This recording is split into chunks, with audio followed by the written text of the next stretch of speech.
Hey guys, and welcome back to my channel. This is part 5 of What If Itachi Was in High School DxD. Before we begin, don't forget to like and subscribe, and also go and support the author, link in description. Many more months had passed since Ito was recruited into Itachi's peerage. Not only had both Sana and Rias also expanded their peerage, but more had joined them at the academy.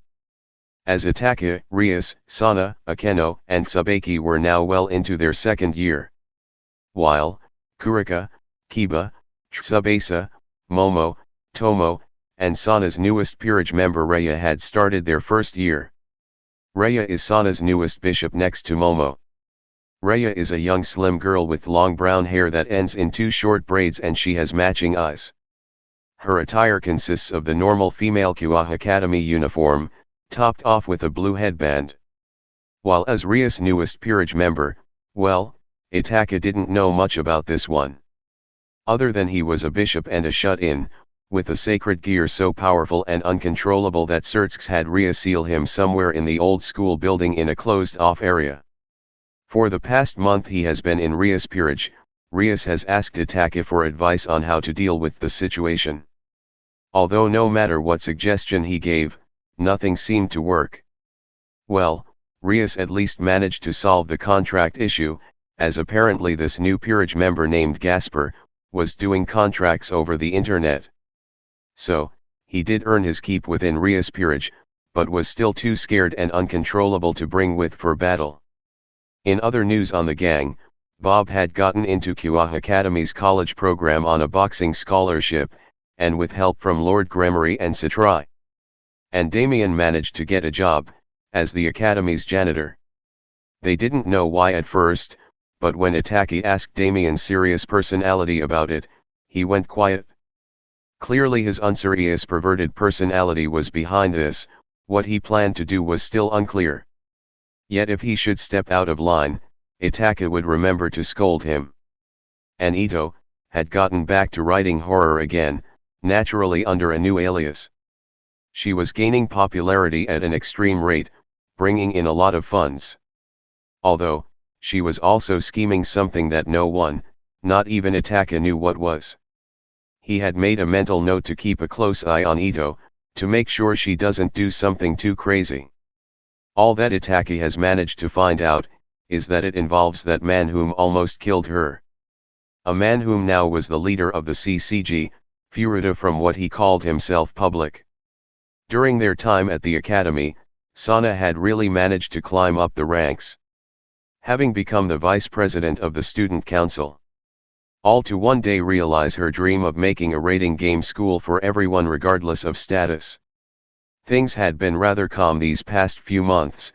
The number of stray devils in town had significantly dropped. But the number of requests had increased, to the point where even Itachi had to get involved in them. He hasn't had that much time for training with all these requests and school work. Although now, for the next few days Itachi wouldn't have a chance to train at all. Right now, Itachi stood at the train station. Next to him was an excited Rias looking like she was about to jump out of joy, and Akeno whom looked amused at her master's childish behavior. On his left was Sana and Tsubaki, with Sana being busy listing various responsibilities Momo and Raya would have. And clinging to Itachi's leg was Jack, refusing to let go, as it took both Kurika and Damien to pull her off. "No. Don't go." Jack cried like a little puppy about to get left behind. "Now Jack, we know this isn't going to be fun for either of us. But Itachi-sama will only be gone for a couple of days." Kurika struggled to hold Jack back from jumping Itachi, whom sweat dropped a little, realizing first now how dependent Jack was of him. "No.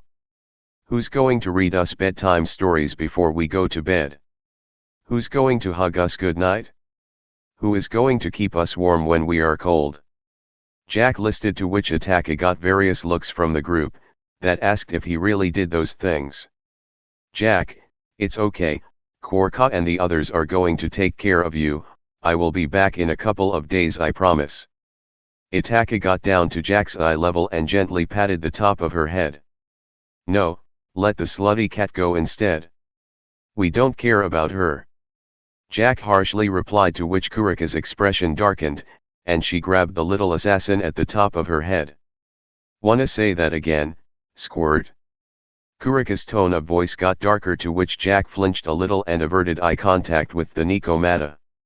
"Yuoto, Konako, I trust that you two will look after Gasper while me and Akeno are gone," Rias kindly requested her knight and rook, whom both gave a nod.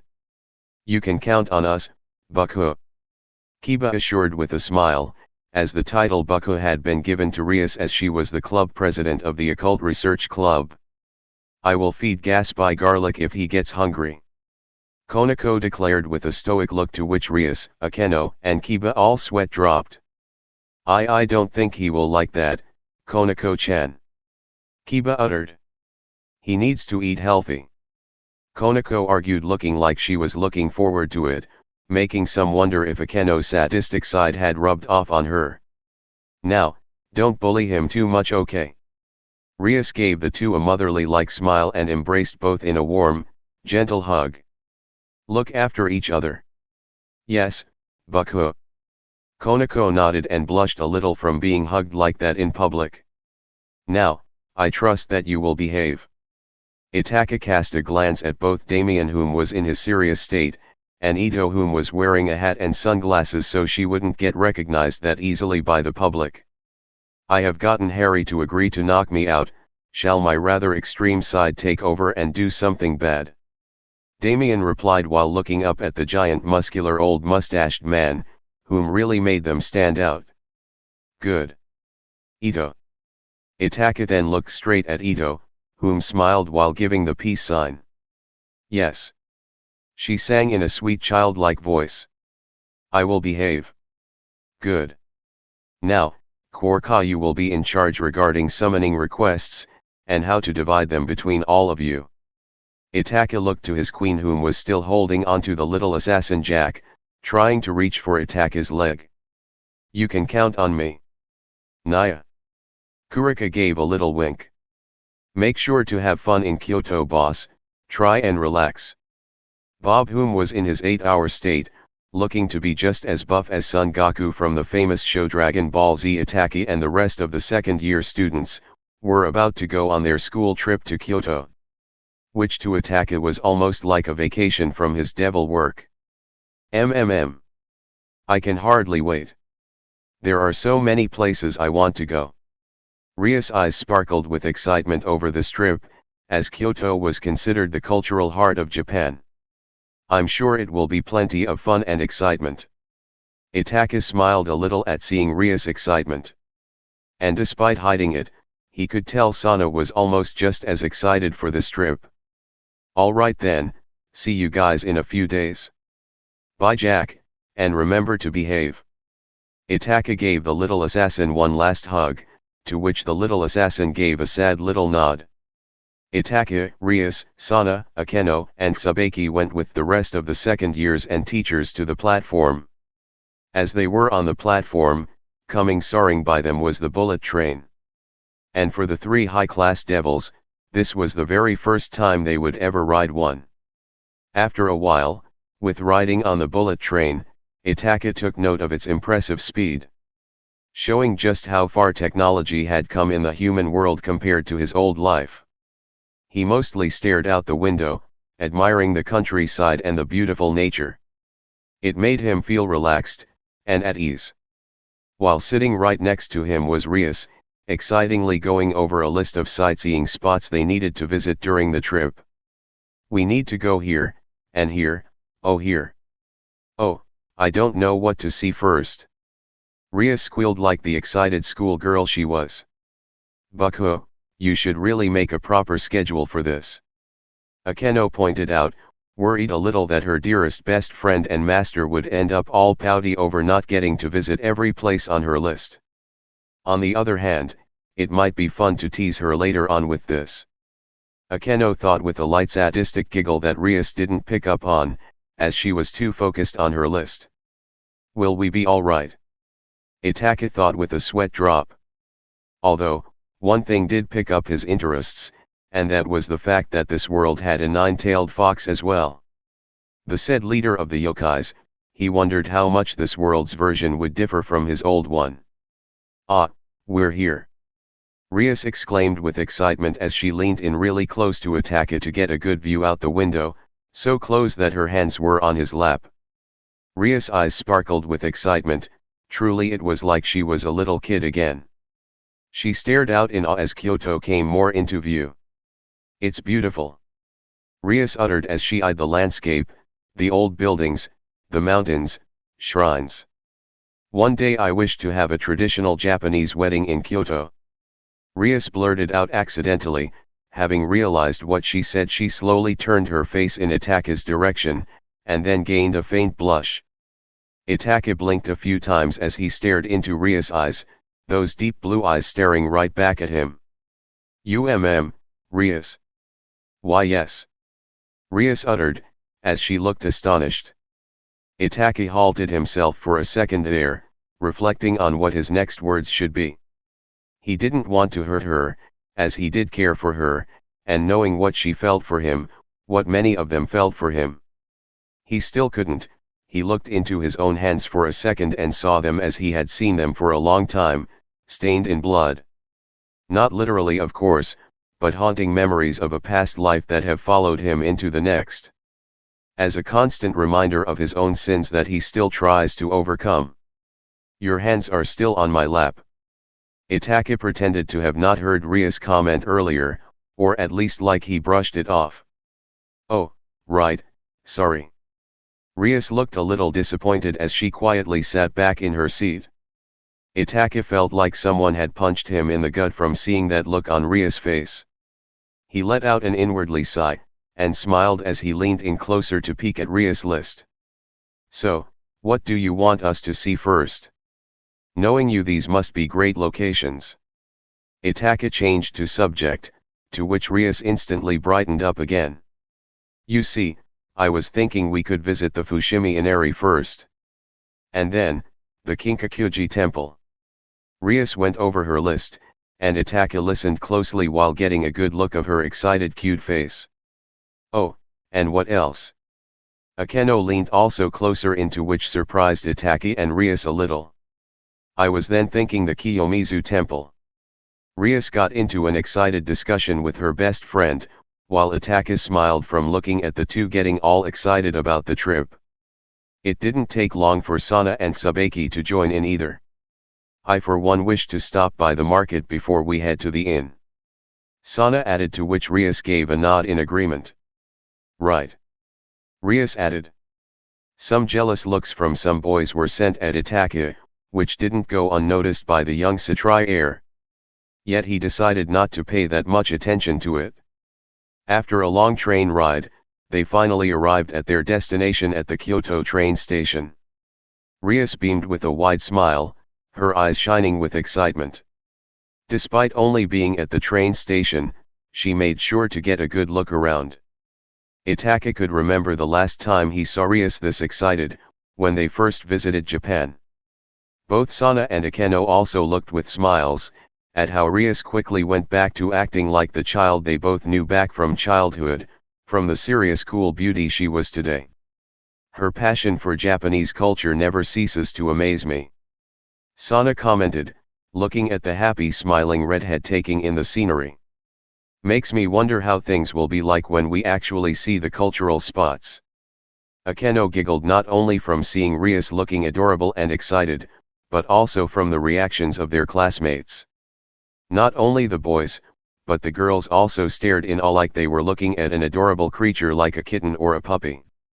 "I just hope we don't get separated," Itachi commented, while going over to the young Gremory and patting her shoulder, diverting her attention to him. "You do know we still haven't left the station." Rias blushed a little out of embarrassment, realizing how she must have looked. She then pouted a little, turning her head to the side. "I know." Rias averted from Itachi's gaze, whom smiled at seeing her reaction. "Is it weird?"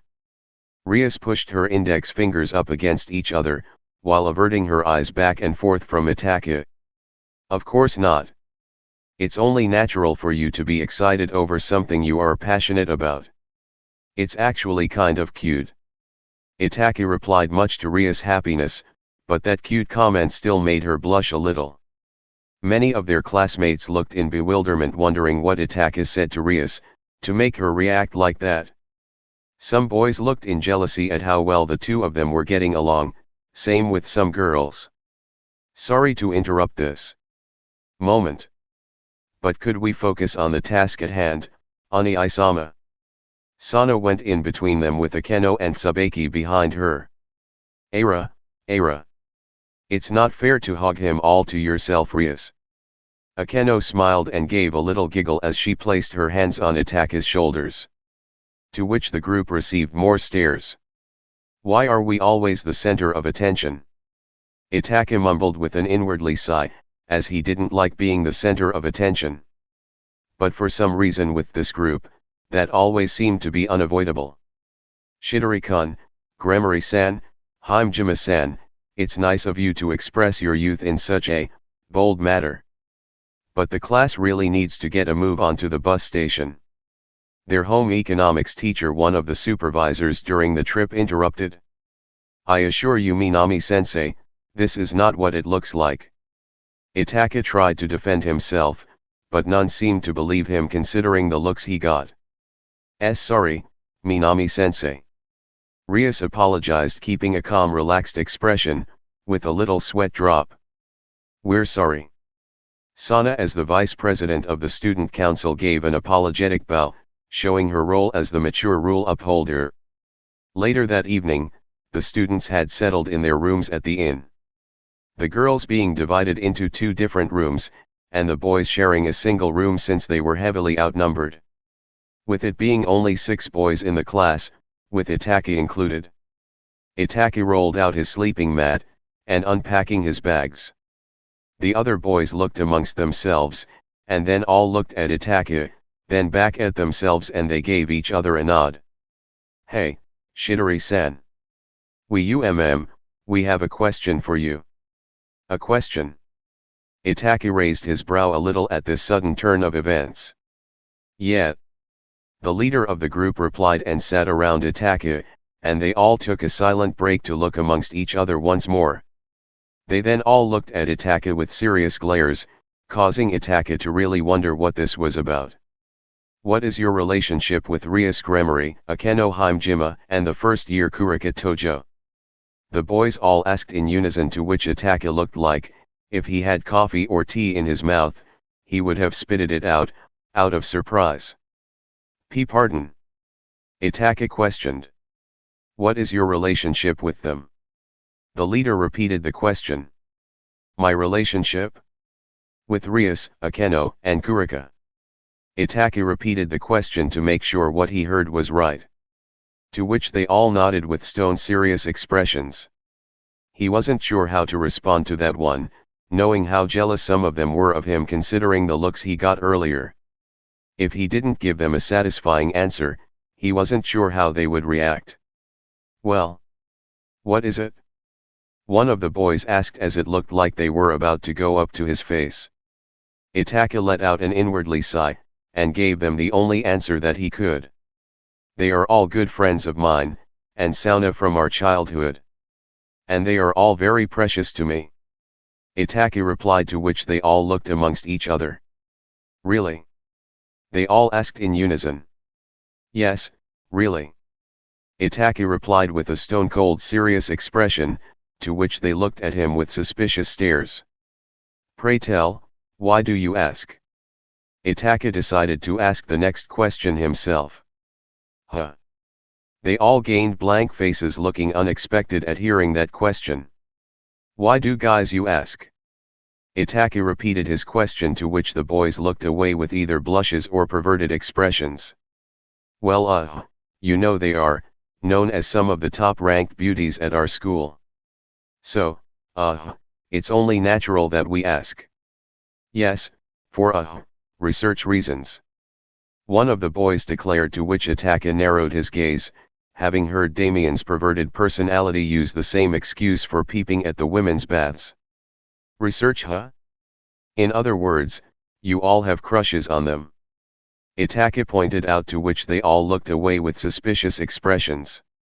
Well, it's not like we don't know we don't stand a chance with them.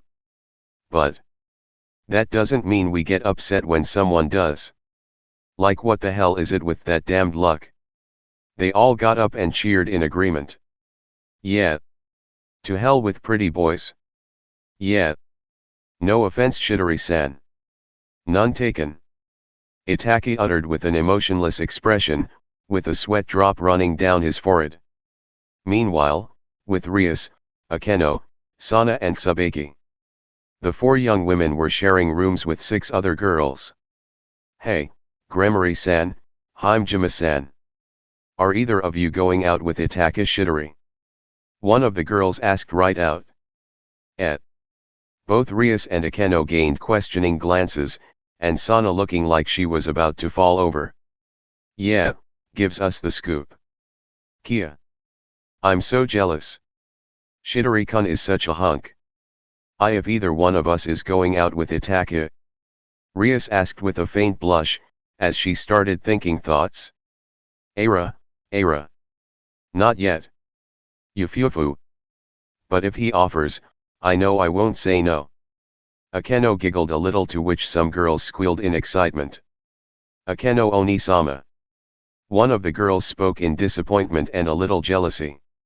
What about me? The girl embraced Akeno, whom didn't seem bothered. She remained calm and smiled. Ara. Akeno giggled, to which Rias cast her queen a glance, that asked what kind of relationship they had. Akeno gave a mere shrug with her shoulders. She's just an adorable cute fan. Akeno patted the top of the girl's head, to which she smiled with glee. You know, like the ones you have. Akeno reminded, seeing as some girls did seem to be fans of them in more ways than one. Anyway, back to the question. I gave my answer, Rias. Akeno diverted the attention to the Gremory princess, to which she looked stunned at everyone looking at her. WLUMM. Rias wasn't sure what to say.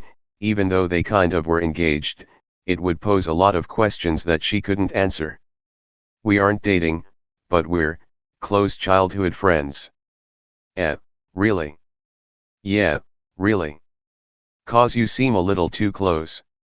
You sure there isn't anything else to the matter? One of the girls leaned in closer with a smug smile, and a suspicious glance. To which Rias let out a small nervous laughter. While this was happening, none seemed to notice the trembling Sana, whom grew thick marks around her head. As she started to look a little annoyed. Okay, that's enough. Oni-sama isn't dating anyone. So, stop asking. All the girls besides Akeno, Rias, and Tsubaki backed up in shock at Sana's little outburst. Ara. Seems her inner brocon has awoken again. No one is good enough for her dearest brother, right? Akeno teasingly asked, to which Sana's cheeks blushed the same shade of red as Rias' hair. I am not a brocon.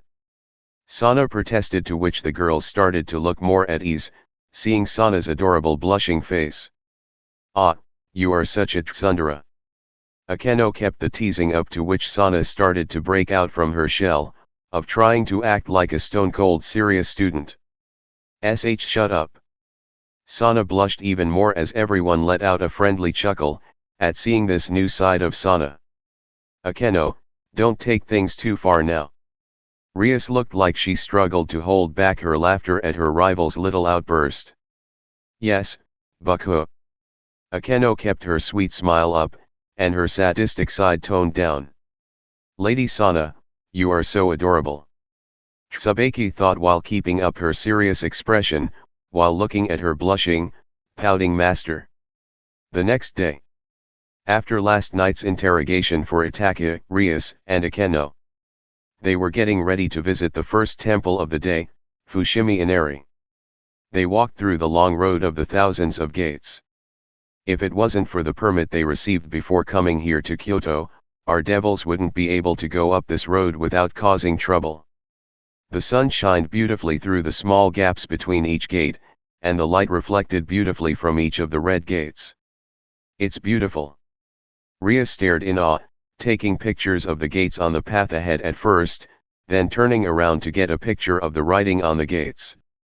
Itachi enjoyed the view of the scenery of the woods surrounding this small mountain, as they were heading to the top to the temple. This old-fashioned style of architecture reminded him of Konoha during its peaceful days. It brought up a lot of good old memories, and some bad ones, both from a different lifetime. He wasn't trying to forget the past, but to move on from it and into a new brighter future this new life has provided for him. Although, despite this peaceful scene, Itachi was still on guard and did notice they were being watched. He looked from the corner of his vision and saw a small pair of what looked like fox ears sticking out from a bush before quickly going into hiding. The local yokai, huh? Wonder what they want. Once they had gotten to the top, Rias instantly went to take a picture of the view of the town below the small mountain, and shortly Sana and Tsubaki joined her. Itachi stood in the background, looking at them with a tiny smile forming in the corner of his lip. He was then met with a cold sensation on his neck. Here you go. He looked to his side to see Akeno holding a bottle of melon soda up against his neck. Ah, thank you. Itachi accepted the drink, and the two of them stood there while watching their friends enjoy themselves.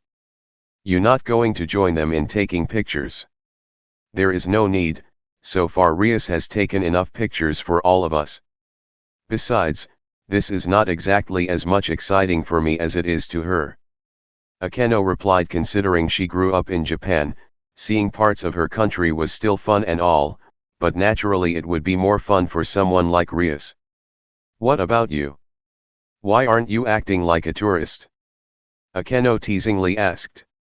Let's just say I'm not the type to show my excitement that much. I'm still enjoying myself, very much so. Itachi replied and took a sip from his drink. My, how mature you are. Akeno commented with a little giggle. Wouldn't hurt to act your age, you know. Akeno said as Itachi did seem too tense for a 17-year-old young man. Itachi's excuse was of course that he lived a previous life where he reached the age of 21, plus experienced so much hardships that he was forced to mature faster. But he couldn't exactly tell her that. Perhaps you are right, but I guess this is just who I am. Itachi smiled at the sadist queen, and Akeno's facial expression softened. Finding some sort of relatability in Itachi's words. Just who I am, huh? Akeno thought with a little soft warm smile growing on her lips. If only that was as easy for everyone. Akeno uttered as her eyes looked saddened, and in her mind, it was as if she had her wings out. One devil wing, and one fallen angel wing. Akeno was brought out from her train of thought, as Itachi put his hand on her shoulder and gave it a light pat. Having noticed that look in Akeno's eyes earlier, and heard her comment earlier. I would say you are managing being who you are quite well. Your blood doesn't tell you who you are, only you can do that. Itachi assured the half-fallen angel, to which she gave a little look of awe. Geez, you are just making me want to steal you away from Rias even more. Akeno wrapped her arms around Itachi's right arm, locking them together and holding him close. To this Itachi just gave a light nervous chuckle, thinking this was just Akeno being Akeno. Hey! Rias jumped in, looking at Akeno with a pout as she grabbed Itachi's left arm. Really, I can't turn my back on you for a second, Akeno. Rias sent Akeno small glares, to which Akeno let out a small amused giggle at Rias' reaction. Ani-sama. Sana stood before Itachi glaring at him while pouting, to which Itachi gave his little sister a nervous smile. Would you please focus on the rest of the trip, instead of fooling around? I wasn't trying to. Itachi replied. I know, but somehow it always happens, right? Sana glared at Itachi, the glare intensifying to the point where any normal man would have trembled in fear. And even though Itachi wasn't your normal man, Sana being his little sister gave him special reasons to be nervous. Not wanting her to think less of him, for instance. The devils were then interrupted by the faint sound of a bell, that they managed to pick up with their superior senses. They all looked towards the source, and saw faint strains of blonde hair heading down what looked to be an older pathway. They also saw what looked like foxtails, and not just one. Itachi's mind instantly went to a giant red-furred nine-tailed fox. Kuwabai! Itachi uttered and moved away from the group much to their confusion. Hey, Itachi! Rias, Akeno, Sana, and Tsubaki quickly followed after the Satrai heir. When Itachi got to the spot where they saw the strange figure was earlier, he looked around only to not see a single soul. Ani-sama, what's wrong? Sana asked, wondering why what probably was a yokai was of such interest to her brother. They then heard the faint sound of bells again, and they turned to the source. There they saw a blonde-haired woman, dressed in a shrine-maid outfit, walking down some old stairway. The way she tried to get our attention, she wants us to follow her. Itachi said and didn't hesitate to follow. The rest were not far behind him. They followed her deeper into the mountain, until they arrived at a closed-off shrine. She stopped in her tracks and turned around to face them. She had the appearance of a beautiful young woman with a voluptuous figure. Her eyes matched her long blonde hair. Her features were delicate, and her eyebrows cut short and round, symbolizing status of nobility. She wore a white shrine-maid outfit topped off with a golden crown on her head. "Good day, devils. I'm pleased to meet you. I am the leader of the yokais in Kyoto. My name is Yasaka." She gave a polite little bow.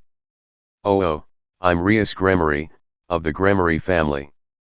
Rias returned the polite bow, same with Akeno, Sana, Tsubaki. "This is my queen, Akeno Himejima." Rias introduced Akeno. "I am Sana Satrai, of the Satrai family. And this is my queen, Tsubaki Shinra. And I am the Satrai heir, Itachi Satrai. Greetings." Itachi also returned the bow, although quickly raised his head and merely stared at her. "Now, if I may ask, why did you want us to follow you? We were told that if we left you and other yokais alone, you would leave us alone." Right to business, huh? The truth is, I could require your help. As to gain knowledge why some yokai last night were attacked by demonic creatures. Yasaka revealed, to which the devils looked taken aback. "Come again." Itachi raised a brow at this reveal. "Last night, strange demonic creatures started to appear. Seeing as you are devils, I was hoping you could shed some light on the situation." Yasaka replied, and out from her lower back stretched out 9 golden furred fox tails. "Otherwise I might need to take this as some sort of declaration of war." The devils went on guard, in case this whole misunderstanding would lead to battle against the mightiest yokai. "Lady Yasaka, I swear, we have no idea what you are talking about." Itachi gave a sincere answer, to which Yasaka gave the young man a curious look. You are the strongest amongst your group here. I can feel it, your power might rival even my own." Yasaka declared, although her gaze narrowed at Itachi and her mind was thinking something else. "Or rather, he might exceed my own power." "Mama!" The voice of a young girl was heard, as a mini version of Yasaka popped out from the forest and hugged her mother. "The monsters are here!" the little blonde-haired girl said in fear, as suddenly various guards of Yasaka was seen being blasted out from the forest. Yasaka quickly turned around and went in a defensive manner in front of her daughter. Out from the woods came 3 figures. Tall, skinny, red-skinned humanoid creatures. Each having 4 glowing eyes, dressed in mere loincloths with a skull-decorated belt. They all had white hair and demonic horns growing from their forehead. 9 tails. One of the demonic creatures hissed at Yasaka, whom sent them dangerous glares. "Foxfire!" Yasaka flicked her fingers, to which the demonic creatures were ignited in a blazing fire.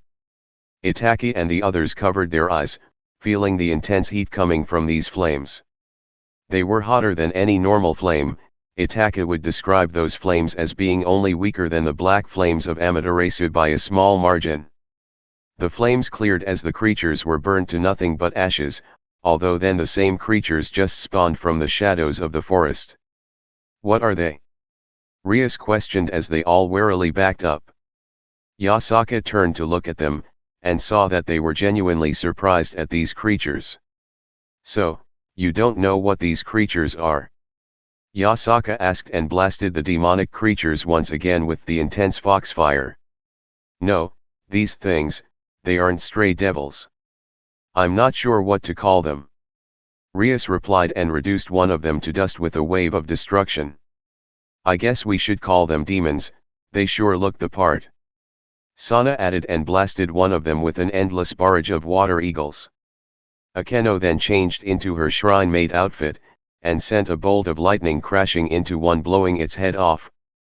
Although it just regenerated. What is going on here? Itachi questioned, looking at these creatures in bewilderment. He used his Sharingan to analyze them, and they looked as any living being, but different somehow. He raised his hand, and formed a magic circle, sending out waves of water, surrounding the demonic creatures in a sphere of water each. Itachi then spun his body around, as a cold breeze emerged from the palm of his hand. Sub-Zero, Ice Prison. The demons were frozen into solid spheres of ice. Itachi then tightened his hand into a fist. Shatter! Itachi uttered, and the ice spheres shattered into tiny crystal pieces of ice that spread like dust into the air. He widened his eyes, when he noticed that they just emerged from the shadows yet again. They just keep coming. I was sure I killed them with that attack. They probably aren't the same as the ones before. Sana suggested, to which Itachi shook his head. Those three I destroyed now, all had different energy signatures that I picked up with my Sharingan. But these three, have the same as the other three. They are the same trio over and over again. Itachi stated, to which everyone looked surprised. Were these creatures immortal? Arg, this one is too strong for us. One of the demons hissed in a demonic-like tone. They are devils, we must retreat. The other one hissed as well. We shall return, we will find the girl. The third demon hissed before they all vanished in a red smoke. Girl? Itachi questioned, wondering just what these creatures were. They weren't like any stray devils he had ever seen. And who was this girl they were looking for? Last night, Kuaha town. The full moon shined over the town of Kuaha, and in a dark street alley opened up a dark portal, with a single figure jumping out before the portal closed. The figure wore a dark black cloak with a hood. From her figure she appeared to be a young woman in her late teens. She managed to pick herself up, panting, sweating, her blue eyes widened with a look of fear. From under the hood one could see bangs of black hair, and her skin looked rather pale. Under her cloak she was dressed in a long-sleeved leotard with cuffs around her wrists, and around her slim waist was a golden belt decorated with red jewels. She had a decent curvy body and a decent bust size, about Ito's size. She takes a couple of deep breaths and regains her composure, picks herself up and walks further into the alleyway. As she walked past a window, and looked into it to examine herself, the glass flared with 4 yellow glowing eyes, to which she backed up, panicked and blasted the glass with a wave of darkness of some kind. TCH. The girl pulled her hood further down to cover her face and moved on. Raven. A voice whispered in her mind. She held her right hand up to her temple, feeling a major headache. Raven, open the gate. Raven. The voice whispered once more to the girl known as Raven, whom fell to her knees, while holding her hands up to her head, and while sweating bullets from this mental strain. Come on, just like with Azeroth. The chilling voice let out a dark cold chuckle, to which Raven started to grow angry, her eyes flaring red and even growing 2 more eyes on her forehead. Huh. No. No. Raven struggled, taking deep breaths to calm herself down, and her eyes returned to its normal shade of blue. Open the gate. Raven. You might as well, there is no turning from your sins. Just do what your father says, I know what's best for you. Raven looked into a small puddle of water, seeing 4 yellow eyes glaring back at her. You can't stop it, my time on Earth will come. Leave me alone. Raven hissed into the puddle and tried to get back up. You are my daughter. You are just like me. The voice kept irking the young Raven's mind. I am nothing like you. Raven hissed in argument at her father's claim. Oh, really? Even though your thirst for knowledge of your origin lead to the death of everyone you loved, even your poor dear mother. Face it, child, you are more like me than you realize. You hungered for the knowledge, let the temptation, the desire, let it control you. Raven splattered the water in the puddle to the side, to which the eyes vanished. Why am I still hearing you? Oh, my sweet little Raven. We are connected, we belong together. And besides, when you opened that portal to Earth, you merely increased my influence on Earth. I can send in my troops already, lower levels true. But I can begin my conquest, because of you. And your selfish, rebellious desire to leave home. That place, purgatory, is not my home. Raven picked herself up and wobbly walked further into the alley. Sooner or later, the faction leaders will know a portal from purgatory has been opened. I will get them to help me stop you, you won't have your way, Trigon. Raven declared, adding a slight hint of venom in her tone at the mentioning of her father's name. Heh, out of those fools, the only stands a chance against my full power, is Surtsk's Lucifer. No one else can match me, once my henchmen get a hold of you. They will make you open the portal, and set me free, to conquer. And with you, mentally drained from trying to open that portal out from purgatory. You won't last long, even against those losers. Just try it, I will send them crying back to you. Raven declared as she reached the end of the alley, and into the streets. But before she could reach the city lights, she passed out from mental exhaustion. Naya, Naya, Naya. The humming sound of a young woman was heard, as the oldest Nikomata was walking through the streets with grocery bags. Accompanied by Jack and Konako.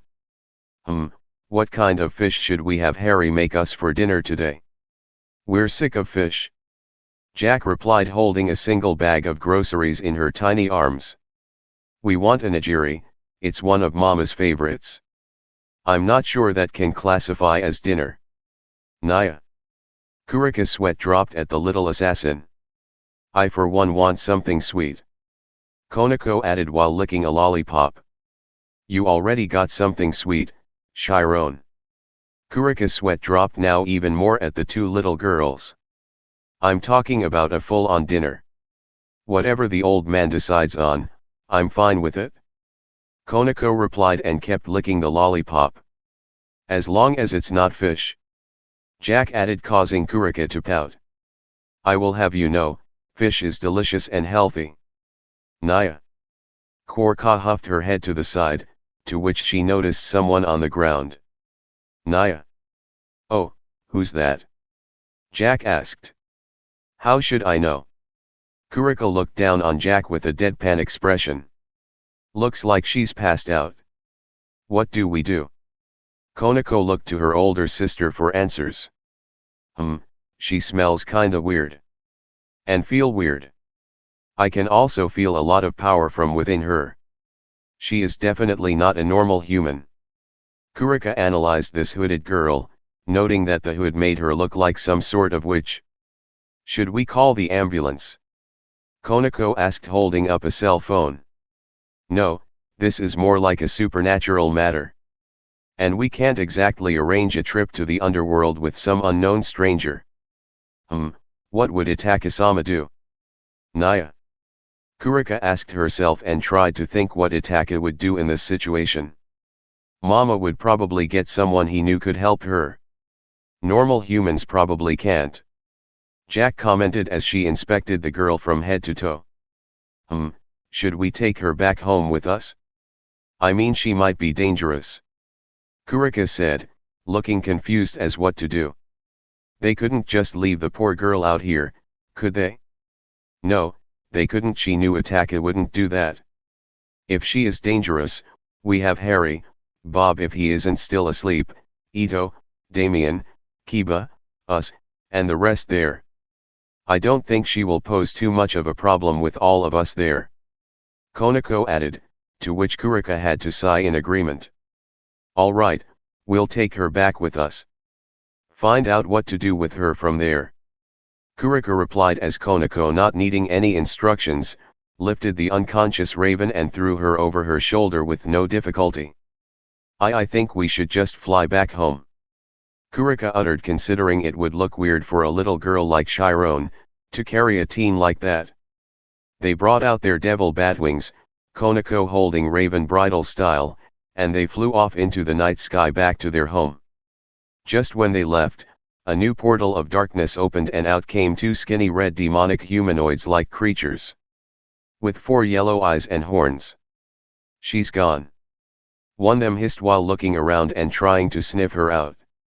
Master, she's gone. Well, find her, I can sense her moving at high speed. The voice of Trigon came from the portal, although then he hummed in confusion. What's this? I can't sense her anymore?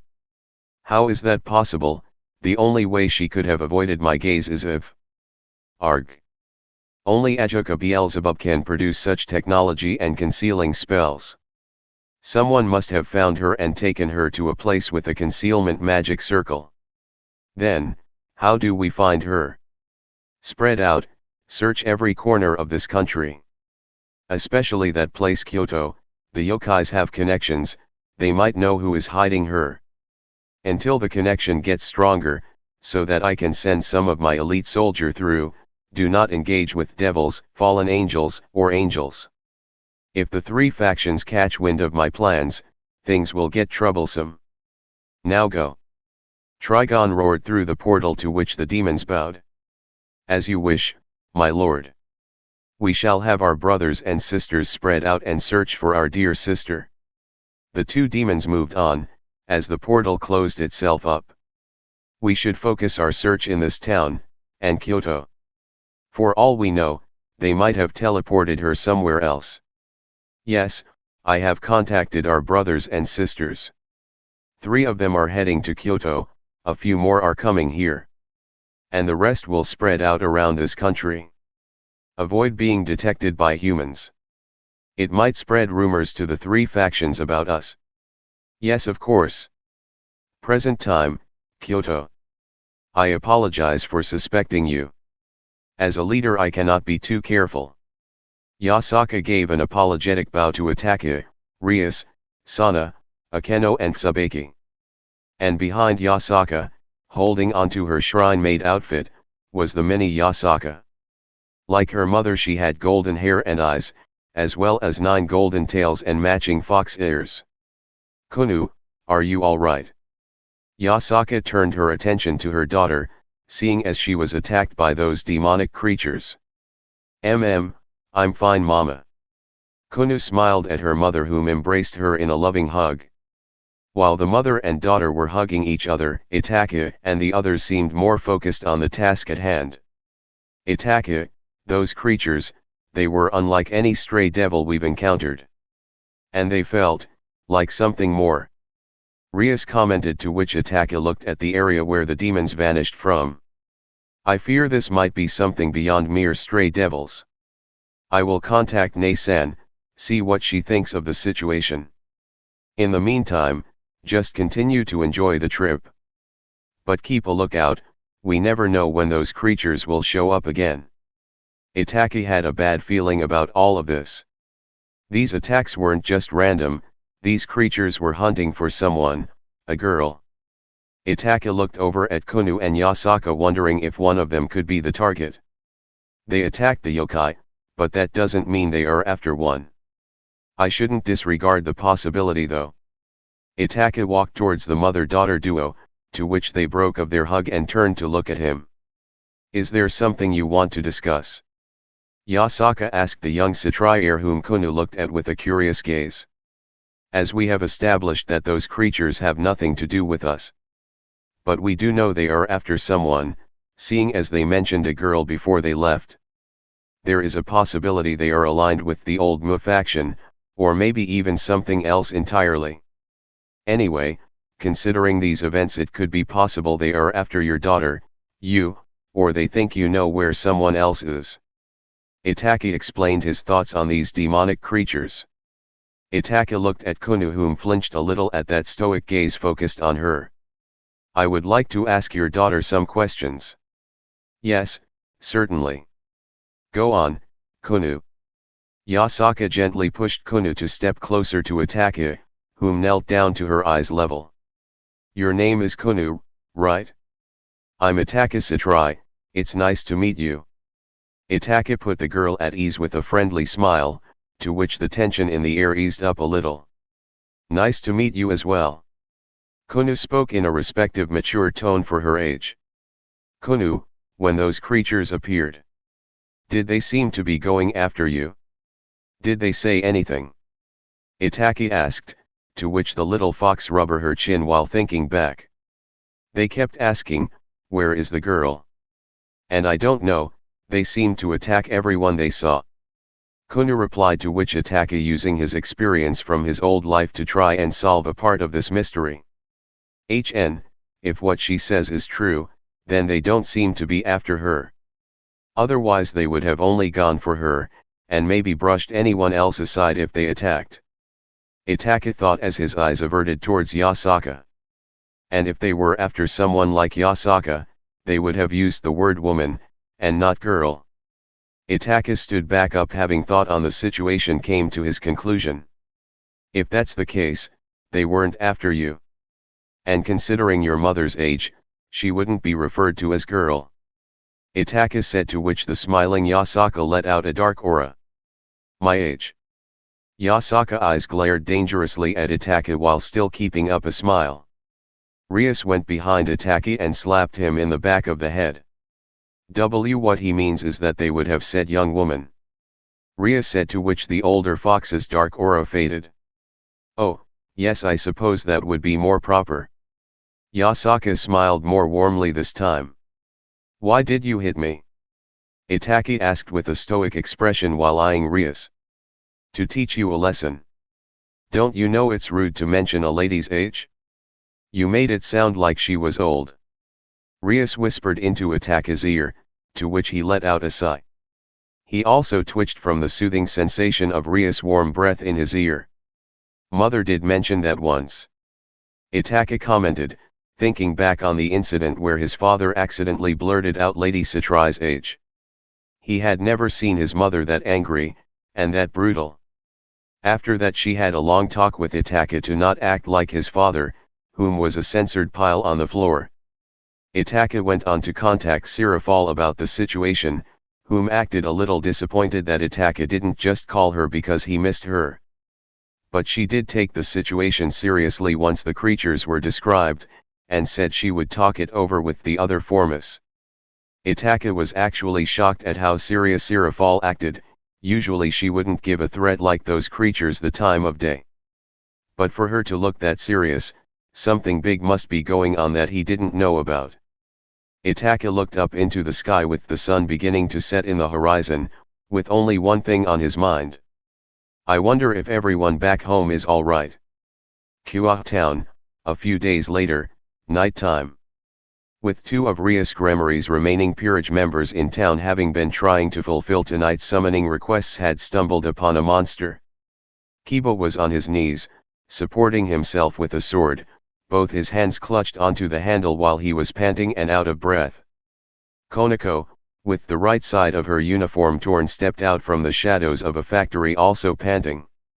Before them laid the bodies of three demonic-like creatures, their skin as red as blood, their yellow eyes turned dark, signifying their deaths.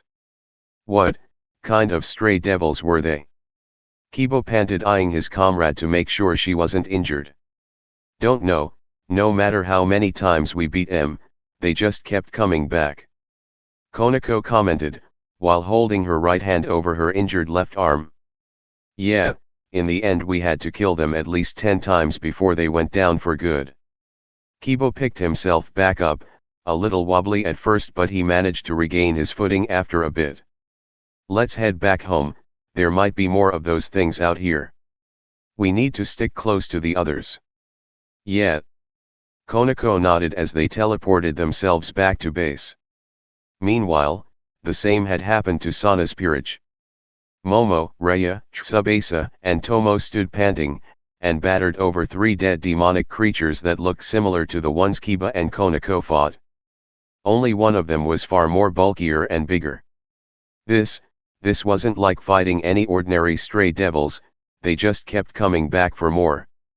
Raya panted using magic to restore her tattered clothes, and the rest of the girls followed. These two, we had to kill them over 10 times before they went down. But this big guy, at least 18 times. I lost count after a while. Tsubasa glared down at the bulky demon whom she faced because of her strength level. These things are creepy. Tomo poked her katana into one of the dead demons, and drew blood. It was dark purple colored, making them only seem more demonic. Are they some kind of devils? Momo questioned. No, they feel far more darker, and sinister than the average devil. Raya replied while staring at the corpses, all of them wondering what was going on. Let's head back to base, analyze the situation with the others. Meanwhile, on the other side of town. Humph. Harry huffed as he swung his sword forward, cutting a giant red bulky demonic creature in half instantly, incinerating it instantly in a blazing fire. Hey, he isn't coming back like these guys.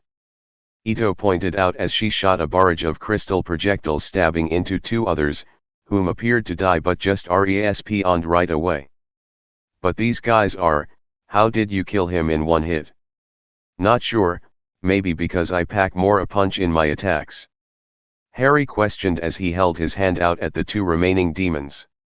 Making the entire area shake like it was an earthquake, sending such a powerful shockwave at the demons that they just exploded into pieces of flesh. While their blood splattered all over, Ito noticed something shining, a tiny dark crystal of some kind that also shattered from the shockwave. You might be onto something, old man. Ito smiled, to which Harry raised a brow. We're heading back home, the others are probably waiting. Harry spoke like it was an order, to which Ito let out a small giggle. Yes sir. Ito sang in a childlike voice as they prepared a magic circle. Hope Bob and Kurika kept an eye on our little unconscious guest. At the house. Everyone had gathered in the gigantic mansion of a building they called home, and instantly noticed that everyone has been in a fight of some kind. And sitting on the couch was Kurika and a petite Bob watching a sleeping unconscious Raven. Well, any clues as to who she might be? Kurika asked Harry and Ito, to which they both shook their heads. Jack and Damien reported the same. She's been unconscious since the night we found her, she doesn't show any signs of waking up either. Seems that whatever happened to her, left her both extremely mentally and physically exhausted. Kurika said while looking at Raven from the corner of her eye. Maybe we should report this to the higher-ups. Bob suggested. What for? She's just a girl. We shouldn't do anything until we know more about her. Kurika turned down the idea, not wanting to make a big deal over something that was possibly nothing. Maybe we should. Harry was the one to speak up, which earned him a look from Kurika. On our search, we were confronted by some strange demonic creatures. You too? Kiba, Momo, Raya, Tsubasa, Tomo all asked at once, to which looks started to go around the room. Me and Konako had the same problem. 3 red-skinned demonic creatures with 4 yellow eyes confronted us after completing a contract. Kiba said, to which Konako gave a nod to confirm it. Same happened to us, also 3 of them. Raya commented, to which a pattern was clear. Okay, something weird is going on here. Damien commented, and they all then looked towards the unconscious Raven. And something tells me our little sleeping beauty is involved. Very well, I will contact Lady Sirafal, see what she thinks of the situation. Kurika formed a small magic circle in the palm of her hand and out came a hologram of Sirafal. Ara, Kurika-chan, what a surprise. Sirafal smiled at the Nikomata, whom gave a bow of respect. Sirafal-sama, we have something to report. Kurika started explaining the situation, with everyone adding things from their experience and encounters with these creatures. I see, don't worry, me and Surtsk-chan are already working on it. We'll take care of it. As for the girl. Seraphal's hologram looked at the sleeping raven with a wary look. Keep a close eye on her. Once Itan and the others get back from the school trip we'll brief you on the situation. Siraphal added before ending the call. Itachi-sama. I hope you are safe. Kurika uttered and looked out at the full moon. Neither of them aware, that in the shadows on a rooftop stood one of the demonic creatures. Giving a small hiss before taking off. Back in Kyoto. A few days had passed since Itachi and the gang's encounter with Yasaka. They had pretty much enjoyed their trip, while remaining sometimes on guard for those creatures, especially Itachi keeping an eye out most of the day. But they never showed up again. Tonight was their final night in Kyoto before they would head back to Kyoto town. And, up in the mountains of Fushimi Inari, dark lightning flickered and a dark portal opened. And out walked two shadowy figures. One had the height of your average man, he was dressed in some black armor and had red skin and 4 yellow eyes, as well as slicked back white hair. The second one was at least 3 times bigger than a normal human, he was very muscular and bulky. He only wore a loincloth and a black helmet where there were 2 holes for his giant horns to fit through. In his right hand he held a giant battle axe. Do you sense sister, brother? The big one asked the armored demon whom looked around. No, I can't sense our sister. According to father she is probably being concealed by a barrier from Ajuka Beelzebub himself. The armored one replied before his senses peaked. Although I found a fox instead. To this the bulky one smirked as they both spread dark demonic tattered wings and flew out. Leaving a job like this to our lower brothers and sisters, father should have waited until we could have gotten through. We will get the job done. They flew further into the mountain, when suddenly they were met with a wall of fire. Foxy, come out and play. The big bulky one snickered as behind the fire wall stood Yasaka, staring down her enemies.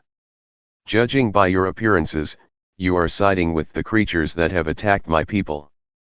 Yasaka started to increase her level of power, creating a pressure around their space. So, you have already encountered our lower-ranked brothers and sisters. Then I assume you can already tell, we're not like them. The armored demon spoke, to which Yasaka narrowed her gaze at the two. He was certainly right, Yasaka herself could sense that they were about at her level. This wasn't going to be an easy fight for the 9-tailed fox. Allow us to introduce ourselves. I am General Xerx, proud son of Lord Trigon. And this is my little brother. Beta.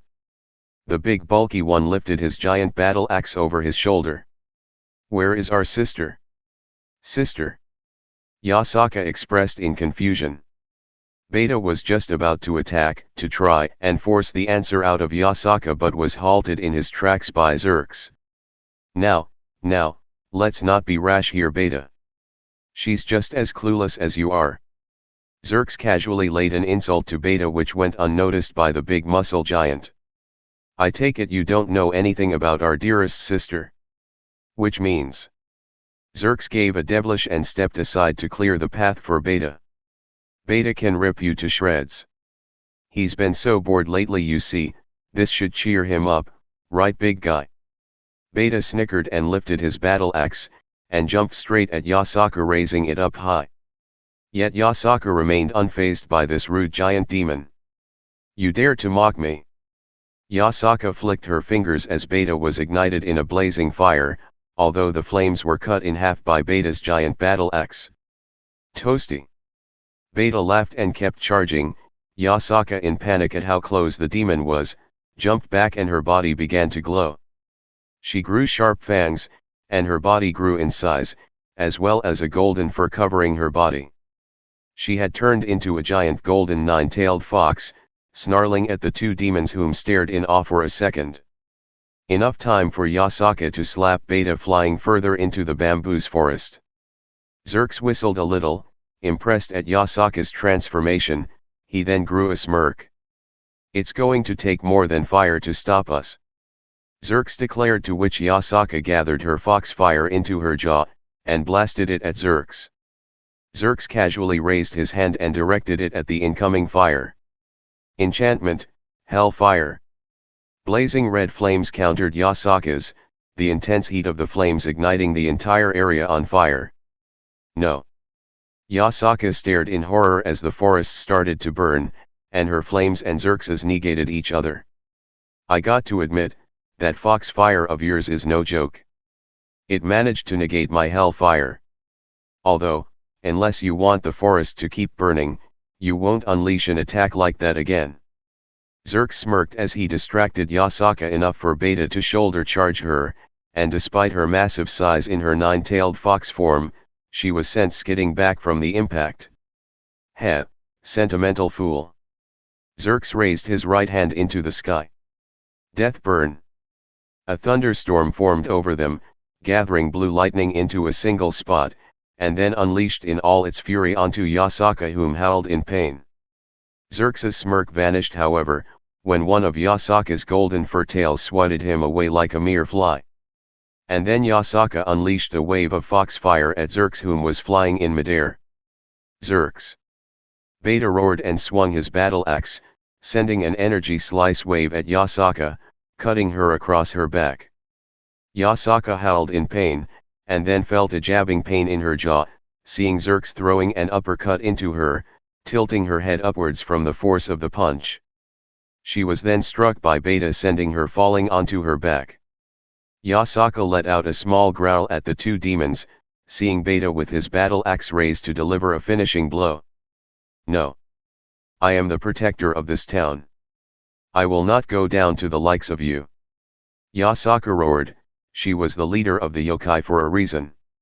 She swung her claw into both of them, sending them flying to the side. As they hovered in the air, Yasaka jumped at them, spinning her giant body around to slam all her 9 tails into them, smashing them into the ground, creating tail-shaped craters from the impact.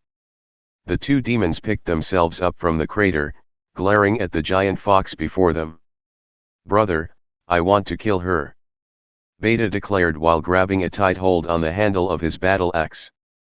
"This is starting to get troublesome, finish her off quickly before more show up." Xerxes jumped back, giving Beta space. Xerxes stretched his hands out to the side, generating giant spheres of fire into his hands. "You are the protector of this town, you say? Well, what kind of protector would let it burn to ashes?" Xerxes grew a made grin, and Yasaka widened her eyes in terror at that threat. "No."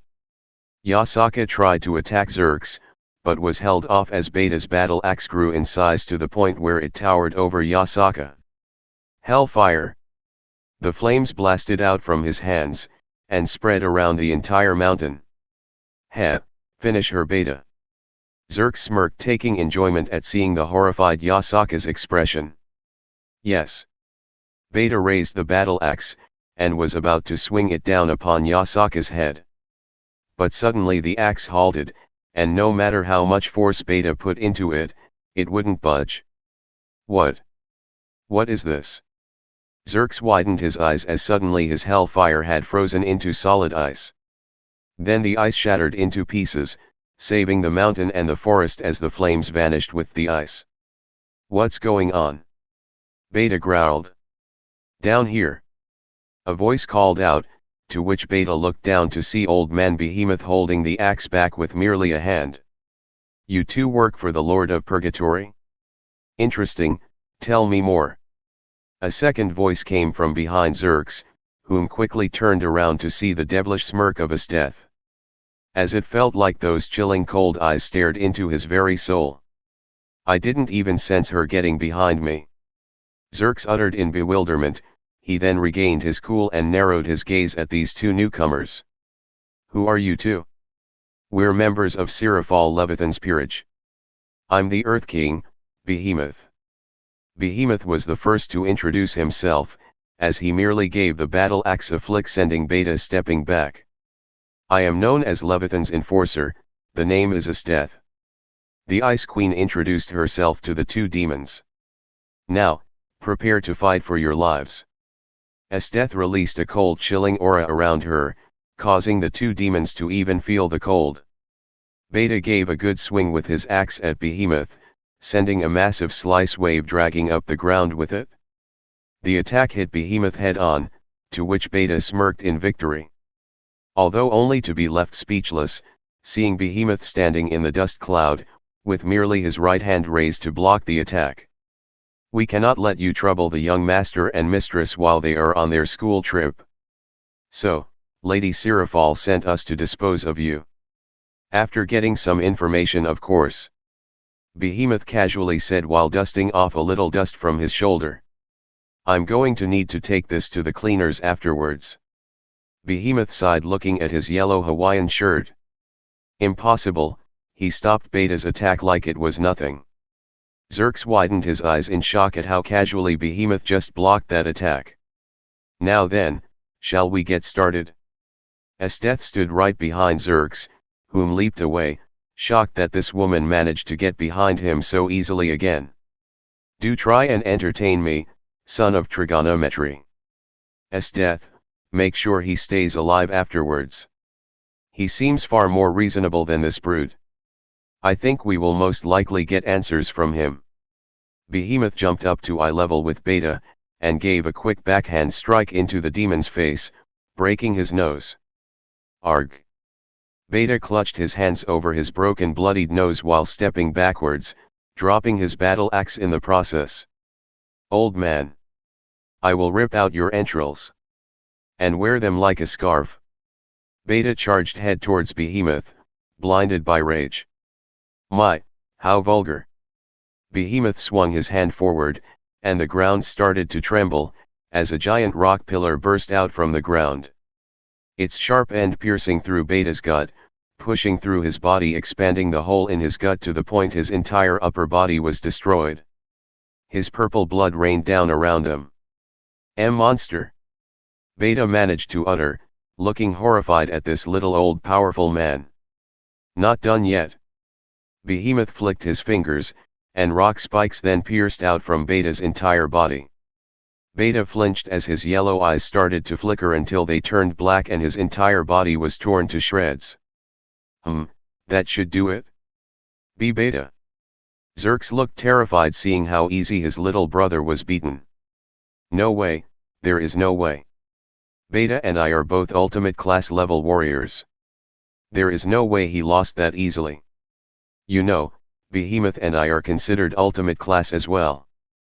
But we have both long since surpassed that level. Me, Behemoth, and Graphia, are all strong enough to be considered Satan class. Esteth smirked at the demon, whom started to realize he was way over his head. The look on his face showed that he knew there is no way he could win. Graphia. The queen of Xerxes, Lucifer, the strongest queen.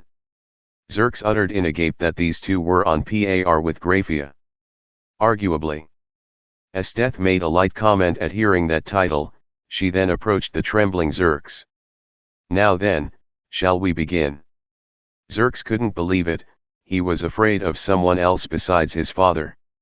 As Esteth approached him, it was like he was staring at a monster. He kept backing away from Esteth, then he felt like he bumped into something. He looked behind him and saw Behemoth looking at him with glare. Now then, start talking.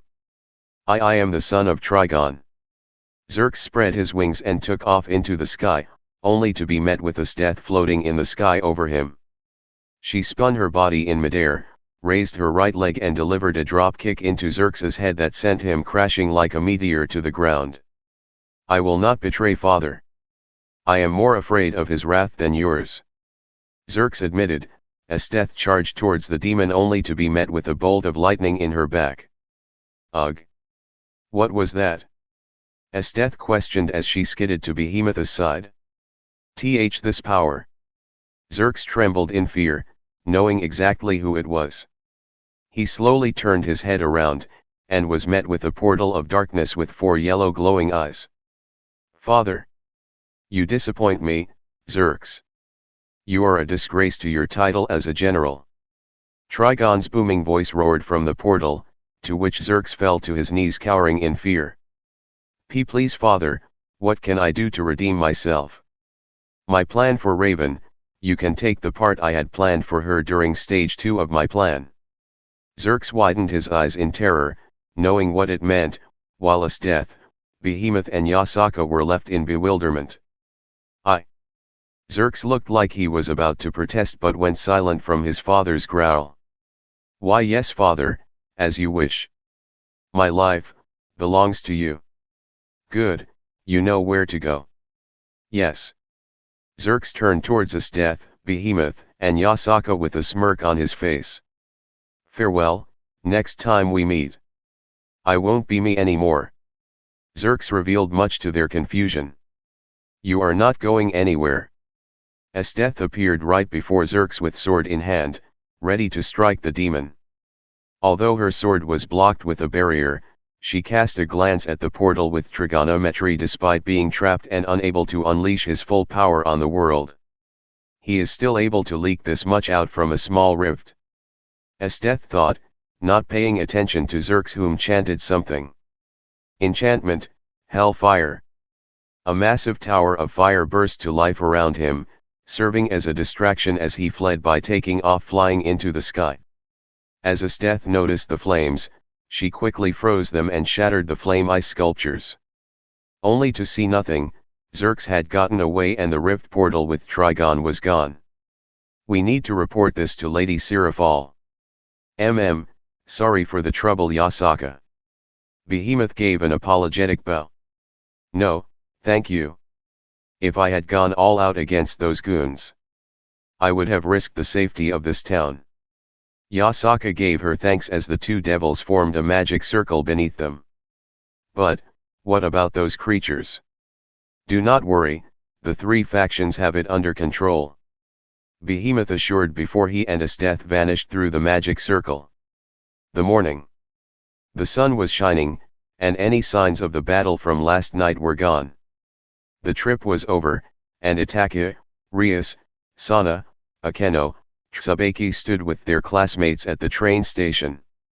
Rias was pouting, clearly upset as she stomped her feet at the rail station. Why is she so upset? Itachi whispered to Sana. She is upset that we didn't get to visit every place on her list, especially Nijiuju. She was like this last night as well. Sana let out a tired sigh. Stupid demons, ruining our trip. Rias mumbled, blaming those demonic creatures for getting in the way of their trip. Calm down. Itachi gently spoke to the upset Rias, putting his hand on her shoulder. One of these days I will bring you back to Kyoto. Itachi declares, to which Rias stares at him in slight awe. She then blushes a little, remembering that on their way to Kyoto she mentioned she wanted to get married in Kyoto one day. Letting her fantasy run wild with that thought, and Itachi's words in her head. Really? Rias utters, to which Itachi gives her a warm smile and a nod. To this Rias gives a small smile of joy, as she leans onto Itachi's shoulder. Itachi looks at Rias' adorable face and cute smile, his eyes widened at first, until his expression softened. Itachi heard a sound, as the bullet train arrived at tremendous speed. He looked at his reflection in the windows of the train. His eyes looked serious, as one thought went through his mind. What were those demonic creatures? And what was their goal? Meanwhile, with Kurika and the others back home, little Bob and Tomo, whom had been tasked with looking after their little guest, whom still didn't seem to be waking up from this little coma state she was in. What do you think's going to happen when she wakes up? Little Bob asked while gently putting a wet towel over the sleeping raven's forehead. I dunno, I heard Ito suggesting to Kurika that we should be ready to attack her if she wakes up, and is hostile. Tomo replied, for the past few days Kurika, Ito, Harry, Momo, Raya, and Kiba having taken the leading roles, so to speak. Have discussed what to do with Raven once she woke up. She doesn't seem like a bad person. Then again, looks can be deceiving as the old saying goes. Bob said as he handed a new 4-drop bag for Tomo to change the old one with. Still can't believe Harry managed to get a hold of one of these. Tomo uttered with a slight sweat drop. Helps one of his contracts was with a doctor. Bob added with a light chuckle, remembering the look on everyone's faces when Harry just walked in with an 4, and a box with more 4-drop bags. Since Raven had been asleep for these few days, they had used these 4 bags to give her nutrients to keep her alive. Still, what kind of spell did she use to exhaust herself this much? Tomo asked an excellent question, while Bob changed a few bandages on Raven's leg. She clearly fought someone, maybe more than just one. Bob was just about to put on a new bandage, when suddenly, Trigon! Raven burst to life, opening her eyes and sitting back up, scaring the poor little Bob so much it looked like he would have a heart attack. Ah, AAA! Bob uttered before he fell over out of pure shock and fell asleep. Oh dear! Bob-chan! Tomo held the now sleeping Bob in her arms, while Raven looked at them with a raised brow. Raven breathed a little heavily, keeping her focus on these new 2 individuals, seeing they weren't with Trigon from the looks of it. Where am I? Raven asked. Why, you are in our home. Tomo replied. Home. Raven looked around, seeing the Victorian-style decorated room, and the queen-size bed she was on. Was this just a bedroom? I'm Tomo, this little cute guy is Bob. Who are you? Raven looked into the pure innocent eyes of this girl for a few seconds before giving a response. Raven. After waiting a few hours, the whole gang was gathered around the now awake Raven. Besides Bob, whom was sleeping on an oversized body pillow. Good to see you're awake. I'm Kurika. Me, Chiron and Jack here were the ones that found you passed out in an alleyway. Now if you wouldn't mind, we would like to ask a few questions. Raven eyed the Nikomata. She could tell she wasn't human from those cat ears and tail wiggling around. She could tell that none of them were human, not anymore at least. All of you are devils, yes? Raven asked. We're the ones asking questions here. Jack peeked her head up from the end of the bed, staring at this new pale dark-haired girl. We're reincarnated as devils, yes. Damien answered Raven's question, now in his unserious perverted state. Wearing an open striped green shirt with a t-shirt underneath with an anime figurine decorated on it. And while wearing his red hat with the initials DD on them. Oh, by the way. Not bad, with that slim figure of yours, it really brings out your shapes. Damien was silenced as the fist of Konako hit the top of his head, sending him face first into the floor. Perv. Konako glared, while Harry let out a sigh at his comrade's foolish other personality. Anyway, you are clearly not human. And if you are, you aren't ordinary. So, Raven, what are you and where did you come from? Kurika asked. Just ask if she's friend or foe already. Ito sighed while looking bored, her eyes eyeing Raven to keep a watch over her. Well, are you? Ito ignored Kurika and went straight up to Raven's face with the question. That depends, do you work for Trigon? Raven asked in an emotionless tone that reminded them all of Itachi. Who? Ito questioned. Then I'm not your foe. Raven answered, still looking emotionless, seeing that clearly none of them knew who Trigon even was. Hey, don't just ignore my question. Kurika grew annoyed at them ignoring her questions. Pipe down, kitty. Ito snickered at the hissing Kurika. I'm half human. Raven replied, not even mentioning her other half. I come from a place called Azeroth. Where and what now? Kurika questioned with a bewildered expression, as neither of them had any idea what she was talking about. And what about your other half? Ito asked, keeping a close eye on Raven to read and study her. She was even more difficult to read than Itachi. Look, I don't have time for this. I need to find the faction leaders, and quick.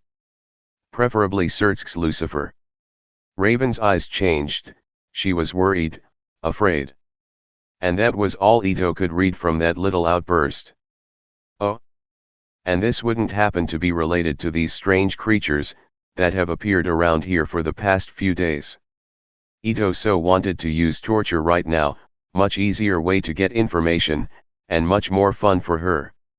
Raven looked away, knowing what they meant, and they got their answer from that look in her eyes. Kuriko let out a sigh, as they had all suspected, she and those creatures were connected somehow. Itachi-sama, Sana, Rias and the others will be back in a few hours. We'll continue the questioning once they get back. It took even more hours of wait, Raven suspecting that the group leader was coming back. She looked at the sleeping Bob, whom at this rate would soon have had his 23 hours of sleep. Geez, such a sloth. Raven thought. We're home.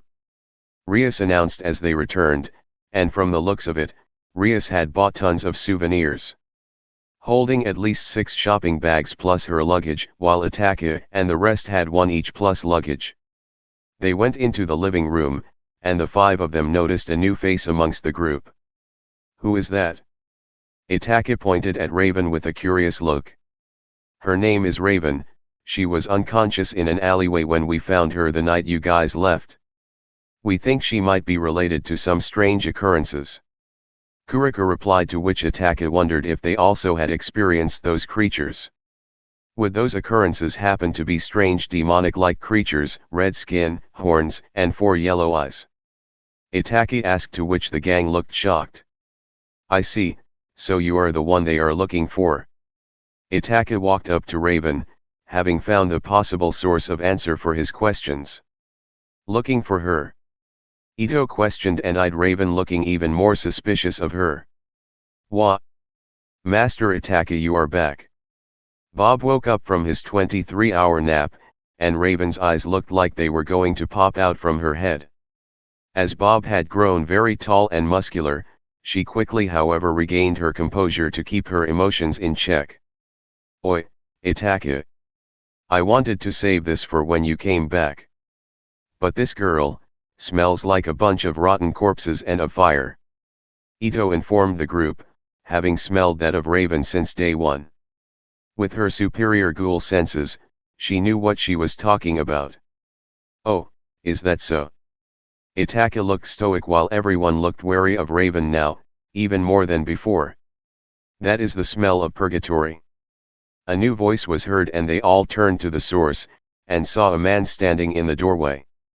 I came here because I had a strange feeling that its gates are being opened, here in this town. Seems I was right. The man looked to be in his 20s, he had black hair with golden bangs and a black goatee. He was dressed in a v-neck maroon long coat with a wide, open collar, he also wore grey slacks and brown shoes. Greetings, young Satrai and Gremory heir. He spread out 12 black feathered angelic-like wings, to which everyone went on guard seeing he was a fallen angel. My name is Azazel, the governor of the fallen angels. This reveal made everyone gasp in shock, and Harry in particular widened his eyes. Hey, you are that fallen angel who told me about the supernatural. Harry revealed, to which everyone looked a little more shocked. It's been a while, devil fruit boy, or that word wouldn't fit for you anymore now, would it? How about I just call you Harry? Or the second coming of Whitebeard? Azazel gave the group a smirk, and noticed that they were ready to fight, to which he put his hands up. Whoa! Hold your horses. I'm not here to fight, in fact the 3 factions have decided to hold a truce, to deal with a common enemy. Trigonometry. Itachi narrowed his gaze at hearing that name, he peeked over at Raven, whom also flinched at hearing that name. Start talking. Itachi looked back at Azazel with his Sharingan glowing. That was my intention to begin with. Azazel gave the group a little smirk to ease the tension, which failed miserably. Though crowd. Enough games, you are in our territory, now tell us why. Sana demanded, to which Rias nodded in agreement. Right, right, well. Like I mentioned, the gates of purgatory have been opened. And I'm here to talk to the culprit. Azazel looked at Raven, whom approached the governor. Please, sir. I need you and the other faction leaders to stop trigonometry. Raven lowered her head before the faction leader. That wouldn't have been a problem if you hadn't made that rift between the dimensions in the first place. Want to explain yourself on that one? Trigon shouldn't be able to influence the outside world like that. Azazel gave Raven the stare of a scolding supervisor. Because I didn't open it from the outside, but from the inside. Raven replied, to which Azazel widened his eyes and on instinct activated a light spear. Please, I was a prisoner there. I had to escape. Raven lowered her head further and got on her knees, to which Azazel deactivated the light spear. Deciding to hear the girl out first before he did anything rash. Wait, first explain what those creatures that attacked us were. Itachi demanded from both Raven and Azazel. They are the demonic soldiers of Trigon, the Lord of Purgatory. Or as you may know him, the true Satan. Azazel explained, and everyone's eyes widened. Wait, I thought the four great Satans were. Damien, like many, looked confused. True, the title suggests that they are indeed Satans. But, Trigon is different. He is exactly the kind of Satan most humans picture in their minds. Cruel, cold-hearted, and evil incarnate. Long ago, the God of the Bible worked along with the three factions to seal this monster away in purgatory for all eternity. No one knows where he came from, or who created him. All we know is that he is a super devil level being, with power to rival both of the heavenly dragons. Azazel replied, to which everyone looked more serious, and some even gulped at the thought of such a monster. He is also my father. Raven added, to which more gasps of shock erupted from the room. All the demons you have encountered are his very own children, but for some reason, I am special. Raven spoke with a hint of disgust in her tone. Wait, I thought purgatory was a realm where dark souls ended up after they died. Itachi expressed his confusion, to which Azazel looked at him to answer. That is true, but mostly those things are handled by the god of death, Hades. He decides who goes to his hell, and who gets the honor of going to Trigons. Azazel answered our young Satri heir. Please, go on. Azazel needed to hear this explanation, and Raven knew if she was to get help, she needed to tell him. My mother was human, poor, and helpless. She was young, naive. Of course she ended up joining a satanic cult. They decided to go with the whole Bride of Satan ritual. Guess who got to be the lucky bride? I doubt any of them expected it to work. Raven clutched her fists around her cloak. Of course, Mother, with her great sense of judgment, didn't hesitate to hook up with the guy that emerged from the red smoke. Raven said sarcastically, to which everyone started to get the picture. She regretted it the moment he showed his true form, but it was too late. Wait, so your mom was raped by Satan? Damien asked with a hint of sadness in his eyes. His name is Trigon, but yes, she was. Raven turned around to give that one reply, before turning back to Azazel. My mother managed to get away, and got help from the monks of Azeroth. They were from another dimension, a realm of beauty, peace, and tranquility. Where, needless to say, I did not belong. And I must have inherited my mother's judgment, because I thought if I knew more about the monster that made me, I would be able to make sense of myself. Raven started to tremble at the memories. She took a couple of deep breaths before continuing. Azeroth, I have heard of it. A realm created by the gods whom handpicked certain group of people to practice an ancient art form of energy. Please, do go on, sorry for interrupting. Azazel patted Raven on her shoulder, encouraging her to continue. I performed a ritual to summon him. It was just supposed to be his spirit. But my powers were too great to control, so I ended up unleashing his entire being onto the world. I can still see my mother uttering my name while crying, as Trigon in the blink of an eye wiped out Azeroth and its people. All but me, he took me back to his hellish realm purgatory. I can't even begin to describe the horrors I witnessed down there. I finally, after years of torture and abuse, decided to run away. I had learned the dimensional spell he wanted me to use for him. But I decided to use it for myself. Having greater control over my emotions and powers, I was able to escape. Of course, not without creating a rift. Why did Trigon want you? Rias asked, as most of them seemed saddened at hearing her story. He wanted Earth, that is what the God of the Bible stopped him from conquering last time. And with me, able to summon him forth. He intends to use me to send his whole body through along with his demonic army. That is why I need your help, to gather up the other faction leaders, even God of the Bible, to stop him before he can. When Raven said that last bit, Azazel flinched a bit and looked away for a moment. No need to worry, Xerxes, Lucifer, Michael and I have agreed on a truce. We will stop him from entering this realm. First thing, we need to find the rift, and make sure they don't get to you. Azazel was interrupted by the ground beginning to shake. It was like an earthquake. What's going on? An earthquake? Rias backed up as they all had trouble standing from the intense shaking. They were then met by a blinding purple light. What is that? Itachi and the others quickly went to the window where the rays of light shined through. What is that? Itachi questioned, seeing a giant dark pillar of light coming from Kuah Academy. The fallen angel governor walked up to the window with them. Azazel narrows his gaze at the giant light pillar. That is a gateway to purgatory. Azazel clicks his tongue in frustration.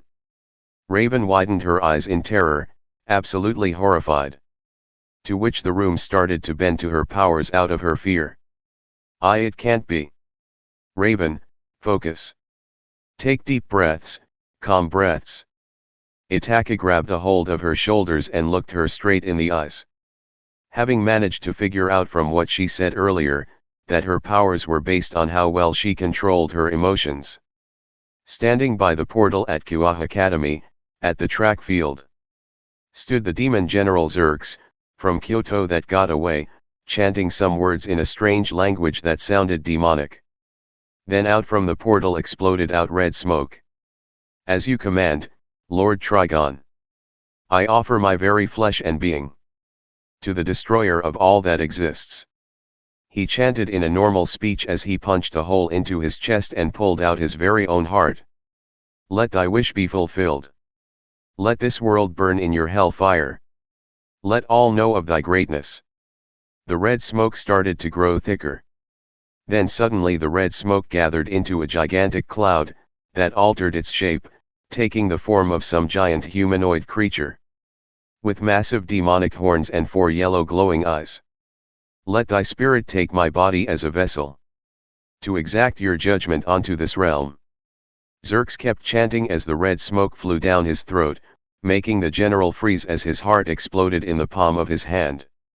He isn't even able to scream, but his pupils shrink and his eyes widen, sweat run down his forehead, showing that he is in immense pain.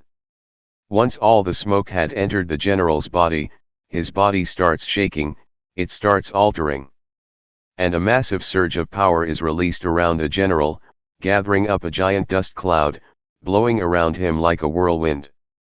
The shadowy form of Xerxes starts growing taller, his body becoming thicker with muscles, horns growing out from his head, his very face changing shape, and to top it off he grows an extra pair of eyes, and his 4 eyes let out a yellow glowing light. The shadowy demonic form of the general looks into his own palm, letting out a chuckle that sounded completely different from him. His voice, deeper, darker and more sinister. The whirlwind then vanishes, and the dust is settling down. Although the demon we expected to see, wasn't there. There stood what looked like a normal man. He was tall, dark and handsome. His black hair long reaching to his upper back, his body very muscular, and his 2 eyes had red pupils. And all he was dressed in were black shorts, with a loincloth around it held up with a skull-decorated belt. And on his wrists were black metal bracelets. He gives a devilish smirk as he clenches his fist. You've done your part, General Zerx, your sacrifice will not be forgotten. The man turns to the giant portal, that is leaking out more demonic energy, making his power grow.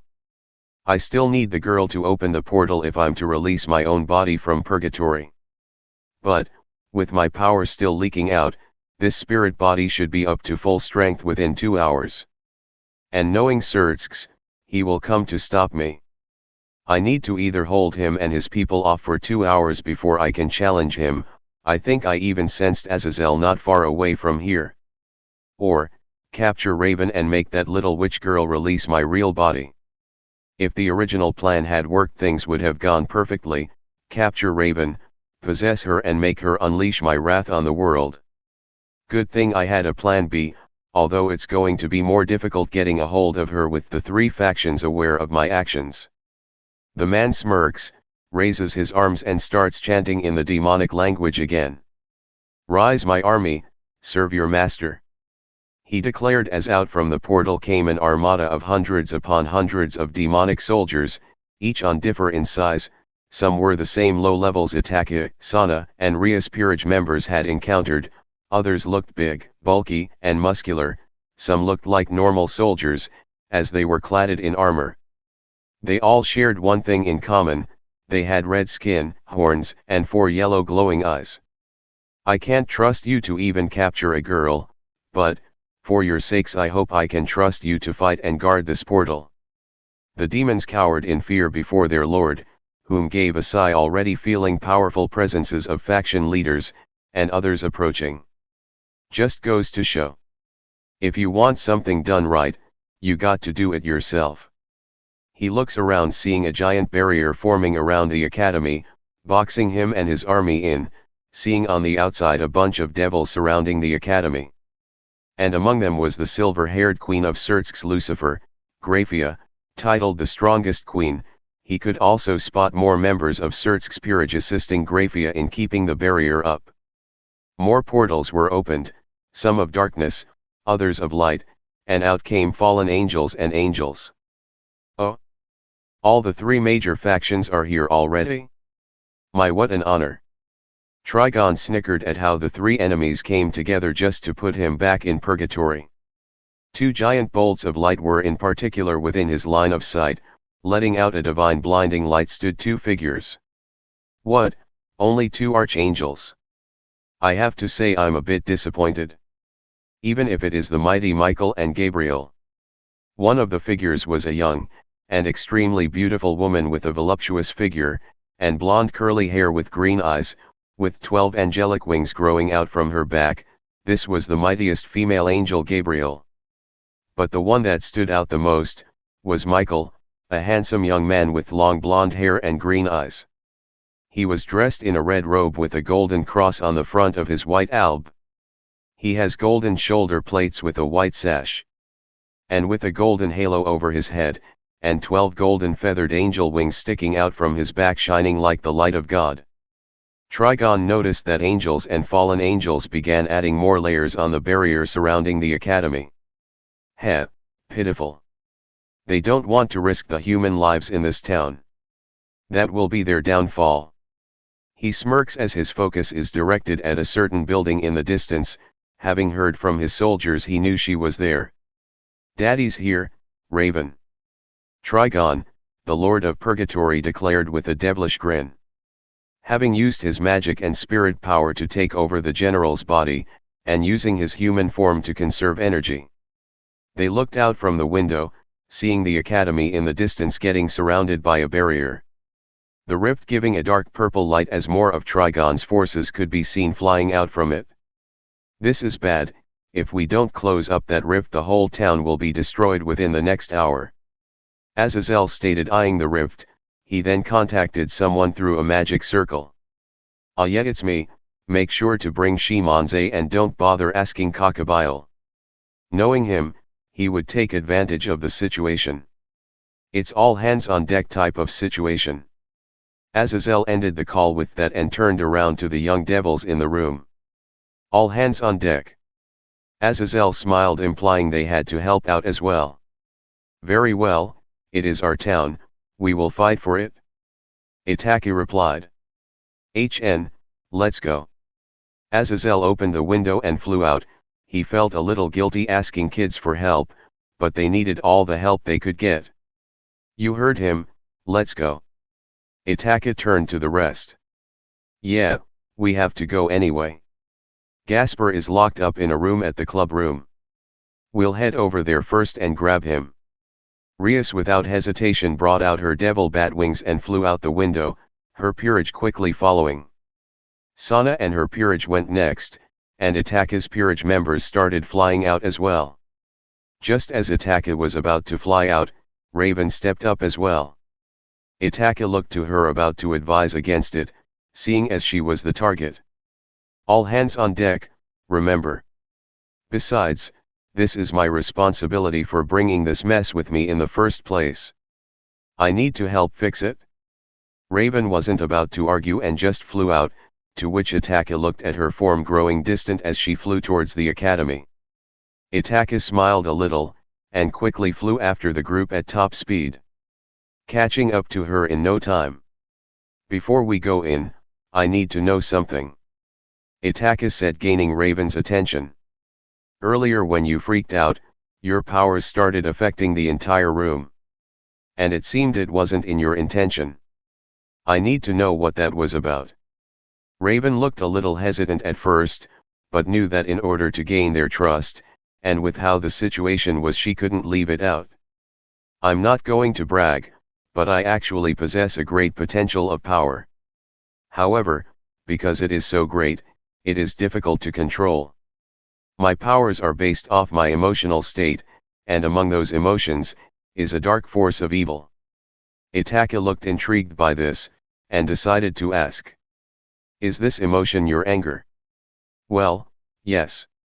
It is the part of me my father, Trigon, managed to gain influence over. It is that power I'm trying to suppress. And in order to do that, and make sure that emotion doesn't come to power, I've decided the best solution is to suppress all my emotions. If I don't, what happened in that room will happen more often, only far more destructive. Raven explained, and just like she said, she wasn't showing any sign of emotion. Neither in her facial expression or her tone of voice. I see.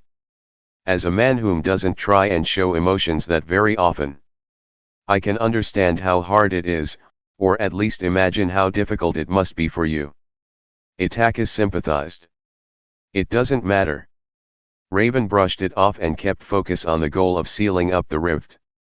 Azazel was the first to enter the barrier, and immediately went on the offensive, sending a bombardment of light spears raining down on Trigon's forces. Followed by Rias and her peerage members, going straight towards the old school building. Uto, secure the building. Akeno, keep a lookout. Konako, retrieve Gasper. I will go on the offensive. Rias ordered as her eyes flashed red, and an aura of destruction flared around her. Yes, Baku. Akeno, Kiba, and Konko scattered. Konako crashed straight through a window into the old school building and rushed to Gasper. Kiba gracefully landed outside of the main entrance to the building with his sword stabbed into the ground. Sword birth. Swords popped up all around the building, stabbing through many incoming demonic creatures, restraining them. Akeno levitated over the building, forming a giant magic circle over her, sending bolts of lightning into incoming enemy troops. Rias flew straight towards a small squad of demonic troops, blasting them with a wave of destruction. She gracefully landed between them, charging up softball-sized destruction spheres, and threw them into the demonic soldier of Trigon. One by one, they were incinerated by the power of destruction. Rias raised her right hand, charging up a wave of destruction, only for her wrist to be grabbed by a giant fat four-eyed red demonic creature. Rias struggled to break free, then a glint passed by them and the demon's arm was cut off. The demon backed up crying out in pain, and was then met with a fist to the face by Tsubasa and slammed into the ground. The one who had cut of its arm was Tomo. Rias looked up to see Sana looking a little smug. Should keep your eyes open, Rias, Can't have my peerage looking after you the whole time. Rias merely smiled back at her rival, showing a charged-up sphere of destruction in her left hand. I assure you, I had everything under control. You on the other hand. Rias threw the destruction sphere past Sana, blasting an incoming demon in the face. Should worry about yourself. Sana still smiled and landed next to Rias, going back to back, Sana creating a massive serpent water dragon while Rias formed a magic circle charging up a giant wave of destruction. They both then attacked the incoming enemy soldiers, as they were starting to get surrounded. Trigon stood before his rift, smirking at seeing the battle having begun. Angels, fallen angels, and devils had come to fight Trigon and his demonic forces. I suppose I should make things a little more challenging. Trigon turned to the rift, looking at its size. It's not big enough for my body to pass through, but my pet on the other hand. Trigon began chanting an incantation in a demonic language, and a roar was heard coming from the other side of the rift. Trigon, while chanting, grinned as he felt his spirit body gaining more and more power from the rift. He had already reached Satan class level. Meanwhile, Konako kicked down a door leading to what looked to be a young girl's room. What's going on? A little blonde-haired girl? He was at least dressed in a girl's school uniform, and with his frail and thin figure he looked just like a girl, and his voice didn't help either. His teary violet eyes looked at the intruder in confusion. Kei Konako-chan? Gasper questioned. Gasp, we don't have time, we have to get out of here. Konako went to grab the little half-vampire boy, only for him suddenly to be replaced by a box. Did you use your powers again? Konako questioned as the box began to rustle. What? I'm sorry, I got scared. We're going outside, right? Then I want to be in the box. Gasper uttered, feeling terrified. Konako sighed and just grabbed the box containing the cross-dressing vampire, and jumped out the nearest window. She landed and was quickly met with Kiba holding off an armada of demons. Konako-chan. You got Gasper? Kiba asked as he cut a demon's throat open. Konako jumped in and delivered a spin kick to one of the demons. Right here. Konako nodded towards the box that rustled a little bit. What's going on? I'm scared. Gasper muttered from within the box. Long story short, the academy has been invaded by big scary demons. Konako replied and kicked another demon away. What? Are they going to eat me? Gasper asked, honestly terrified. Probably. Konako bluntly replied, causing the half-vampire to wail in terror. Kei Konako-chan, now is not the time to tease Gasper. Kiba's sweat dropped as he used sword birth to restrain more demons. Itachi's peerage then entered the fray. Jack was the first to jump down, creating 10 different daggers around her, and sent them flying down into the heads of the demons. To which they screamed in pain and were vaporized by a holy-like aura. Rebellion, holy daggers. Jack uttered, and quickly an armada of demons started to surround her. A blue light of fire then moved swiftly in between them, and the blue fire ignited around their bodies, making them scream in pain. Kurika appeared with blue flames generated from her hands. Wonder if these guys regenerate as well? Naya. Kurika looked to the demons to see more coming out from their shadows. That's a yes. Naya. While flying above them, was Ito in her Kakuja, unleashing a bombardment of crystal red-like projectiles raining down onto the demons. Her Kakuja landed amongst a large group, and started sinking its jaw into the biggest one she saw, splattering its blood. Taste is kinda like what a barbecue would smell like. Ito hummed and kept swatting away at the demons like they were flies. Then around the gym, various demons were wrapped up in strings. Digging into their flesh, squirting their dark blood out, as their entire bodies were squished to piles of rotten flesh. In the center of all this stood Damien in his serious state, twitching his fingertips to increase the grip of the strings. Yet more demons started to appear around him. Oh my, This is going to be tiresome. Huh. Damien raised his brow, seeing multiple red demons being sent flying around. It was as if something just drove right through their armada. Swinging his mighty war hammer around like a bow staff, swatting away the next demon after the next. Bob let out a tired sigh as he pummeled through a wave of Trigon's army. Jumping into the mid-center, delivering a powerful kick right into one's jaw, sending him flying across the field. He moved with such intensity and force, that even an army of these demons could barely keep up. A giant red muscular demon threw a punch at the mighty Bob, whom with ease caught it, and returned the favor in a right hook, punching the demon's very head off. As more demons begun surrounding him, limiting his space, Bob threw his left hand behind his back, and took a giant leap into the sky. He then turned his body around in midair, and swung his palm towards the demon army. Grizzly Claw. The mere force of Bob swinging his palm forward, sent a giant shockwave that shredded through the demons it hit, and blew the rest away. The impact was strong enough to create a giant crater. Bob then raised his hammer, and came raining down onto one poor demon whom got his head squashed by the hammer. A brilliant wave of light then shines within the barrier, as Gabriel and Michael release such strong waves of holy light that many of Trigon's forces are reduced to ashes. The Archangel duo lands before the Lord of Purgatory.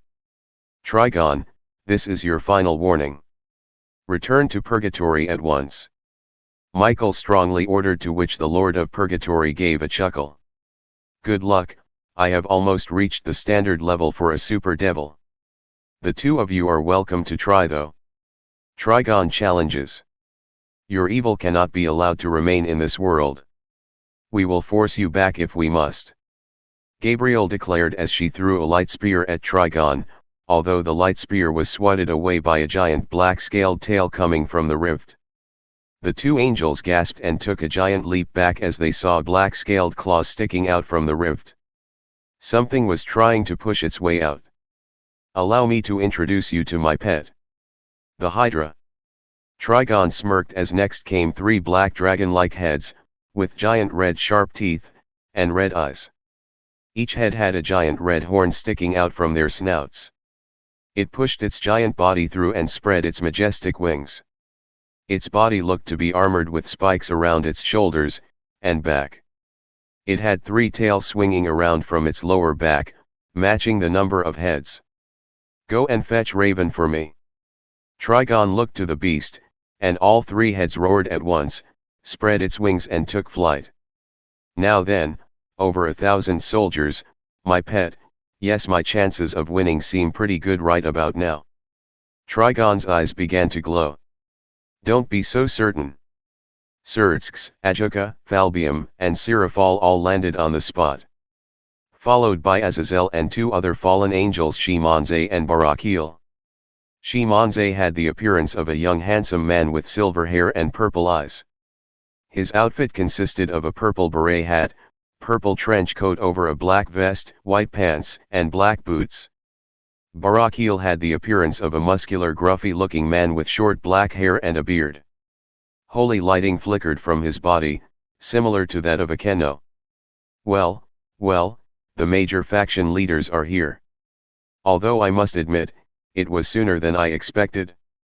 Trigon didn't look pleased at seeing Surtsks. He wasn't pleased with seeing all of them around him like this. They could really spoil his plans, and he knew there was no way he could take them all on at once in his current state. But he had other options. He didn't need the rift, he needed Raven. The rift is meant to serve as a distraction for the faction leaders while he hunts for Raven. True, if they sealed it, he would lose control over his spirit body and be stuck in purgatory. But even with all of them, closing up a rift of time and space between realms was no easy task. Trigon estimated he would have about a little over an hour before they closed the rift. He was more than enough confident that he would manage to capture Raven in time. Then he would be able to release his real body upon this world regardless. It was a gamble, true, but it was one he was willing to take. Trigon just needed to get away from them first, leaving them with the rift while he hunted for Raven. Come then.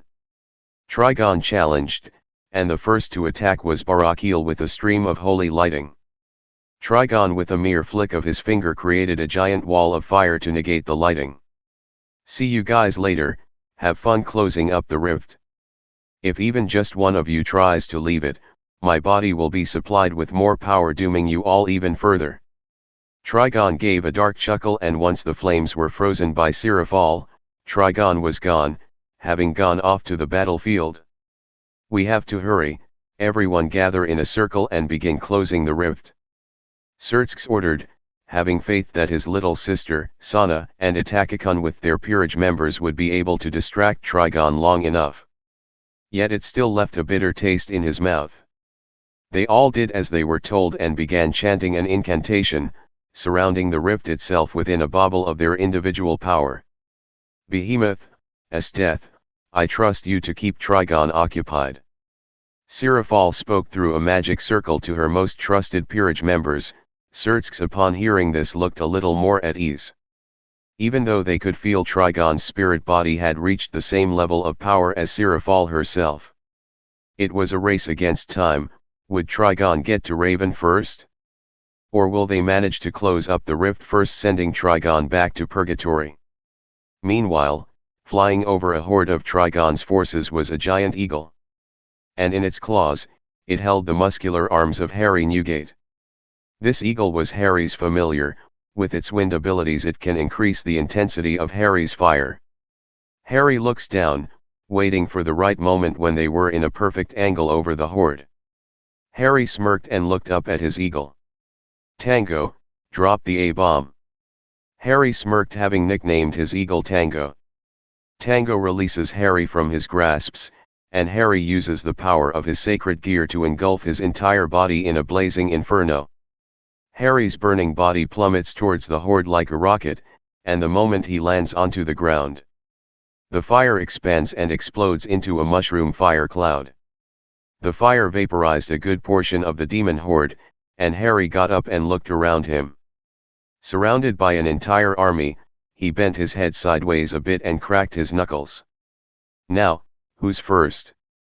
Battles were being fought all around the academy, that would without a doubt crumble down to nothing by the end of it. An army of demonic creatures battling devils, angels, and fallen angels. The faction leaders trying to seal of the rift to send these creatures' leader back home. A three-headed hydra standing tall, before Kurika, Jack, Damien, Ito, and Rias with Sana by her side and the rest of their peerage members behind them. The hydra let out a powerful roar and opened its massive jaws, gathering energy of darkness to create dark lighting spheres. Each head spat out one energy sphere after the other, and kept charging up more to bombard the group. Damien swiftly moved his arms at such blurring speed, and before they knew it a net of strings was formed over them catching the spheres. Damien grunted as the bombardment from the hydra didn't end, leaving a heavy strain on his body. Hurry! I won't be able to hold these blasts back forever. He warned the group, whom all swiftly made their next move. Kurika took a deep breath and her eyes flashed in a yellow glow. Yujutsu, poison mist. A thick strange mist started appearing around the hydra. As the hydra breathed the mist in, its moves began to look more sluggish as the effects of the mist began restraining its body. Jack, Ito, do your thing. Jack flew in the air over the hydra, forming a giant portal in the sky above it. Rebellion. Jack lowered her hand a little, and down over the hydra rained down a seemingly endless number of blades. The hydra howled as the blades managed to cut through its black scales. Ito with her Kakuja flew above it like a vulture, circling its prey. Ito gave a sickening childish laughter as she shot out a multi-barrage of red crystal-like projectiles merged with some demonic fire. Those demons earlier were kinda spicy. Ito commented, having increased the power of her Kagun by eating some of Trigon's henchmen.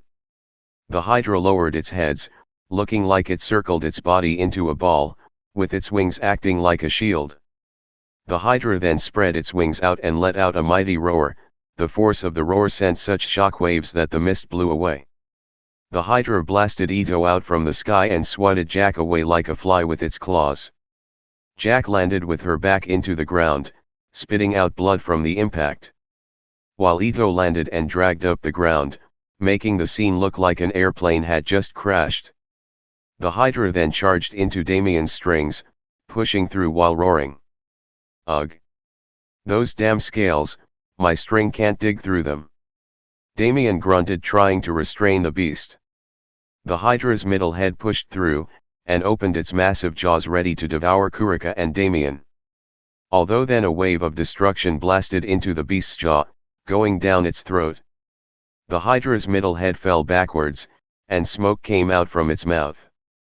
The other two heads charged up energy spheres, although a bolt of lightning and a wave of water struck the spheres as Akeno and Sana joined in. Baku! Kiba called out as from behind them charged an army of Trigon's henchmen. Yuoto! Konako! Assist Sana's peerage members in dealing with them. The rest of us will take on the Hydra. Rias ordered, and her knight and rook didn't hesitate. And charged with Sana's peerage members at the incoming demon army.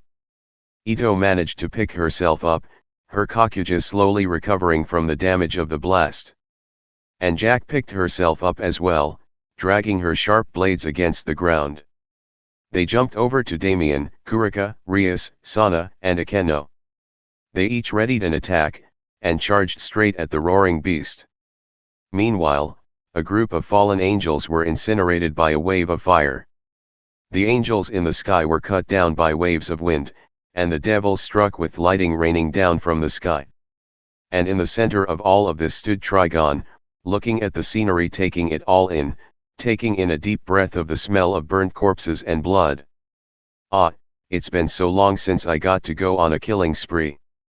Everything in purgatory is already destroyed and dead. It's no fun down there anymore, soon I will have a whole new playground. Trigon smirked at the thought of a burning earth. Trigon's smirk vanished, however, as walls of ice surrounded him and the earth beneath him began to move. Stone spikes stuck out from the ground, piercing Trigon's body. A magic circle formed beneath him, and out came a giant ice dragon eating the Lord of Purgatory as it flew up over the academy. A strange glow then spread from the ice dragon's body, and it began to melt. The entire dragon melted away, and the water from it evaporated from the heat. The stone spikes had crumbled into dust, and a fiery figure landed in the center of the ice arena. Trigon stood tall, unharmed. His skin now red and his hair white, he had 4 yellow glowing eyes and horns sticking out from the side of his head. The heat released from his body began melting the ice walls as well. Well, not bad. As I would expect from one whom calls himself Lord of Purgatory. Esteth tipped her hat, greeting Trigon with a smirk. This is as far as you go. Trigon peeked behind him and saw the old man Behemoth. The old man grew in size a little, and the sleeves on his shirt exploded as his arms became bulkier and more muscular. His gray-silver hair turned black, and black spots grew around his now muscular body. He grew out 8 devil bat wings from his back, and his eyes turned black with his pupils being red.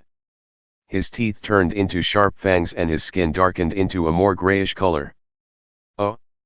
The Earth King Behemoth, and Leviathan's other little pet. How admirable of you to volunteer, to be my next victims. Trigon gave a devilish smirk as his 4 eyes gave a powerful threatening yellow glow. Esteth smirked with glee, her eyes filled with the lust for battle. Just itching for the fight to begin. I haven't had a good challenge since Lady Seraphal, and Graphia. Be sure to entertain me. Esteth had a giant geyser of ice erupt beneath Trigon, yet the ice began melting upon contact with the Lord of Purgatory. Soothing. Trigon mocked, barely feeling anything. Esteth at blinding speed jumped him and delivered a spin kick to his cheek. The force of her kick made Trigon take a step back, and he was then grabbed in a hold by the massive arms of Behemoth. How impudent! Trigon unleashed a wave of fire around his body, yet the flame seemed to barely hurt Behemoth, who merely tightened his grip. Nice one, Behemoth. Esteth leaped at Trigon, a sword in hand, and swung it at his neck. Trigon flinched as the blade cut through him, scratching him a little. Death, increase the power in your ice attacks. Otherwise you won't be able to hurt him. Behemoth declared, still holding tightly onto Trigon. Heh, like you need to tell me how to fight. Death laughed like it was a joke, as the black tattoo symbol on her chest began to spread around her body like wildfire. My Taigu, or rather my sacred gear, has only begun showing what it can do. Death entered a new level of power, and the density of her ice increased as she stabbed Trigon with an ice dagger. The ice dagger then exploded within his body, and ice crystals popped out from him. Behemoth jumped back and clapped his hands together, as the ground below Trigon split open, and swung up in an attempt to squash him. The two elite peerage members of Sirafal jumped back as they heard the sound of clapping. Trigon walked out from the dust cloud left from Behemoth's attack. Not too shabby there, as expected of two Satan-class level fighters. Still, I think it is time we skip the warm-up and really get started. Trigon stood tall, not a scratch on his spirit body. While as Behemoth looked wary of the Lord of Purgatory, his companion Death smiled with a crazed glee, while her pupils shrank glaring at Trigon with a lusting gaze for battle. Death didn't waste a single moment and jumped at Trigon with her sword raised. Death moved at incredible speed, and yet Trigon dodged her attacks like they were nothing. Trigon then attempted to grab her, yet the ice general slipped underneath his grasp and clapped his shoulder with her left hand, causing Trigon's body to freeze in a block of ice. Heh. Death smiled as the glove on her left hand burned away from having touched trigonometry, revealing that Death's left arm was made out of ice, having lost her arm a long time ago. Death merely watched as the ice around Trigon's body began to melt. Come on, come on. Death spoke like an impatient child wanting candy, only for her she wanted to fight. Once the ice had fully melted from Trigon's body, he glanced over at Death. Death then speed towards Trigon, delivering a powerful kick to his chin. Death then jumped up with her leg raised up a little. She smirked with a malicious look in her eyes, as she slammed her heel into Trigon's upper right eye. Arg! Trigon hissed and grabbed onto Death's ankle, and started swinging her around like a rag doll, sending her body swinging down into the ground again, and again. Blood squirted out from his upper right eye, although then a fire started burning out from his eye socket. And once the flames died down, his eye was healed and back to normal. How fun! Death gave a devilish smirk, and Trigon returned it with a devilish grin. You are quite the demonic woman, hard to believe you are only a mere reincarnate. Death, was it? You have earned a bit of my respect. Trigon's eyes glowed, and out came laser beams blasting into Death. Her body was sent flying into the ground, digging it up as the blast kept pushing her. However, the beams were held off as a wall of earth popped up between Death and the beams. Behemoth stood before Death, his right arm stretched out with his giant fist clenched. He then opened his hand, sending a surge of energy into the ground. Scatter! Behemoth uttered, as the entire ground surrounding Trigon exploded into spikes. Iron Maiden! Behemoth then clapped his hands together, and the spiky ground slammed together into trigonometry. Death, quickly attack him. Damn geezer, spoiling my fun. Death mumbled as she picked herself up. She then raised her sword high into the heavens. And surrounding the earth dome containing Trigon, thousands of ice swords were formed floating in midair. Death then lowered her sword and directed the tip towards the dome, to which the swords flew, stabbing into the dome, and into trigonometry. And now the finishing touches. Death flicked her fingers, to which a giant ice meteorite formed in the sky above. Both Death and Behemoth took a leap back, and Behemoth also gave a flick of his fingers, creating a second meteorite over the ice one. And they both plummeted down onto the earth dome containing Trigon. The impact of the meteorites could be heard and felt for miles. Normal humans in their homes turned on their lights and many looked out their windows. What is that? An earthquake? The humans questioned, looking towards Kua Academy, which looked completely fine. The barrier acted also as an illusion to humans, so they couldn't see what was going on inside. After not seeing anything, many just went back to sleep, while unknown to them, a battle that would determine the fate of the world was taking place in their neighborhood. While back within the academy, Esdeath and Behemoth looked at the rubble mixed with earth and ice, trying to locate the Lord of Purgatory. Then suddenly, the wind started to get stronger around them. "What now?" Behemoth questioned, and raised his brow, seeing the rubble beginning to move. Before they even could realize what happened, the rubble exploded from a giant whirlwind of darkness. And the rubble of earth and ice blasted into them, as the wind also started to pull them in. Esdeath and Behemoth widened their eyes as they were sent flying towards the whirlwind. And once they clashed into it, they both screamed as their bodies felt like were being ripped to shreds. Trigon stood tall in the center of the whirlwind, unharmed from the looks of it. "Not bad, that combo attack of yours really did sting." Trigon mocked them as their screams of anguish and pain was like music to his ears. "Arg." Esdeath gritted her teeth, and slammed her ice arm into the whirlwind, sending a blizzard wave of ice into it. Her ice arm was torn apart bit by bit, yet the whirlwind looked like it was beginning to freeze into ice. Yet Trigon remained calm, and merely gave a blow with his lips, increasing the intensity of the whirlwind, ripping the ice apart as well as sending Esdeath and Behemoth flying. Esdeath coughed up blood from the impact of her back hitting the ground. Her ice arm also gone, having been completely destroyed, revealing her stump. Her and Behemoth were covered in cuts from the whirlwind. Before they could take a breather, however, the whirlwind pulled them back in. Behemoth raised his fist as they were dragged towards the whirlwind. He then attempted to punch through the whirlwind, yet the intensity of the wind ripped through his skin and flesh. The old man grunted in pain as his arm was getting torn apart, yet he still tried to push his fist through. Trigon stood there with his arms crossed, smiling as he looked at Behemoth's fist slowly getting pushed towards him. Even as the fist was mere inches away from his face, Trigon still looked unfazed. "Fool, resistance is futile." Trigon chuckled as he lifted up his index finger a bit, sending bolts of lightning raining onto Behemoth from the sky. Behemoth roared like a lion in pain. He gritted his teeth and kept pushing his fist through. "Even so, I cannot let you succeed. If it means my body will be torn apart, so be it. If it means I can protect the young master, I will do what I must regardless." Behemoth gave one final push, and punched Trigon right in the face. Trigon backed up a bit. Despite the storm restricting Behemoth, that punch still packed some power behind it. Trigon shook his head, shaking off the pain. And the storm reacted from its caster's pain, sending both of Seraphal's elite soldiers flying back once again. Esdeath panted and looked in disbelief. Behemoth could barely get through that storm despite being in his true form. Esdeath's look of disbelief turned into a smirk as she gave a chuckle. Heh, as expected of Trigon, a true monster even to the supernatural world.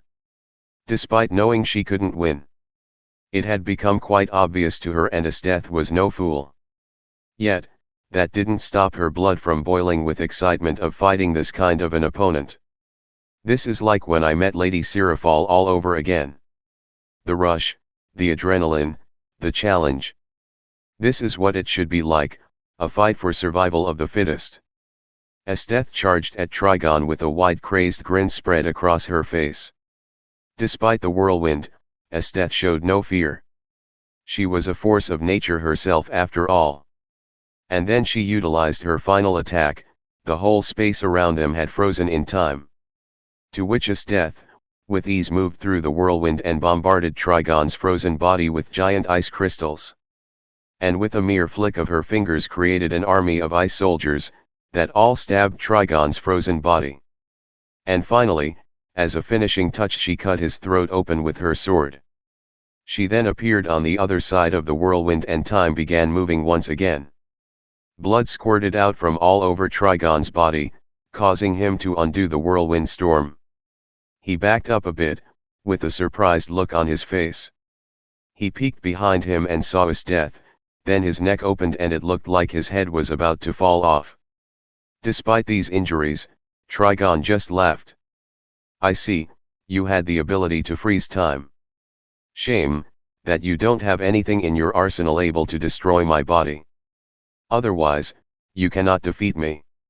Death stared in disbelief, as a wave of darkness healed Trigon's injuries, making it look like nothing had happened. No way. If only you could make others move when you freeze time, we could have ended this together. Behemoth growled as Trigon stood there mocking their attempts. Volcano. Behemoth raised his right hand into the air, and the ground beneath Trigon exploded with magma. Yet Trigon merely walked through it, his demon form being too much for them to deal with. Fools, time to die. Trigon gave them a malicious-filled smirk. Meanwhile, Rias, Sana, Kurika and the gang were surrounded by the Hydra beast, and by hundreds of soldiers from Trigon's army. They tried their best to hold each side at bay, yet it proved to be quite futile as it didn't take long for them to be boxed in. Korka, Jack, Damien, Ito, Rias and her peerage members, Sana and her peerage members, all standing back to back in a circle. The sheer power of the Hydra, and the spawning factor for Trigon's forces proved to be too much for them. If just the Hydra or the army were distracted, they could focus on one side, and easily take their obstacle down.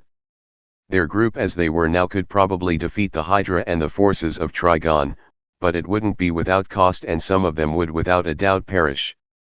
What do we do? No matter how I think this situation through, it always ends up with some of us dead. Rias clenched her fists in frustration, not wanting to lose any of their friends. Same here, no matter what calculation I take into account for. This doesn't look good for us. Sana, send a wave of water daggers flying through 10 of Trigon's soldiers, yet they just are ESP'd from their own shadow. Well, one of you would most likely be the ones to die.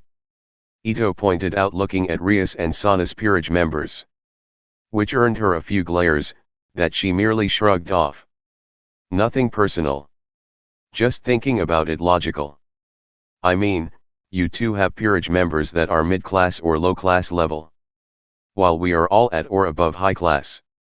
Ito stated, and she wasn't wrong, without a doubt Itachi's peerage members were the stronger ones out of the bunch. Heck, all except for Ito and maybe Kurika were stronger than Rias and Sana. Ito, this might not be the time. Kurika scolded and restrained a few of Trigon's forces with her poisonous mist. But there might not be a time later. Ito jokingly said, her dark sense of humor was still something the group hadn't gotten used to. Ugh. I will keep the Hydra occupied, the rest of you take on the demon army. Damien declared, holding the Hydra back with his strings. But if we do that, you will die. Jack pointed out, it being obvious to anyone that if Damien took on that monster alone, he would die doing so. You can't be sure. I will think of something. Damien promoted himself into a queen and got ready for battle. The Hydra's claw got through his strings and went straight for him. But before it could reach, it was stopped. Damien widened his eyes, seeing a big bulky muscular figure standing before them. Bob. Promotion Rook. Bob held the Hydra's claw back with just one hand. I will take care of this monster, you all focus on those hundreds of demons. Bob, thank you. Tsubasa uttered, with a faint blush seeing this display of strength. Don't thank me, by coming here I brought with me more of those soldiers. But this way, we might have a chance, right? Bob looked to Sana or Rias for the answer, the two of them being the tacticians of the group. I think so. Rias replied, not sure. We should manage.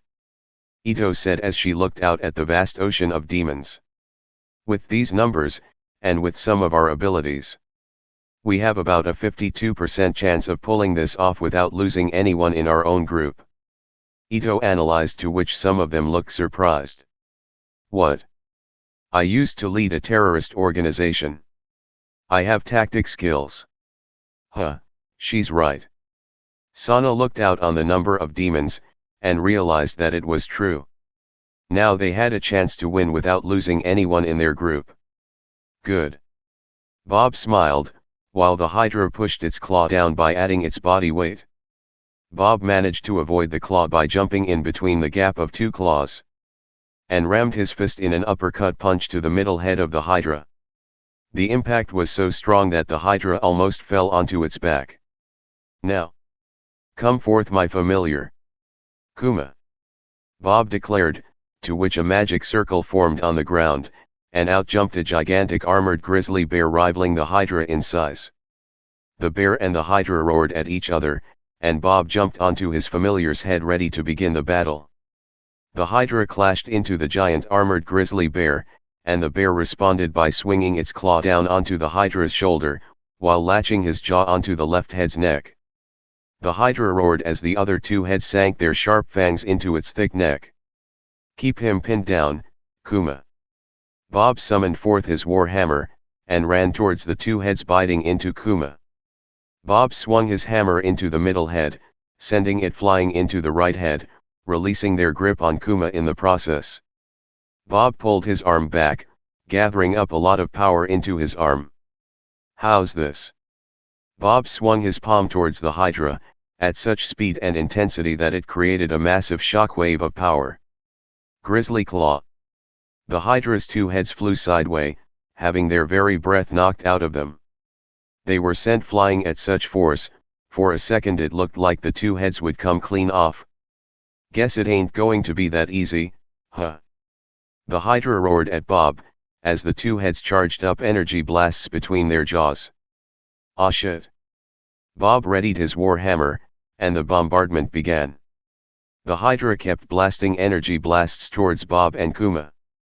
Bob deflected most of the energy blasts with his war hammer. Yet Kuma wasn't so lucky. Bob tried his best, yet some blasts got through and hit Kuma. For each blast, the giant bear weakened as the damage dealt from the blast seemed too great. Yet Kuma could not move, needing to restrain the left head. Kuma attempted to bite through the left head's neck and kill it. Although the thick hard scales surrounding the neck didn't make it that easy. The Hydra then moved its claw, grabbing Kuma in a stranglehold, while trying to push him off. Bob kept moving at blinding speed, his movements seeming like mere blurs as he deflected blast after blast. He mostly aimed for having the Hydra's blasts hit another blast, or hit the Hydra itself. He at least managed to keep the blasts away from his friends battling Trigon's army. Damn it.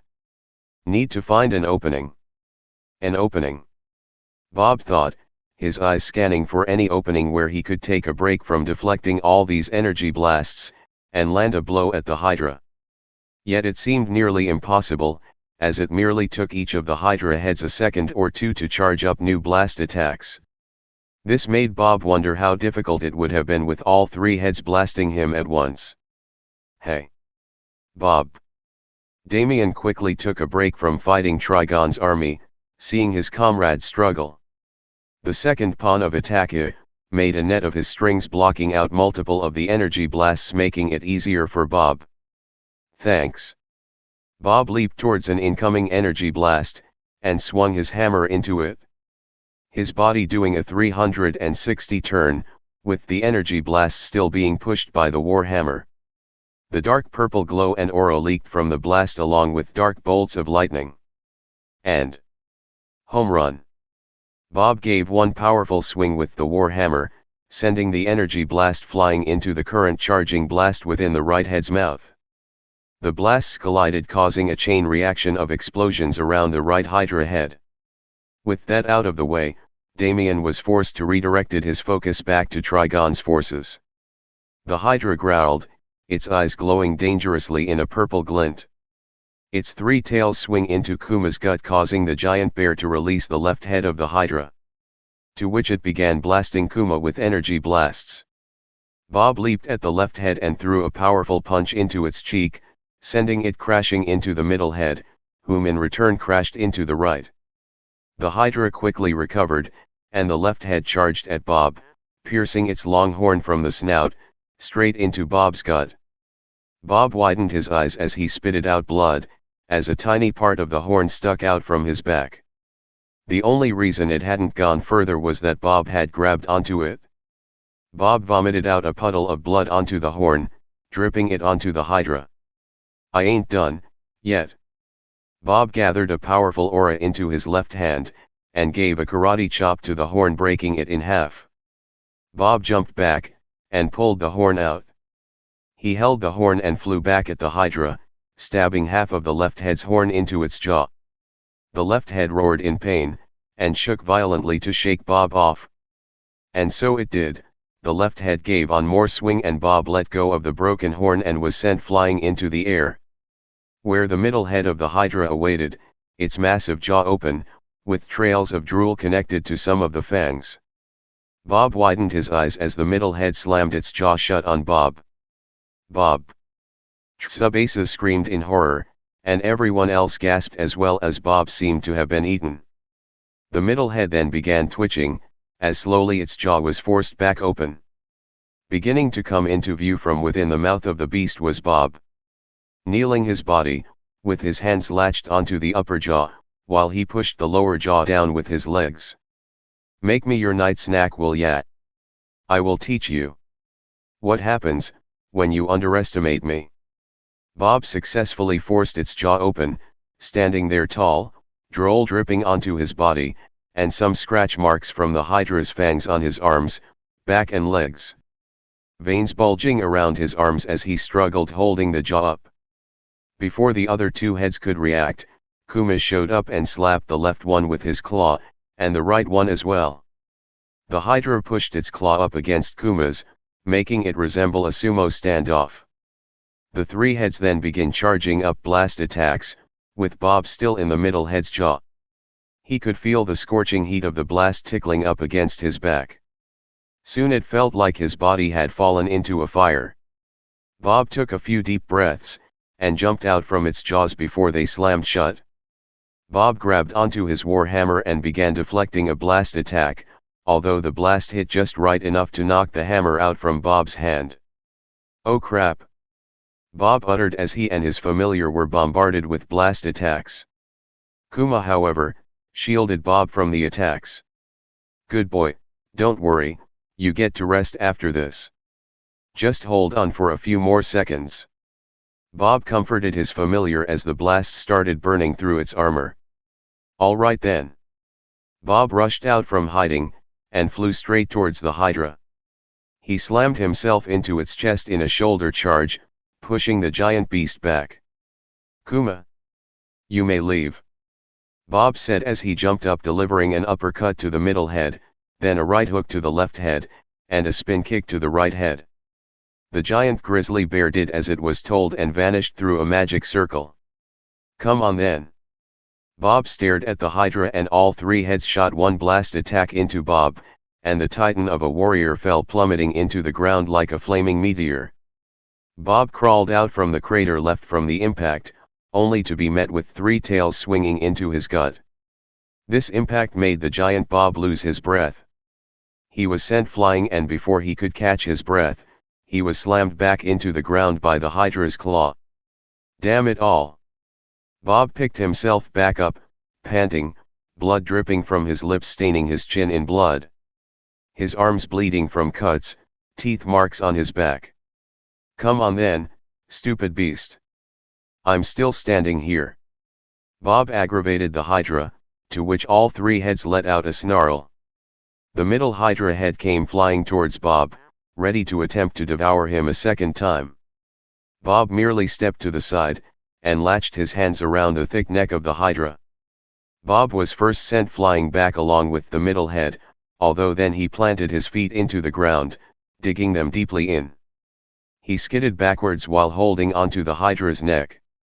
"Arrgh!" Bob gave one good war cry and managed to stop, while holding the middle head in check. Seeing the Hydra in this position, gave the former boxer an idea. He smiled with glee as he put every ounce of power in his muscles to hold the Hydra still. "Hey, how much do you weigh, big guy?" Bob asked, to which he got a roar from the Hydra as a sign of reply. "You know, back when I was still human. And in this very form, I managed to bench press a locomotive without breaking a sweat. Bob further tightened his grip on the wild savage beast that was the Hydra. Let's see what I can do at full strength now, as a devil. Bob turned his body a bit, still holding onto the Hydra's neck. He stretched his right leg back and bent forward to his left knee. Veins bulging all around his muscular body, as he let out a war cry while pulling the Hydra. Promotion Queen. A powerful blue aura flared like wildfire around Bob. Sweat poured down from Bob's forehead, craters formed beneath his feet, and then he gave one more war cry. Urgh. Suddenly, the Hydra's legs were lifted off from the ground. The Hydra itself looked shocked as Bob threw this gigantic three-headed dragon over his shoulder and smashing into the main school building. The building mostly collapsed from the Hydra, whom now laid on its back. Bob took a giant leap into the sky, his right hand pulled behind his back. Your stomach is one of your weak spots, yeah. Then this should end it? Bob gathered a powerful aura into his right palm, and slammed it forward. Grizzly Claw. A giant shockwave of power was sent flying towards the Hydra. The end of the shockwave looking like the head of a grizzly bear. The shockwave clashed into the Hydra's gut. The Hydra's eyes bulged out a little. All three heads gasped at the powerful impact. Although it didn't end there, Bob raised his fist, and plummeted down like a meteor and slammed his fist straight into the center of the Hydra's chest. Bob panted as he looked at the Hydra, knocked down onto the ground.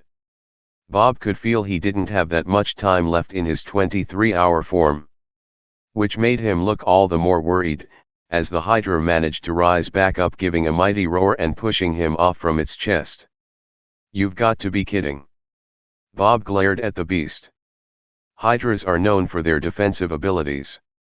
Their scales shield them and absorbs a lot of the damage from an attack, which gives the Hydra an exceptional amount of stamina and endurance to fight. Bob looked up and saw Raven flying down onto the battle. The moment the Hydra spotted her, all three heads roared, having found their target. Get out of here. That thing is after you. Bob warned Raven, whom remained calm and not bothered. I am aware. Raven replied with a stoic face. Then go. I can beat him, you don't have to dash. Although you are stronger than the Hydra, are you sure you can outlast it? Raven cut off Bob from speaking, and he looked down knowing he was on a race against time before he would deflate to his petite self. Hydras have strong bodies, although their minds are weak. So, attacking its mind is the key to defeating it. Raven explained, and her eyes glowed. The Hydra's left head went in for the attack, although was prevented by a wall of darkness. The right head tried to blast Raven, although the blast was negated by a second wall of darkness. The middle head opened its massive jaws and went in for the kill, yet was blocked by a wall of darkness. It didn't take long until the entire Hydra was trapped within a sphere of dark energy. Raven gently placed her palm onto the wall, where the middle head was on the other side. Azeroth Metrians in Thus. Raven began chanting as she infiltrated the Hydra's mind, hypnotizing it as all three heads started to look confused. And its body began moving strangely, to which Raven backed away from the sphere and went into a meditating position. The Hydra roared as it was trapped within Raven's dark energy sphere, banging its three heads up against the sphere to no avail. While Raven sat in a meditating position while floating in midair, her body radiating in a chilling dark aura. Azeroth Metrians in Thus. Raven kept repeating those three words in a chant. These words seemed to calm the Hydra down a bit. The beast started to look groggy as its strikes on the sphere's walls got weaker. It was almost like it had been drugged and was passing out. The roars started sounding more like whimpers, as it rolled into a ball and fell asleep. Wow! The beaten and battered Bob uttered, and everyone else looked stunned at how easy it was for Raven to subdue the beast when they all struggled against it. Raven then opened her eyes, glowing in a white light, and raised her hands. And beneath the sphere containing the Hydra, formed a dark portal of some kind. The sphere with the snoring Hydra sank into it, and then closed itself up. Raven's aura then vanished and she fell back to the ground panting, clearly having used a lot of energy to calm the Hydra. "Where did you send it?" Bob asked. "To a pocket dimension. We'll find a way to deal with it once Trigon has been defeated." Raven replied, breathing a little heavier. She picked herself back up and floated in midair. Back to Trigon, Esdeath, and Behemoth. Trigon towered over Esdeath and Behemoth, both broken, battered and beaten. Esdeath's right leg was broken. Her uniform was stained in blood, and mostly shredded. Behemoth's right arm looked like it had been eaten on by some wild animal. And his body was covered in cuts and burn marks. The Earth King couldn't even get up as Trigon's foot slammed into his back, pinning him down. "This has been fun, but now I'm bored." Trigon smirked as he held out his right hand that charged up a red energy blast. Esdeath and Behemoth could only look up in agony, unable to escape this blast. Esdeath let out a sigh, having accepted that she had met her match. "Only the strong will survive," Esdeath uttered, closing her eyes while remaining calm. Water Dragon. Suddenly a massive splash of water at the shape of a dragon crashed into Trigon, the force of the water strong enough to push him off of Behemoth. Trigon gritted his teeth in annoyance, and widened his eyes as his demonic body released an intense heat wave. Vaporizing the water dragon into nothing, Trigon was surrounded by a cloud of steam, and the next moment a cut appeared across his torso. Blood squirted out from Trigon, making him back up with a surprised look on his face. "Who are you?" Trigon looked at the new figure that had jumped in between them. The steam cleared up, revealing the young Citrai heir, Itachi. "I am Itachi Citrai, the next heir to the Citrai household. And you are trespassing on my territory." Behemoth and Esdeath stared up in shock, as Itachi stood between them and Trigonometry. "Why, young master, no, get away from here," Behemoth pleaded, while reaching his hand out while looking at Itachi's back. "I can still fight, there is no need for you to dash." Esdeath recreated her left ice arm, struggling to pick herself up. "Esdeath, even if you love battle, I'm not going to let you fight when you can barely stand." Itachi glared at the overconfident Trigon, smirking at him while crossing his arms, and reverted back to his human form, feeling like he didn't have to waste energy on Itachi. "But, young master, you don't stand a chance against him," Behemoth warned. "I am aware, but I can still keep him occupied. Perhaps long enough for Nasan and the others to close up the rift." Itachi activated his Sharingan, and went into a fighting stance. He took a deep breath while focusing on his energy, as he activated Toki, his life energy flaring like a flame surrounding his body. He also formed a magic circle in his palm, summoning forth his crow familiar. "Scatter!" Itachi uttered, and the crow flew into the air, and several others followed out from the magic circle. "Oh! For a mere child, you are quite gifted." Trigon clapped his hands mockingly at Itachi. Itachi was going all out from the very start, knowing what he was up against. There was no need to hold back. Itachi leaped sideways, leaving magic circles in his trails, shooting out ice projectiles at Trigon. The Lord of Purgatory merely stood there, smirking with his arms crossed. "Burn out!" Trigon uttered as walls of fire erupted around him, melting the ice projectiles before they even reached the fire walls.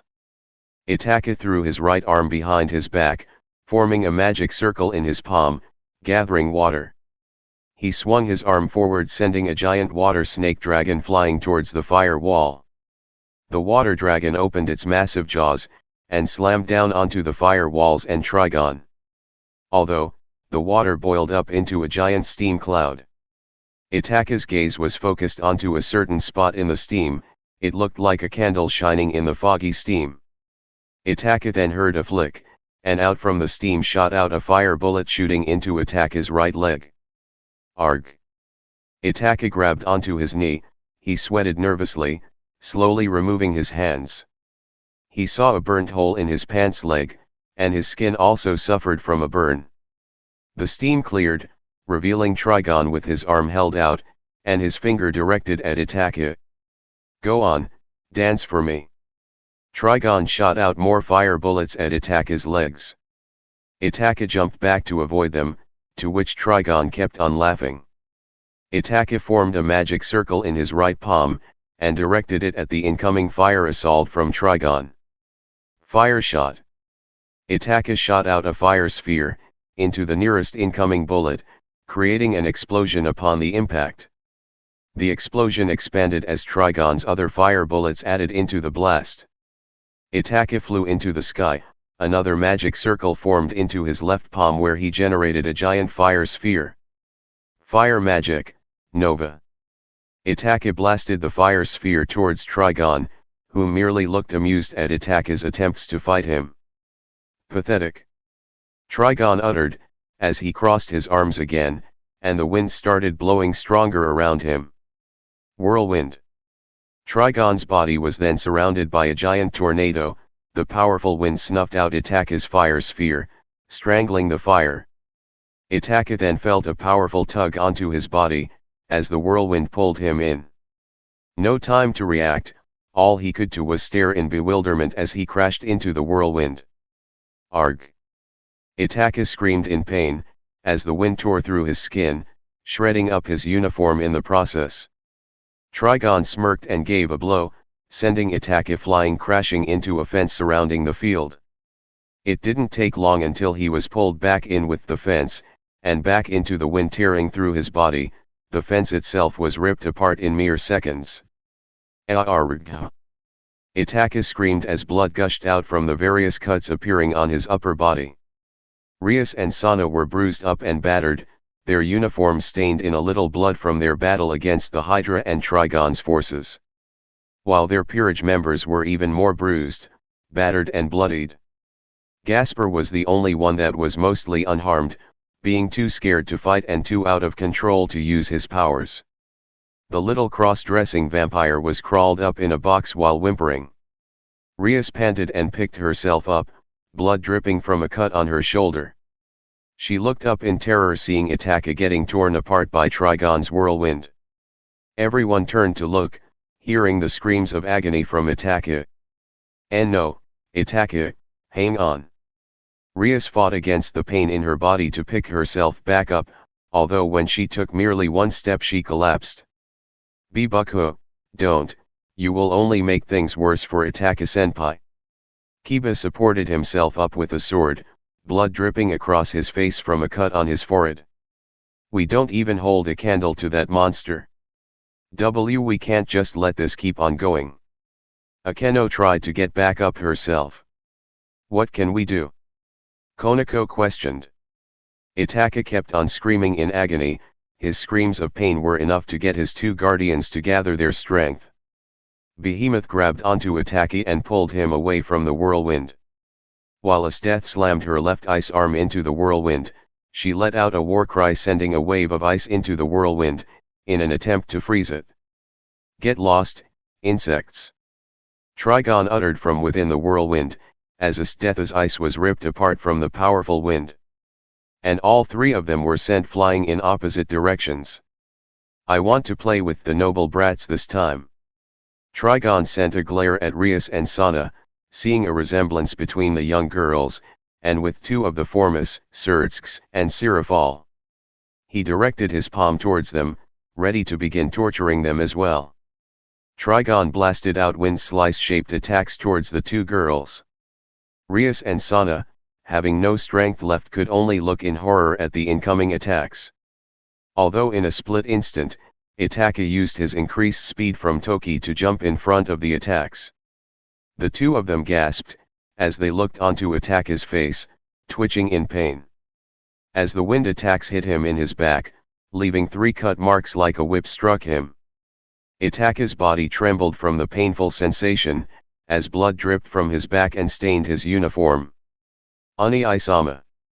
Sana stared in horror. Itachi merely looked to her with a smile. "Run, get away from here, I will hold him off." Itachi turned around to face Trigon, leaving them all to see his bloodied back. Despite his words, his eyes revealed all Trigon needed to see. Fear of potentially losing those he cared about the most.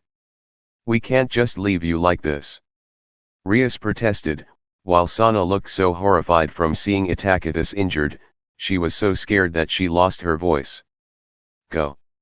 Itachi shouted like it was an order as he stretched both his hands out, creating a giant magic circle before him. "I'll borrow this from you, Kisame," Itachi thought as out from the magic circle exploded out a pool's worth of water. Water Shark Bomb.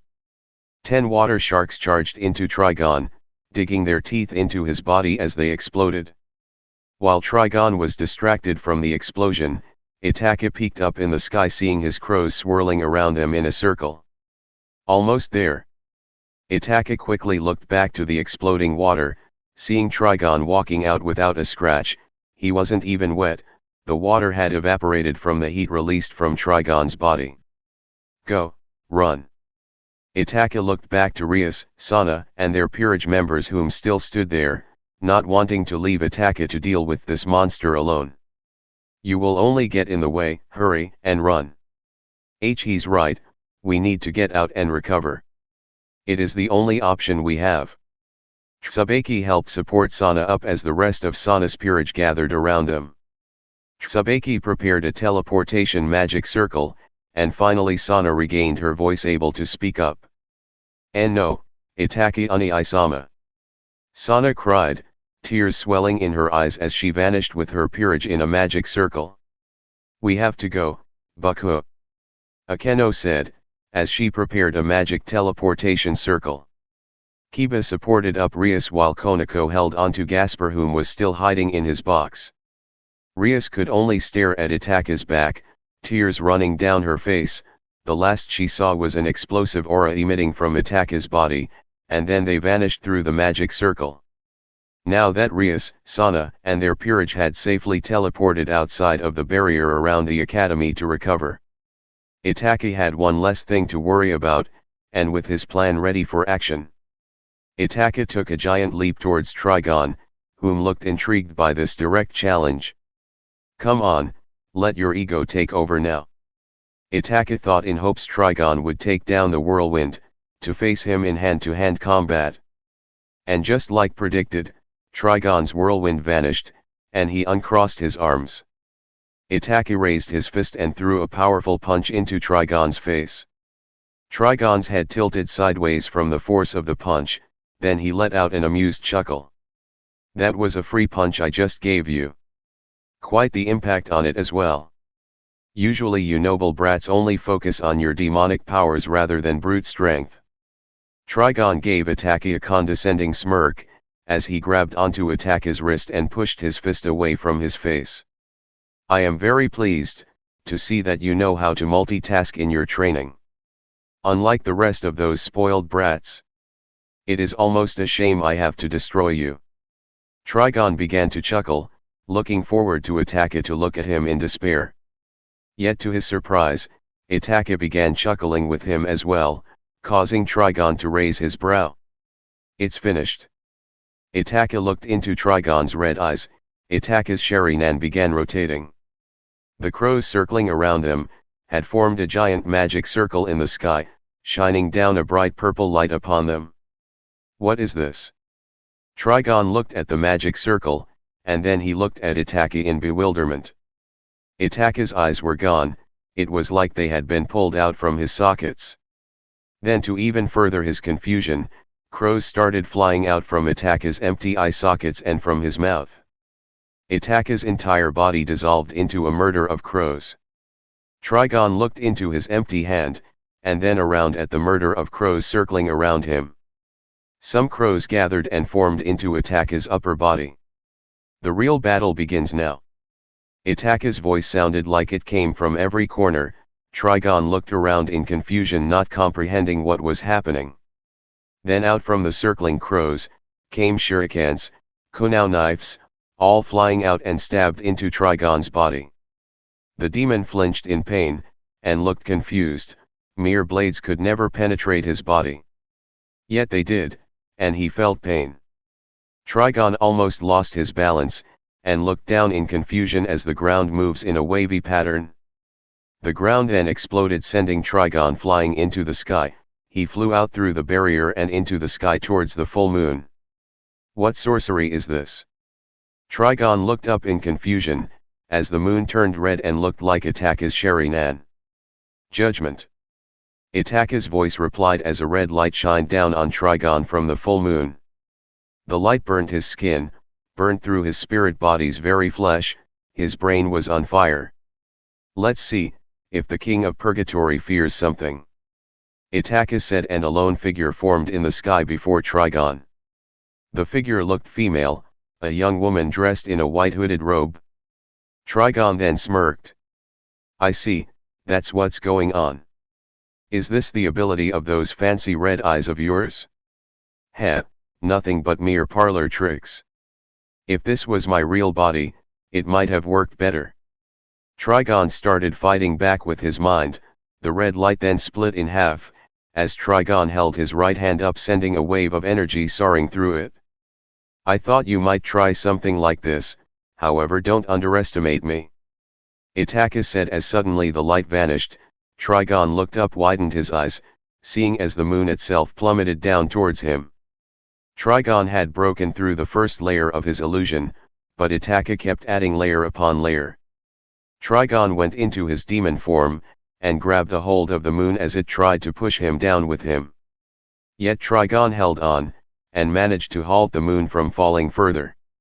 The space began to crack, as Trigon started breaking through the next layer, and Itachi focused on adding as many layers as he could. This should keep him distracted for a while, I hope, if not I will be in some serious trouble. Itachi thought to himself as he added on more layers. I could have cast an illusion earlier on, but that would have wasted my energy. Since this is not his real body, and if this spirit body of his uses a similar concept to that of shadow clones, then normal illusions would be useless, or at least heavily weakened against him. Since he calls this his spirit body, his mind must be involved in controlling it. But a normal illusion still wouldn't have that much of an effect. Itachi thought as more crows flew around the space, hacking and scratching Trigon to make him let go of the moon. Luckily with my crow familiars, I can boost up the effect of my Sharingan illusions. It took a lot of hard work, but I managed to use magic and my Sharingan to create a weaker version of the Tsukuyomi. True, it cannot affect the victim's concept of time, but space and matter, that's a different story. If it weren't for my familiar, I wouldn't have nearly enough energy to pull this illusion off either. Itachi thought, explaining this new illusion technique he had perfected with the use of his magic, his familiar, and Sharingan. And a plus, this illusion has that Tsukuyomi doesn't have. It can affect more than one person at a time due to the crows adding on a widespread effect with their powers of illusions. Downside, it is way easier to break through. I cannot afford to lose concentration even for a second. Trigon then concentrated even more power in his mind. His eyes glowed and blasted out eye laser beams into the moon.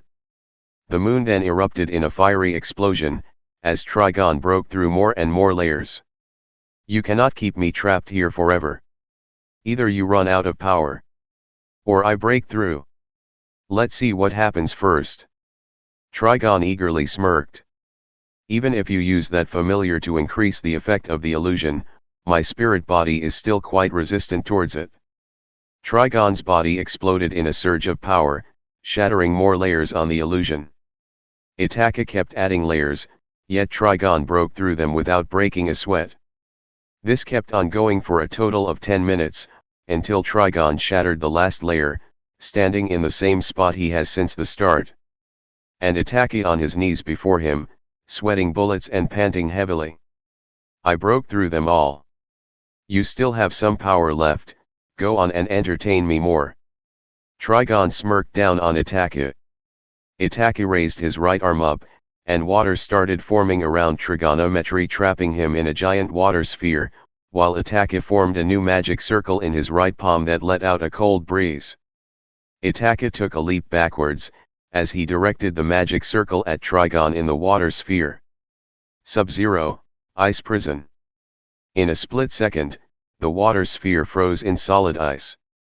Itachi started clenching his hand and glared at the sphere, focusing his demonic power into his hand. Now! Shatter! Before Itachi could finish, the ice sphere began to melt. Itachi could only stare in horror, as the ice melted off the Lord of Purgatory, whom smirked seeing the look of horror on Itachi's face. Now that is the look I wanted to see. Trigon chuckled darkly. The moment Trigon took a step forward, dark energy veils wrapped around his body, restraining him. They tightened around his body, to which his eyes twitched a little, seemingly he was in a little pain from this. He looked up and smiled with glee, as hovering over them was his daughter Raven. Sorry that it took so long, but restraining Hydra took longer than expected. Raven apologized to the bloodied, beaten up Itachi. You shouldn't be here. Itachi pointed out seeing as it was her Trigon was after. I know, but I am responsible for him being here. I cannot just stand back and watch someone die because of me. Raven released a dark magical aura around her, and gathered it into her left hand. Azeroth Metrians Inthos. Raven blasted her father with a dark energy blast, making him growl in agony and pain. The people of Azeroth practiced a certain magic art from the gods. This magic art is Trigon's weakness. However, I alone don't have enough power to defeat him. Will you lend me your aid, Itachi? Try. HN. Itachi released his Toki aura once again, and got into a fighting stance. Weakness. Ha! Foolish little girl, this power might be able to injure me more than other abilities. But, to call it my weakness, is presumptuous. Trigon unleashed a destructive aura, breaking free from his binds. Now, to begin my conquest of this world. Trigon immediately aimed for Raven in order to capture her. Azeroth Metrians Inthos. Raven formed dark energy tentacles, slamming them into trigonometry. Trigon latched himself onto them, and was sent skidding sideways from the impact. Then a giant water wave clashed into his body from behind, yet the heat from Trigon vaporized the water and turned it into steam. He inhaled his breath, sucking the steam right in to clear his field of vision. The dark energy tentacles then vanished, as Raven redirected her focus elsewhere. She surrounded a broken tower with her dark aura, levitating it, and sending it crashing down upon Trigon's head. The tower exploded in a surge of dark red energy, and Trigon shot out eye laser beams towards Raven. Raven quickly reacted and formed a portal of darkness before her. The beams flew right into it, and then Raven opened a second portal behind Trigon, sending his own laser beams blasting into his back. Trigon growled in frustration, starting to grow annoyed. Whirlwind. He then gathered a massive amount of wind around him, that created a giant whirlwind pulling both Itachi and Raven in towards him. Raven quickly created a portal for her and Itachi. They flew through the portal, and another opened out from Trigon's range. Raven flew out while holding onto Itachi. This isn't good. Sooner or later he will catch us. We can't keep running away. Raven hissed a little. Trigon leaped towards them, the whirlwind following him. Once he was within range, the wind started pulling Raven and Itachi in again. I have a plan. Itachi said. Raven created another portal to teleport them further away from trigonometry. Itachi whispered into Raven's ear, and she widened her eyes a little at what she heard. She and Itachi looked into each other's eyes and nodded. Raven let go of Itachi, whom flew towards Trigon.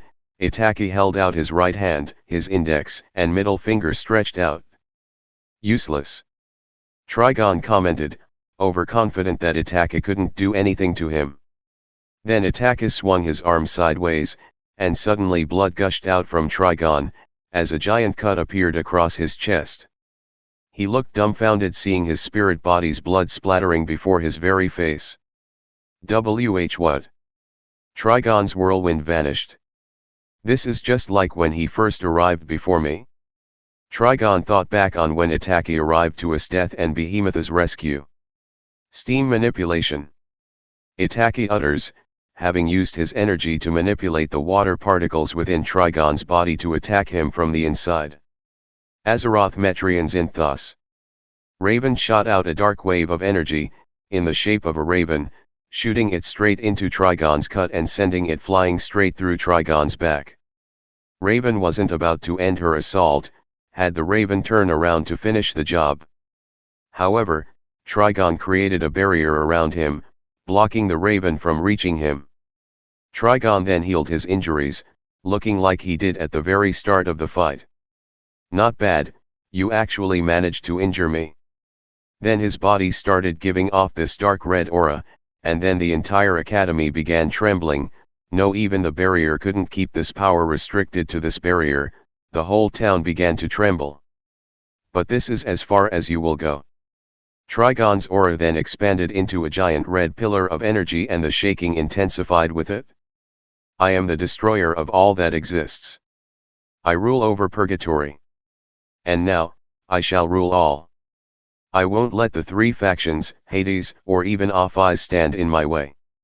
All worlds, all life, shall bow to me." Trigon's eyes glowed, and shot out laser beams into Itachi, piercing straight through his right shoulder.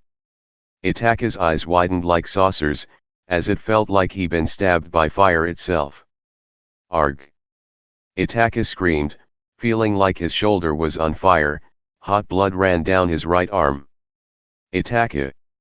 Raven diverted her attention from Trigon, overhearing the screams of agony coming from Itachi. Trigon lifted his right hand up, and the ground beneath Raven lit up in a red magic circle. Before Raven could react, she was surrounded by a red pillar of light. She screamed in agony as it felt like she had fallen into a pit of fire. "Raven, my sweet naive daughter. It is time you realize your fate, we belong together." Trigon smiled with glee overhearing Raven's screams of agony. It was like music to his ears. He then looked to Itachi, whom held his left hand onto his right shoulder to apply pressure on the wound. "As for you, you should be ashamed. Making my darling girl think there actually was hope for her. That she could live a happy life. And for that, I shall punish you."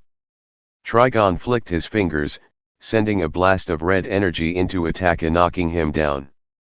While he was down, Itachi was bombarded with energy blasts, burning his body, grazing his shoulders and knees, damaging his limbs, making it painful to even stand or move. He was like a helpless animal being toyed with by its predator. He silenced himself, not making a sound to please this monster, and cast a glance at Trigon, glaring into his eyes filled with malice. Itachi's Sharinan rotated, and when the next blast from Trigon hit Itachi's body exploded in a murder of crows.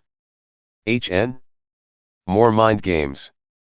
Trigon looked unamused at seeing the same trick twice, and merely broke through it. Although once his senses returned to reality, Itachi was gone. In confusion, he looked to the most possible location. Itachi, despite the injuries on his limbs, had moved fast enough to get to Raven, and to push her out from the pillar of light, taking her place. Itachi fell to the ground, and the light began to burn his body. He gritted his teeth in pain, clenching his fists to the point they bled. Raven stared in horror at seeing this, and a little disbelief at seeing this. He did all this for me. To save the world. She thought back before the battle begun, seeing his reassuring smile that they would help her. She knew he didn't do it just for her, she knew. She was impressed by him. He would willingly give his life to save others. She wouldn't let his will and determined spirit have done all this for nothing. Itachi's struggle would not be for nothing. Raven without hesitation acted, flaring up in a dark aura. Azeroth Metrians in thus. Itachi's pained and injured body was embraced by a cool cloak of darkness that gently lifted him out from the pillar of light. Raven then turned to her father, and moved her arms in various patterns and forms while chanting the magical words. Trigon widened his eyes as Raven had 4 red eyes, her anger was showing, and with it a giant speck of darkness bound Trigon's body. Trigon, despite this, smiled, his entire body was eaten by the speck of darkness. Raven raised her hand in the air, and the speck of darkness followed. Die. Raven's voice changed into a more demonic tone, she then squeezed her hand to which the darkness shrank. Raven's power started running wild, rocks started levitating around them, the very space around them began to bend. The ground beneath them erupted from the pressure, turning into a crater. Itachi stared in awe at Raven's untapped potential of power, a seemingly endless amount of magical power. All this power, from her suppressed anger. Raven! Itachi shouted, seeing how her power started affecting even the soldiers of the three faction. Many fell over growling in pain. Raven gasped, at hearing the screams of agony, and her eyes returned to being two and into their normal shade of blue. The speck of darkness started moving, and erupted in an explosive power of energy, and Trigon emerged. Trigon clapped his hands, his body scorched. The skin around his torso completely burnt away. What a magnificent display of darkness, truly worthy of being my daughter. Trigon chuckled at seeing Raven's frightened expression, as his body healed itself. Once I'm in charge, you will be free to use your powers to the fullest. No limitations, no restraints. No free will. Raven retorted back at her father. Heh, you won't even worry about such things once I'm done with you. It's her, isn't it? The thing that you fear, is her. Itachi managed to pick himself up, and glared at the Lord of Purgatory, trying to irk him to keep his focus off of Raven. In my illusion, when I showed you your inner fear, I saw a girl with white robes, she looked a lot like Raven. That's her full potential, isn't it? When she is not influenced by your power. And that potential, frightens you. Itachi stood tall in front of Raven, while smirking at the annoyed trigonometry. Trigon didn't look pleased, seems Itachi struck a nerve within the Lord of Purgatory. I've had enough of these foolish games. Trigon held his right hand towards his chest, in which a small portal of darkness opened before him. Out from the portal of darkness came a black sword handle. Trigon tightly grabbed a hold of the handle and pulled out a long black sword. End of the line, noble brat. Trigon gave the sword a good swing, sending a massive dark red energy slice. The slice wave dug up the very ground, as it flew towards the young Kshatriya heir. The beaten and battered Itachi could barely jump away from the slice attack, his limbs felt sore and numb, he couldn't escape, all he could do was glare at the incoming attack while trying to gather up what strength he had left.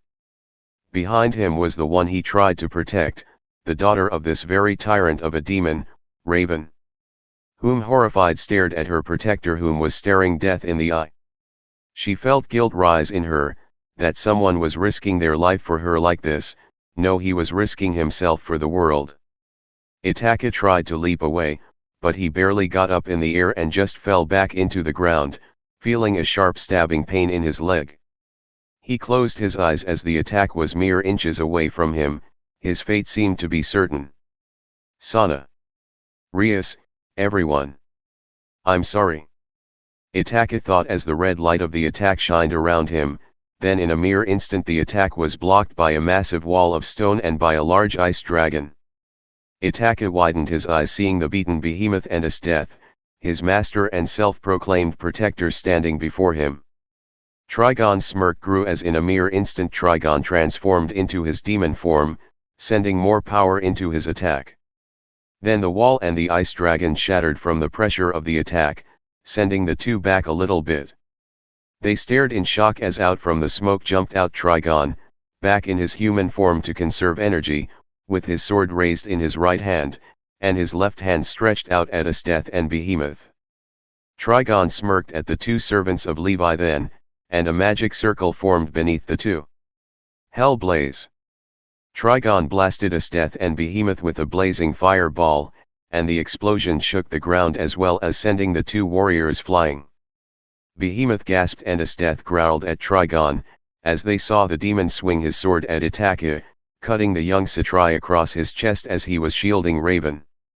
Hot blood spilled out from Itachi as he glared at Trigon, whom gave a light chuckle as drops of Itachi's blood flew between them. The blood gushed out from the cut. Trigon span his body in a 360 turn and placed his palm at Itachi's gut. Death bomb. Trigon blasted Itachi with a red sphere of energy, sending him flying away like a rocket. Our Raven. Itachi shouted out Raven's name, his hands stretching out towards her. If Trigon got his hands on her, it would all be over. Itachi. Raven shouted with a horrified look as Itachi flew further away from them, leaving her at her father's mercy. Finally. You are mine. Trigon smirks as he reaches out to grab his terrified daughter, whom had a look that truly showed the situation. All hope was lost, her eyes looked empty as if she had accepted her and the world's end. Although before Trigon could grab Raven, something else fell in his grasp, or rather someone. Trigon held someone's left wrist in his grasp. He had been blocked from reaching Raven once more. Hurry up and leave, I don't know how much time I got left. But I will be able to keep him at bay for a short while. Raven looked up with a look of awe, seeing a bruised and battered Bob. Smoke emitting from his very body, his slicked back hair looking messy, with the right half looking like his usual bed hair with his bangs going over half his forehead and over his eyes. And with the left side still slicked back with a few strands of hair going over the other half of his forehead.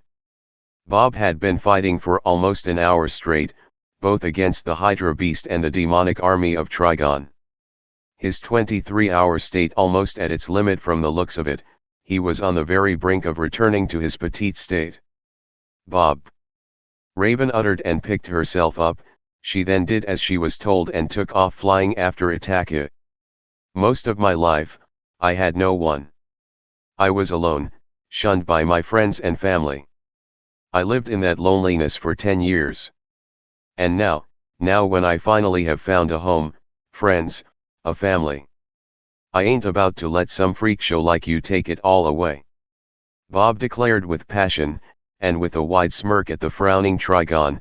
The Lord of Purgatory's eyes burned with anger. As he glared into the eyes of Bob, that to him resembled that of an angry grizzly bear. You low-life vermin. Trigon glared right back at Bob, foaming with rage over having been delayed with his plans. Never thought I would say these words. Bob pulled his right fist back, clenching his fist as hard as he could.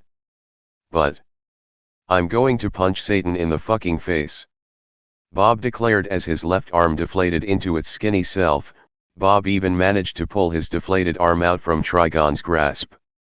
And next his body followed, deflating into his petite state, except for his right arm that was now even bigger than the rest of his body. What is this sorcery? Trigon questioned at Bob's sudden change of appearance. If anything, Bob had less than a minute left to use any strength left in his right gigantic muscly arm. Now, to put my back into it. Bob jumped at Trigon and swung his muscular right arm with everything he had, slamming his giant fist right into Trigon's face in a right hook. Trigon widened his eyes from the impact left by that punch. He stared in disbelief as drops of blood escaped from his very own lips. This low-life reincarnate made him a demon overlord bleed. What followed next was more blood that squirted out from all over Bob's arm. His skin and muscles felt like they tore up. He could feel that he broke a bone or two. Bob glared at Trigon as his bloodied and broken arm deflated back to normal, and the Lord of Purgatory was sent skidding backwards from the force of the punch.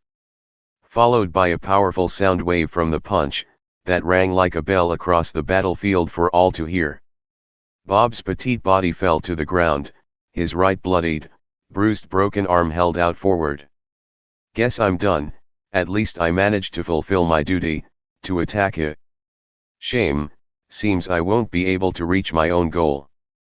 Oh well, it doesn't matter, at least I won't die in vain. Bob weakly smirked as he stared up at Trigon, whom was shaking his head, trying to shake off the pain. Trigon turned to look at Bob, a smirk spread across his face with a trail of blood coming from the corner of his lip.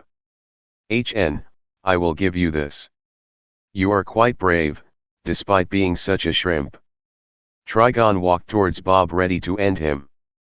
Bob lightly chuckled at Trigon, making the Lord of Purgatory raise a brow. This shrimp made you bleed. Bob stared at Trigon with a smirk spread across his bruised-up bloodied face, to which the Lord of Purgatory frowned. Meanwhile, Itachi is flying back, almost at the very end of the barrier surrounding Kua Academy. He tried to push himself of the energy blast, but to no avail. It looked like things were truly over. I failed. I failed again. I couldn't even protect a single person. How could I possibly protect those precious to me if I couldn't protect one person, my friends, my family? I failed you, I'm sorry. Itachi's face was wet with tears. Itachi was actually crying, his eyes were shedding tears. All hope is lost. The energy blast pushing Itachi was then pushed away by a force that made the entire space tremble. Itachi's limping weak body suddenly felt something grabbing a hold of him. Don't give up hope, boy. Itachi recognized that voice. He weakly looked up to see his own rook, Harry Newgate, holding him under his right arm. You got your family here to back you up. Harry came crashing down next to Kurika. In his arms was the injured Itachi, whom was barely conscious. Blood dripped from Itachi as he was held under Harry's arm like a piece of meat. Itachi-sama. Kurika ran up to Harry, whom gently put Itachi down, resting his head on Kurika's lap. Kurika gently stroked the top of Itachi's head, as he took in slow weak breaths, resting up to continue the fight later if needed. Raven also arrived and landed next to Itachi, although Kurika pulled him in, sending the witch girl a glare, blaming her for all of this. You just rest up, boy, this is a matter for adults. Harry walked past Kurika and Itachi, taking a giant leap forward to reach Trigon. The Lord of Purgatory stood over the weakened, beaten, battered and bruised, petite Bob. Brave last words. Trigon glared down on Bob for his remark earlier, his eyes glowed ready to incinerate the little Bob. Trigon gave a devilish smirk, a smirk that vanished from a sudden shaking. Huh. Trigon looked around, seeing the ground shaking, seemingly from an earthquake. Trigon didn't bother and merely looked at Bob, to get rid of this pest that made him bleed. Trigon shot out his eye lasers towards Bob, although something landed in between Bob and Trigon and the shaking increased. And out from the dust cloud a giant fist clashed into the eye lasers, to which the beams gained cracks in them. Light emitted all over from the beams before they shattered like glass. The shock wave from the negated beams sent such force that Trigon was sent skidding back a mere few steps. What in the... Trigon narrowed his gaze at the dust cloud, seeing a giant shadowy figure. The dust blew away, revealing a giant muscular old man with a white mustache that reached to below his mighty chin. Harry stood there, glaring at the Lord of Purgatory. Another mere reincarnate. Trigon raised his brow with an amused smirk spread across his face. HN, how I pity you. Harry huffed, which gained a small frown from Trigon. Pity me? Ha, and why is that? Trigon smirked as he placed his black sword down his belt, then crossed his arms. You don't know when you are standing before greatness. Harry replied, and with an aura beginning to flare around him. You are standing face to face with the mighty Harry Newgate. Prepare yourself, puny demon. Pht, such insolent foolish pride. I will teach you some humility. Trigon declared, and the wind began taking up around Trigon. The wind started blowing more violently, until it formed into a giant whirlwind around the Lord of Purgatory. Harry's mustache started blowing towards Trigon as the wind started pulling him in. Harry widened his eyes and gave a huff as he slammed his feet into the ground to remain standing. Bob flew crashing into the giant Harry's back. Harry grabbed onto the beaten, bloodied Bob. We need to get you out of here. Harry looked down at Bob, whom smiled weakly at him. Sorry. I can't move a muscle anymore. Bob uttered. Harry looked around and saw Death and Behemoth trying to hold themselves down and not get pulled in. Harry then lifted up his right leg and started walking towards Behemoth. Trigon widened his eyes from within the whirlwind, seeing Harry walking no problem despite the storm trying to pull him in. Behemoth also looked shocked at seeing this, seeing as even he had problem dealing with Trigon's storm earlier. Look after the little guy. Harry handed Bob over to Behemoth, and then turned towards Trigon and started walking towards him. That fool, that storm will rip him to shreds. Esteth growled as she was holding onto her sword, that was stabbed into the ground. Ignite my soul, in a shining flame of pride. Harry began chanting. Burn as brightly as the sun, to vanquish my enemy in a pit of fire. Balance breaker, flames of pride. The aura around him burnt like fire, flames forming around his massive muscular body like a samurai armor. Harry had walked right up to the whirlwind, and he took one more step walking straight through into the whirlwind. Behemoth, Esteth, and Bob all widened their eyes at this. He walked through the storm when neither the young master or we could. Behemoth questioned as he alone barely managed to get his fist through to strike Trigon during their battle. Was he able to walk through it because Trigon was in his human form? Esteth thought, feeling first now, that the storm didn't have the same intensity as before when they fought. What's this?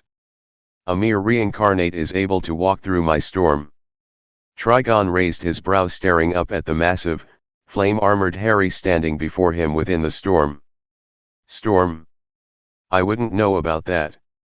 But I will say, it's a pretty cute little breeze you got there. Harry mocks with a smirk, and the flames of his balance breaker ignited the entire whirlwind on fire. Trigon widened his eyes in surprise. He was so taken aback that he uncrossed his arms and took a small step back as he looked around at the fire whirlwind surrounding them. As he turned to Harry, he was met with a mighty fist rammed into his face, sending him flying out from the whirlwind. The whirlwind vanished the moment Trigon flew out from it. Flying over the ground, he looked up with a stunned look. Harry appeared flying above him with his mighty devil wings stretched out, and a giant sphere of fire forming at the tip of his sword. I told you, didn't I? To prepare yourself. Harry gave on huff and sent the fire sphere flying into Trigon, sending the Lord of Purgatory soaring down from the sky like a meteor. The fire sphere with Trigon collided into the Academy's pool. In a mere instant the pool vanished in a blazing inferno of an explosion. Harry lands standing tall before the burning black cloud of smoke. He looks at the smoke cloud with a raised brow as it is blown away, and out from the crater walked a tall red-skinned muscular demon, with long white hair and a matching neck beard, 4 glowing yellow eyes and majestic horns sticking out from his forehead. I didn't expect this, for a mere reincarnate to match the power of the Earth King, or even to exceed it. Trigon now in his demon form, signifying him taking this seriously. And that sacred gear of yours, the flame sword of pride if I'm not mistaken? I wonder how long you can withstand its power before you reach your limit, and the flames you generate begins to hurt you. Trigon stated, revealing a weakness or a risk of Harry's sacred gear. Harry merely shrugs off that statement with a chuckle. I am Harry Newgate, the word limit has no meaning to me. Trigon gives a smirk at that. I wonder, how long can you keep up that foolish bravado? Trigon takes note, seeing Harry's right shoulder beginning to suffer minor burns from the growing intensity of his sacred gear. Trigon smirked as he drew out his black sword from his belt, and stared down at Harry, whom readied his own sword.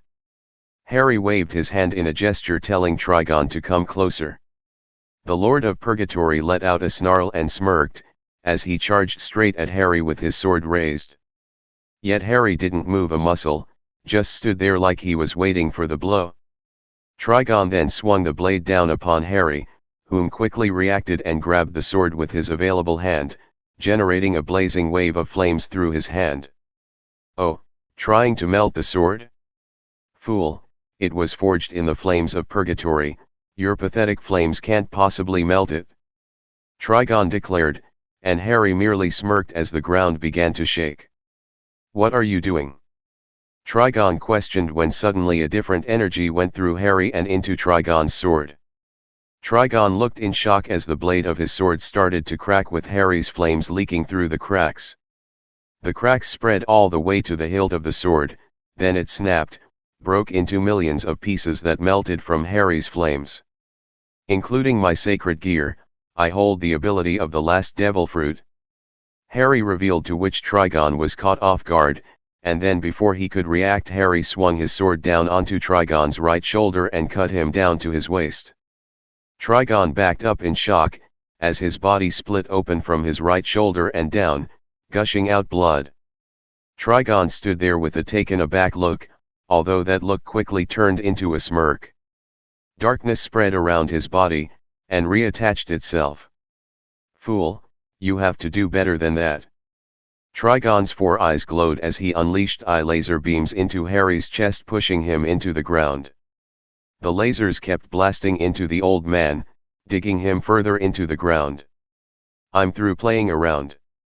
Trigon ended his eye lasers, and merely lifted his right hand up, forming a magic circle in the hole with Harry. And out exploded a pillar of dark red light, blasting the old man back up to the surface.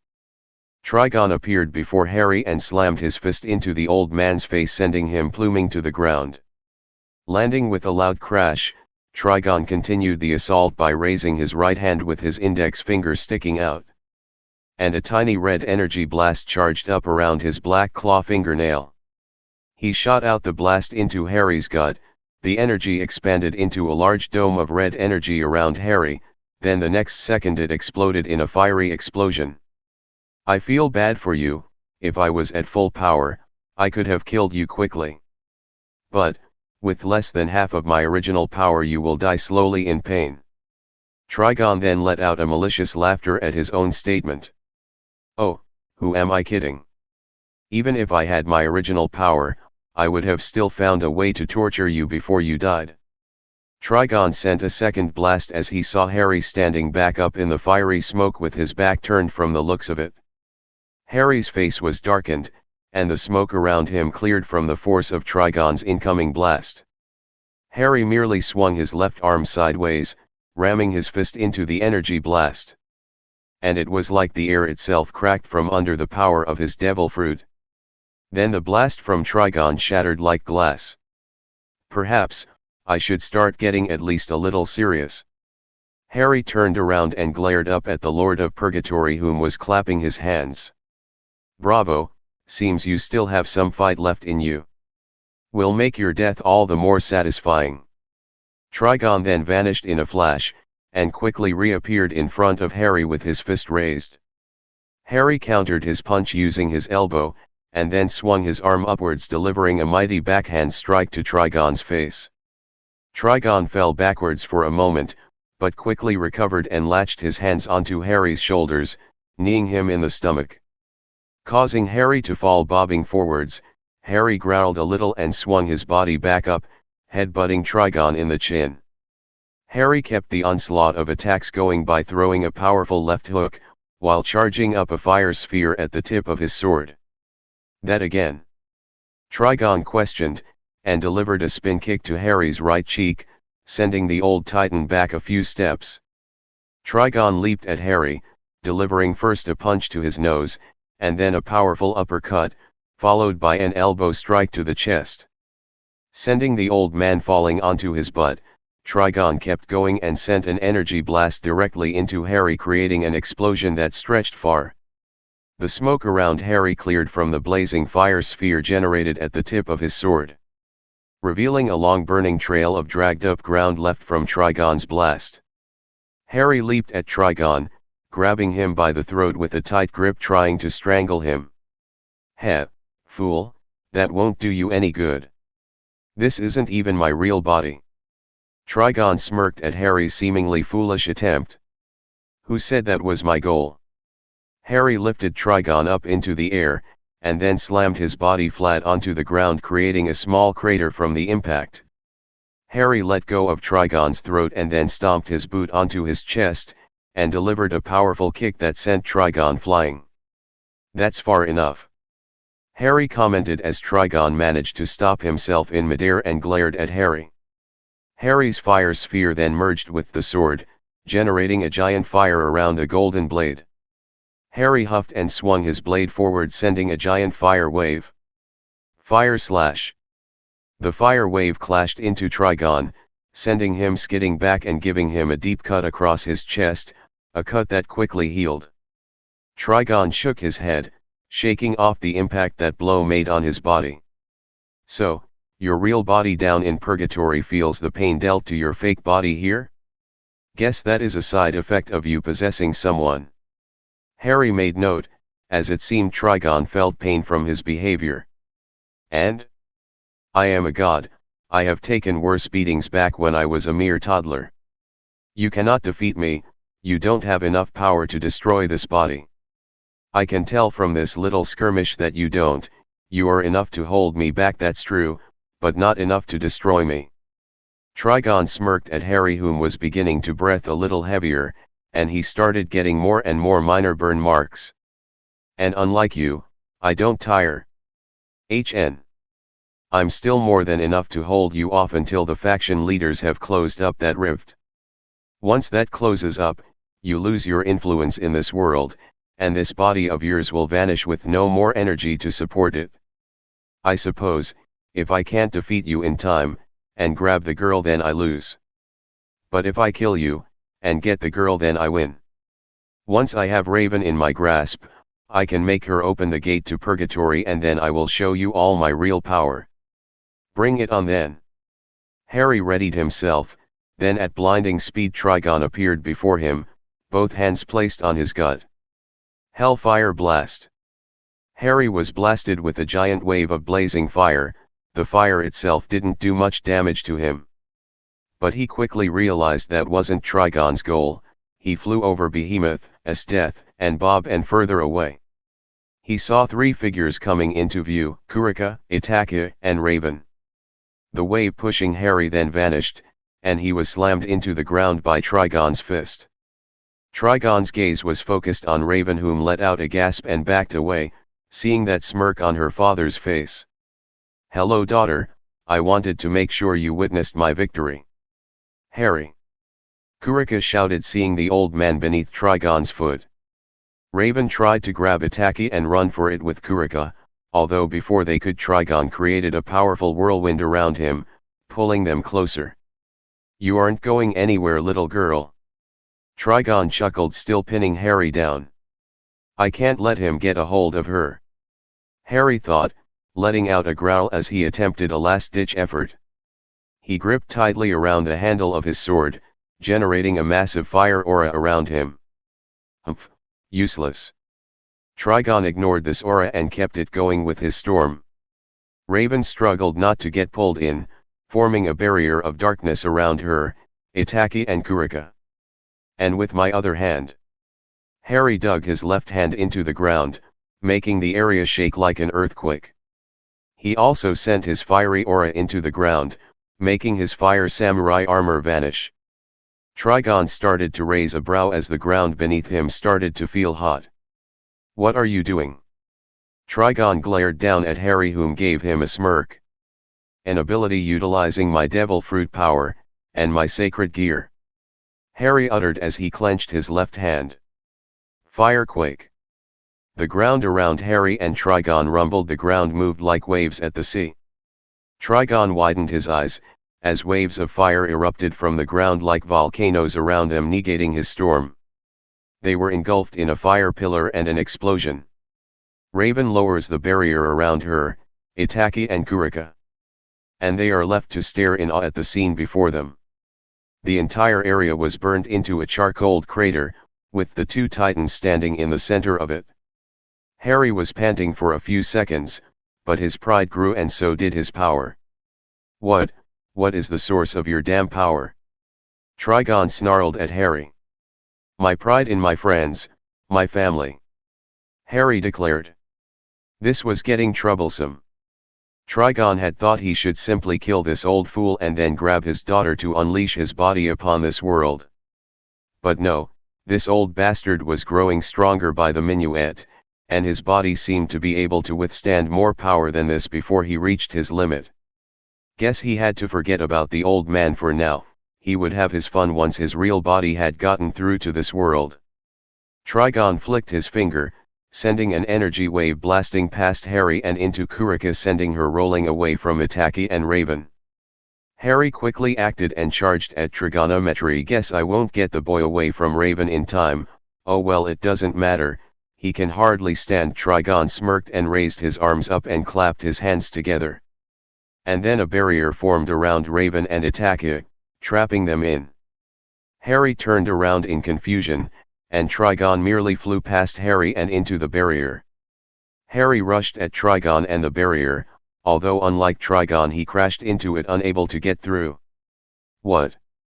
No. Harry started banging his fists up against the barrier. But every time he made a crack, it would just heal itself. This barrier is made from my own personal energy. Only I can pass through it, and as long as I keep supporting it with enough energy it cannot be broken. Trigon revealed as he stood tall over Itachi and Raven. He reverted back into his human form to conserve more energy and focus it on the barrier instead. Now then, where were we? Itachi stepped in front of Raven in a defensive manner, barely able to stand. He would still not give up. Het.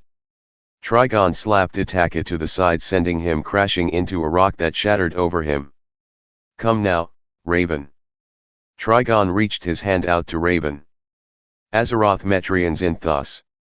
Raven blasted her father with a giant raven-shaped black energy, sending him back a few steps.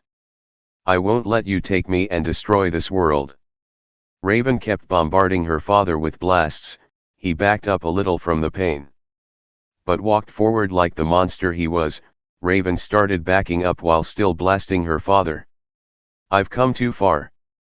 This won't stop me, Trigon declared, as Raven had finally backed up to the end of the barrier. You are mine. Trigon smirked.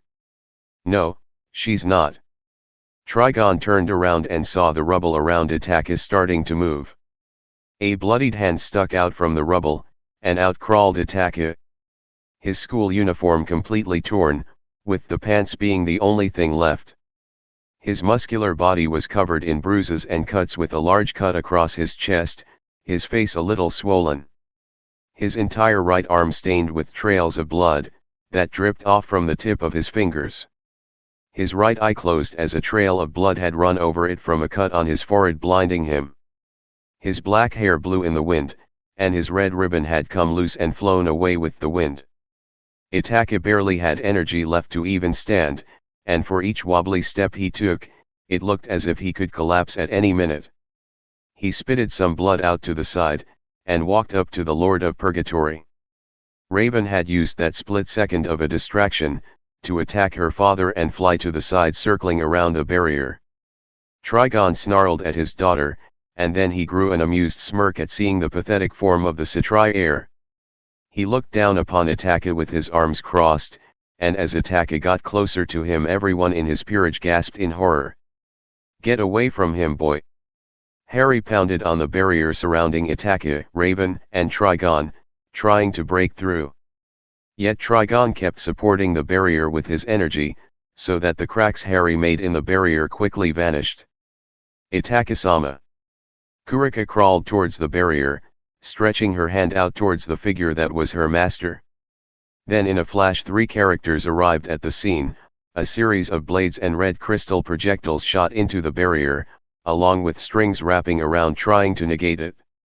One figure was Itachi's first knight, Jack. Mommy. Jack growled and summoned forth 10 different anti-demonic swords, sending them crashing into the barrier. Yet Trigon's power was too great and the blades just bounced off. The second figure was Damien, using as much power from his sacred gear as he could to strangle the magic barrier. Hang in there, we'll keep attacking this barrier until it breaks. The giant Kakuja of Ito was the third figure on the scene, banging up against the barrier from every angle trying to find a weak spot.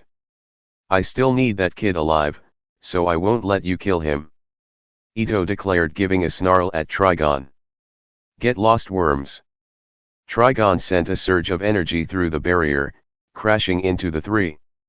Jack fell rolling onto the ground, her right leg and arm broken. Damien flew skidding back, barely managing to stand after that blast. And Ito's Kakuja shattered and she fell back into the ground. Master Itachi. Bob arrived limping towards the barrier, and although having been reduced to his weakest state, held a baseball bat in his left hand, seeing as his right was broken. Bob swung the bat into the barrier, although it broke after 3 swings. Just run, Itachi. Ito crawled out from her destroyed Kakuja and fell over. That monster is too much for us. Even though she had doubts Trigon would let any of them live. Damn it. Damn it. Damien kept trying to break the barrier by surrounding it with his strings, yet the amount of power in the barrier was too strong for him to break through. Itachi, just leave me. I don't want you to die because of me. Raven tried to get up to reach Itachi. Just run, and the faction leaders can step in and take him down.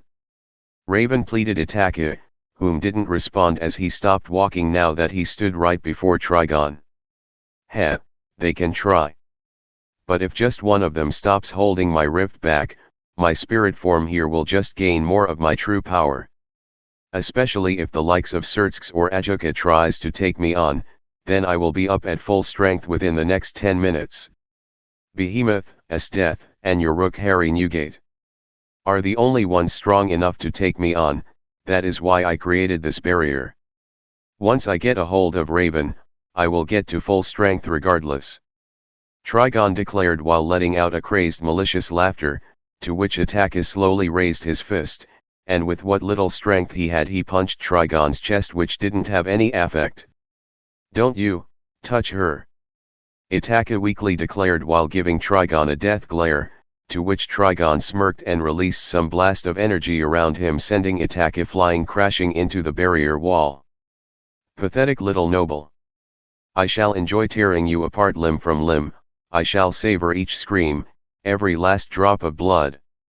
And when your spirit is broken, only then, will I end your suffering. Trigon declared as he laughed at the fallen Satri heir. Itachi. Raven quickly went to Itachi's side. Just please. Call one of the faction leaders to deal with him. Don't be stubborn, he will just get back to full strength at this rate. Raven helped support up the beaten Itachi, whom grew a smirk much to Raven's surprise. Guess they made it?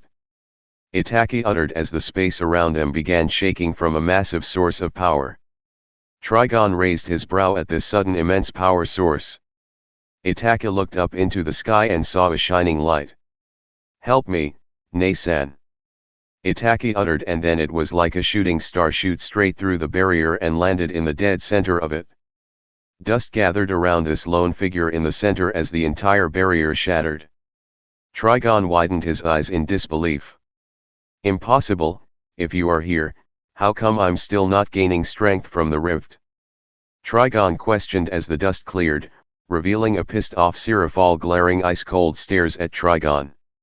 Meanwhile, by Trigon's rift, where all the leaders of the 3 factions were surrounding it in a barrier of magic circles, preventing Trigon's energy from reaching the outside world, although the spot Seraphal once covered was being covered by 2 new figures.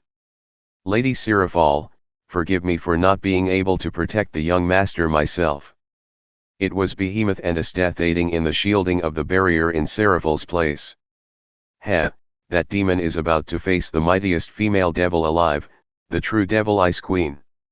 Magical devil girl, Seraphal Levi then. Death declared with nothing but respect in her tone for her master, the one woman whom managed to overwhelm her in battle once. Back with Trigon's spirit form, Seraphal, and Itachi's peerage. Raven widened her eyes in amazement and looked at the smiling Itachi in her arms. You weren't trying to beat him, you were just distracting him so Behemoth and Death could get to the rift. The tension grew, as Trigon and Seraphal were staring each other down. Despite Trigon towering over Seraphal in terms of size, everyone watching couldn't for the life of them know who was going to win. Seraphal looks to the beaten and battered form of Itachi from the corner of her eye, and grinds her teeth in anger as she glares at Trigon, who merely smirked while looking down on her. How dare you? Sirafal hissed. How dare I, what? Trigon smirked mockingly at the angry Sirafal, whom at this point was shaking out of anger. How dare you? Bring my precious little brother to such a state. Sirafal summoned a magical girl staff that went with her pink magical girl outfit. Unforgivable. I will make you regret ever stepping a foot outside of purgatory. Sirafal fumed with rage as she directed her magical girl staff at Trigon, whom gave her a look that said, "Come on then." Magical girl sparkle blast. A magic circle formed around the tip of her magical girl staff, and a giant magic circle formed beneath Trigon's feet, and despite its name, what happened next even the Lord of Purgatory was not prepared. Huh! Trigon widened his eyes as flickers of blue sparks flared around him, and the very next moment exploded in a massive pillar of destructive energy. The very sky and earth trembled from this destructive level of power, and everyone widened their eyes at seeing the true power of Sirafal for the very first time. It is said, just a little bit of her sparkling power could destroy a small country within minutes. And they weren't wrong. If it hadn't been for Grafia and Sertskspirage putting up a defensive barrier around the academy at the start of the invasion, the entire town of Kuah would have been wiped off the map. Once the dust of the explosion cleared, all that was left was a charcoal smoking crater. A new pillar of red demonic energy shot up, and out of the crater rose Trigon back into his true form. Red skin, white hair, horns growing out from his head, and 4 yellow glowing eyes. Sirafal glared at the laughing figure of Trigon, and then she looked over to Raven and Itachi. Raven, was it? Sirafal asked, to which the hooded half-demon gave a nervous nod. Take care of it, Tan, for me. Get him and the others out of here. So Tan and Rias-chan will be waiting for you on the outside. If I'm going to go all out, I need to know it. Tan will be out of range. This could get messy. Sirafal declared, to which Raven nodded again. Yes, ma'am. Raven replied and took Itachi back over to his peerage members, to which they vanished in a magic circle. They appeared outside of the academy where Rias, Sana, and their peerage were waiting. Itachi. Rias instantly rushed over to the injured Itachi's side along with the others. Oni-sama. Sana took Itachi out from Raven's arms and held her big brother close. Akeno, begin healing him. Rias ordered, to which Akeno complied without question and started using her magical power to heal Itachi's broken body. Momo. Raya. Tsubaki. You too. Sana ordered, to which her 2 bishops and queen complied without question and started healing Itachi as well. Itachi-sama. Kurika weakly reached out and used what power she had to heal her master. You are too injured. Raven pulled Kurika back, much to Kurika's disliking. Back off, he tried to help you, and look what happened. Kurika shouted out of frustration, yet Raven didn't show any particular reaction. Knowing herself this whole mess was her own fault. I know, it is my fault. Which is why, I want to make up for it. Raven sat down and gently placed her hands around Itachi's head. You need to rest, I will heal him. Raven looked at the injured, exhausted Nikomata, whom sent Raven a little glare, before her expression softened as she looked at her injured master. Kurika gently crawled over to Itachi's unconscious body and nuzzled up against him like a cat. You better save him, you hear? Kurika said in a broken voice as she cried over seeing Itachi in this state. After everything Itachi had done for them, she at least wanted to be of some help. Raven smiled and gave the Nikomata a nod of assurance. Raven took in a deep breath and began chanting. Azeroth Metrians in Thus.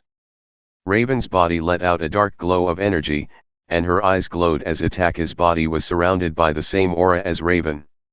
Everyone watched in anticipation, and worry for Itachi's health. Sana stood up, and looked at Rias, whom had grabbed a hold of Itachi's right hand, at Kurika and Jack, both hugging Itachi's unconscious body while crying, at Akeno, whom looked desperate to make sure Itachi would wake up by healing his injured body. The rest surrounded the unconscious Itachi, with hope that he would open his eyes soon. Sana clenched her hands over her chest and looked towards the academy, where she saw explosions of light. Oni-sama. Back to the battle, Sirafal flew back as Trigon charged at her while being covered in a red dark energy. Come on then, Levi then. Entertain me.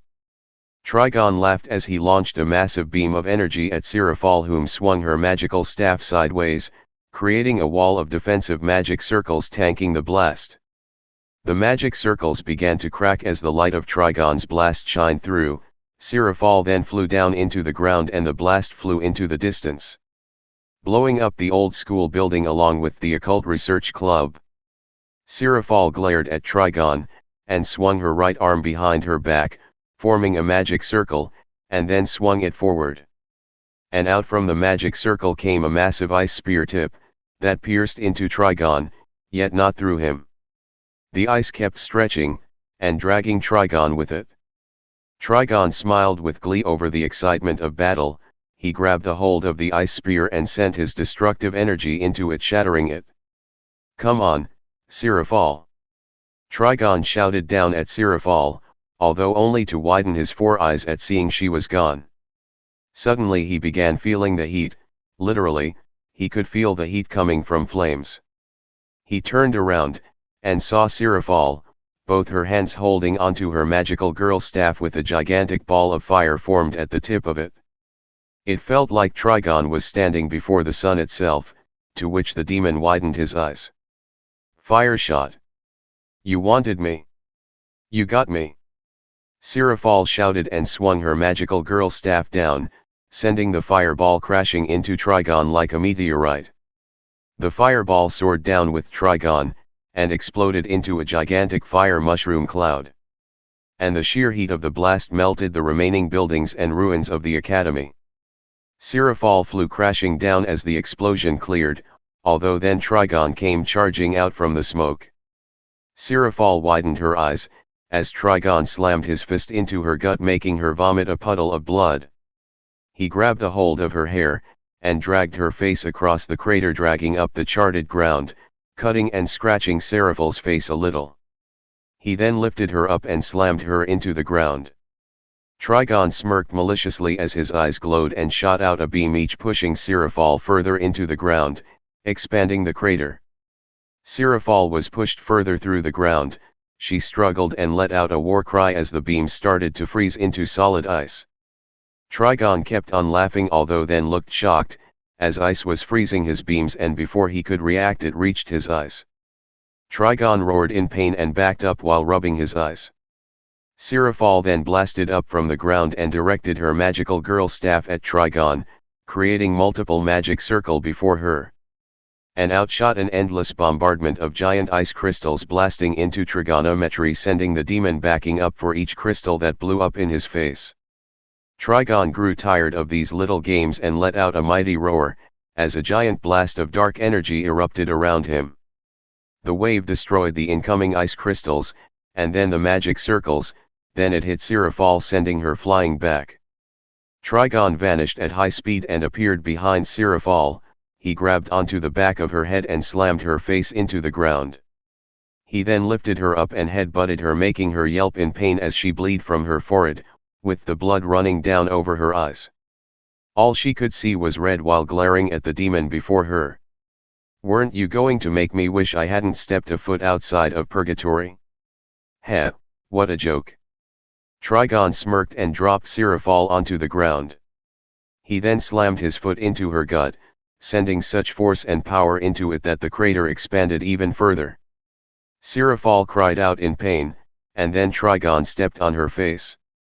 Your screaming is really starting to hurt my ears. How about you shut up for a bit? I will let you scream again soon. Trigon let out a dark chuckle, although then Sirafal grabbed onto his ankle. Trigon widened his eyes as his legs started to freeze and ice started to cover it. Trigon quickly stepped back, giving Sirafal the chance to get back up. Ice Dragon. Sirafal swung her magical girl staff down, as a giant dragon made out of ice popped out from a magic circle. The dragon opened its jaw and slammed it down upon Trigon's body, trying to devour him. The dragon then exploded from a dark red energy, and Trigon raised his hand at Seraphol and sent a massive wave of demonic energy blasting into Seraphol. Seraphol was sent flying into the ground, dragging the ground up as she flew back, crashing into the barrier that was beginning to break from the battle between these two titans. Resistance is futile to one that is the destroyer of all that exists. Trigon declared and flinched his right hand a bit. Demonic hellfire. The entire space around the barrier got lit up in a blazing fire in mere seconds, making it appear on the outside like it was just one massive ball of fire. Let's see then. What is stronger? Your fire, or my ice? Seraphol was sweating from this immense heat, and her skin even started to get burn marks. She slammed her hands into the ground, generating a cold, chilling energy. Celsius cross trigger. The flames on Seraphol's side of the barrier then froze into solid ice, while the flames remained on Trigon's side. Their powers were too evenly matched, so now one half of the barrier was frozen in solid ice, and the other half burning in a blazing fire. They both merely stared each other down, both having taken damage, although Seraphol was the only one who was showing it. Seeing as this wasn't Trigon's actual body, the injuries didn't appear on him, yet his real body down in purgatory was feeling it all right. They both at the same time raised their hands directed at each other, and from behind both of their energy built up. Trigon sent the fire from behind him flying towards Seraphol in the form of hundreds of waves.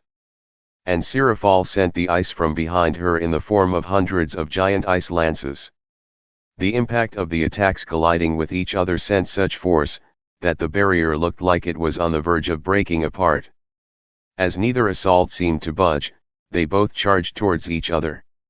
Trigon spread his arms ready to grab a hold of Seraphol and crush her bones.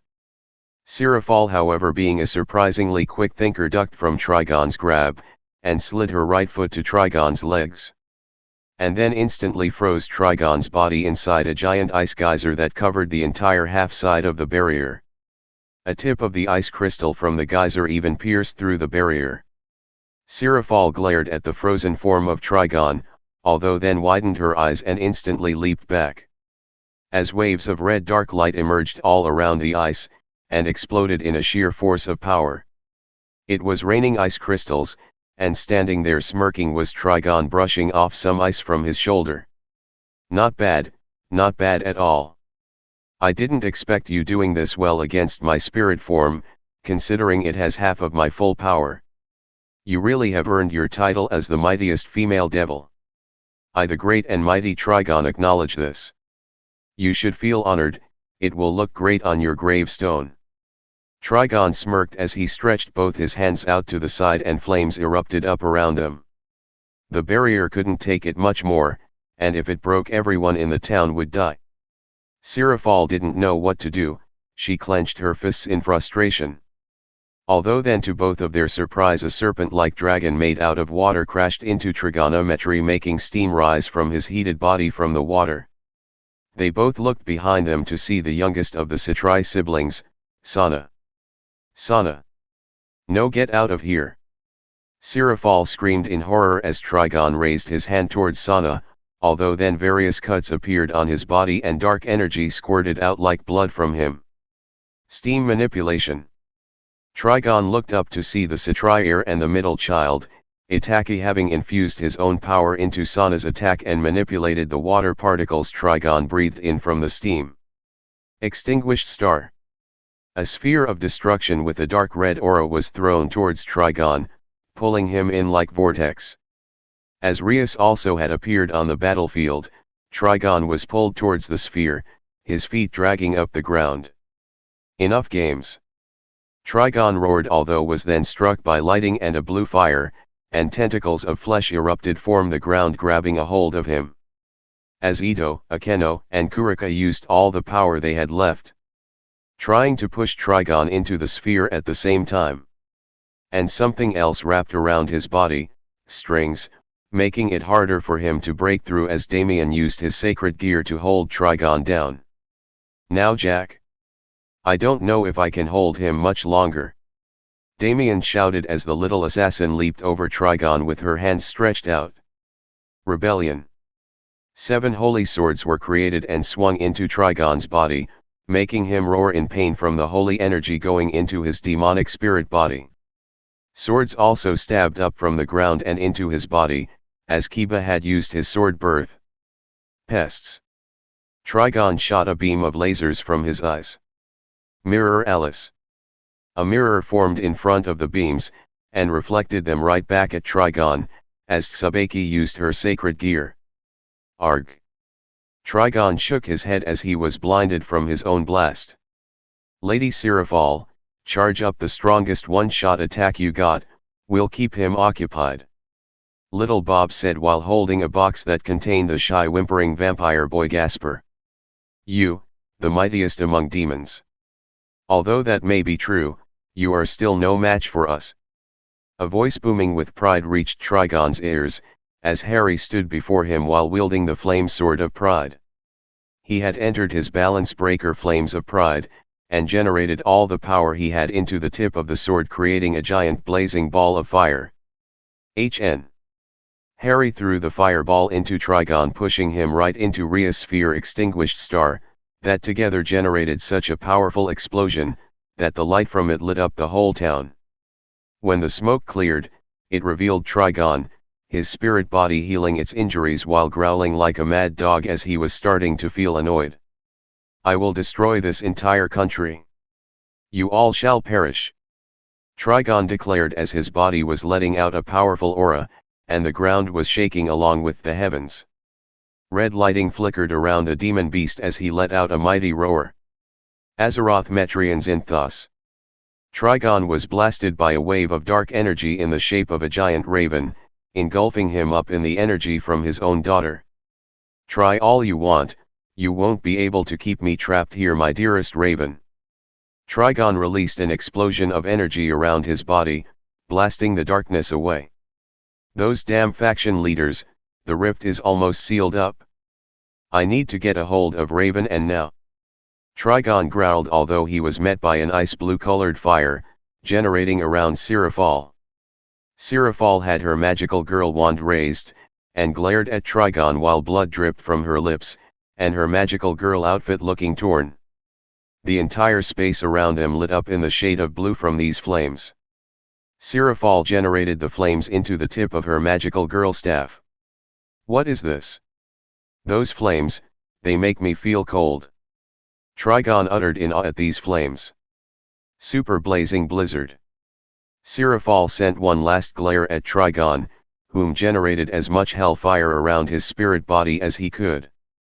Seraphal sent the blue ice fireball flying into Trigon. It blew up right into his chest, sending him stepping back a few steps. He looked confused as he hardly felt it. Was that supposed to hurt? Trigon smirked, although the smirk faded as ice started to grow out from his chest, and started at alarming speed covering his entire body. No.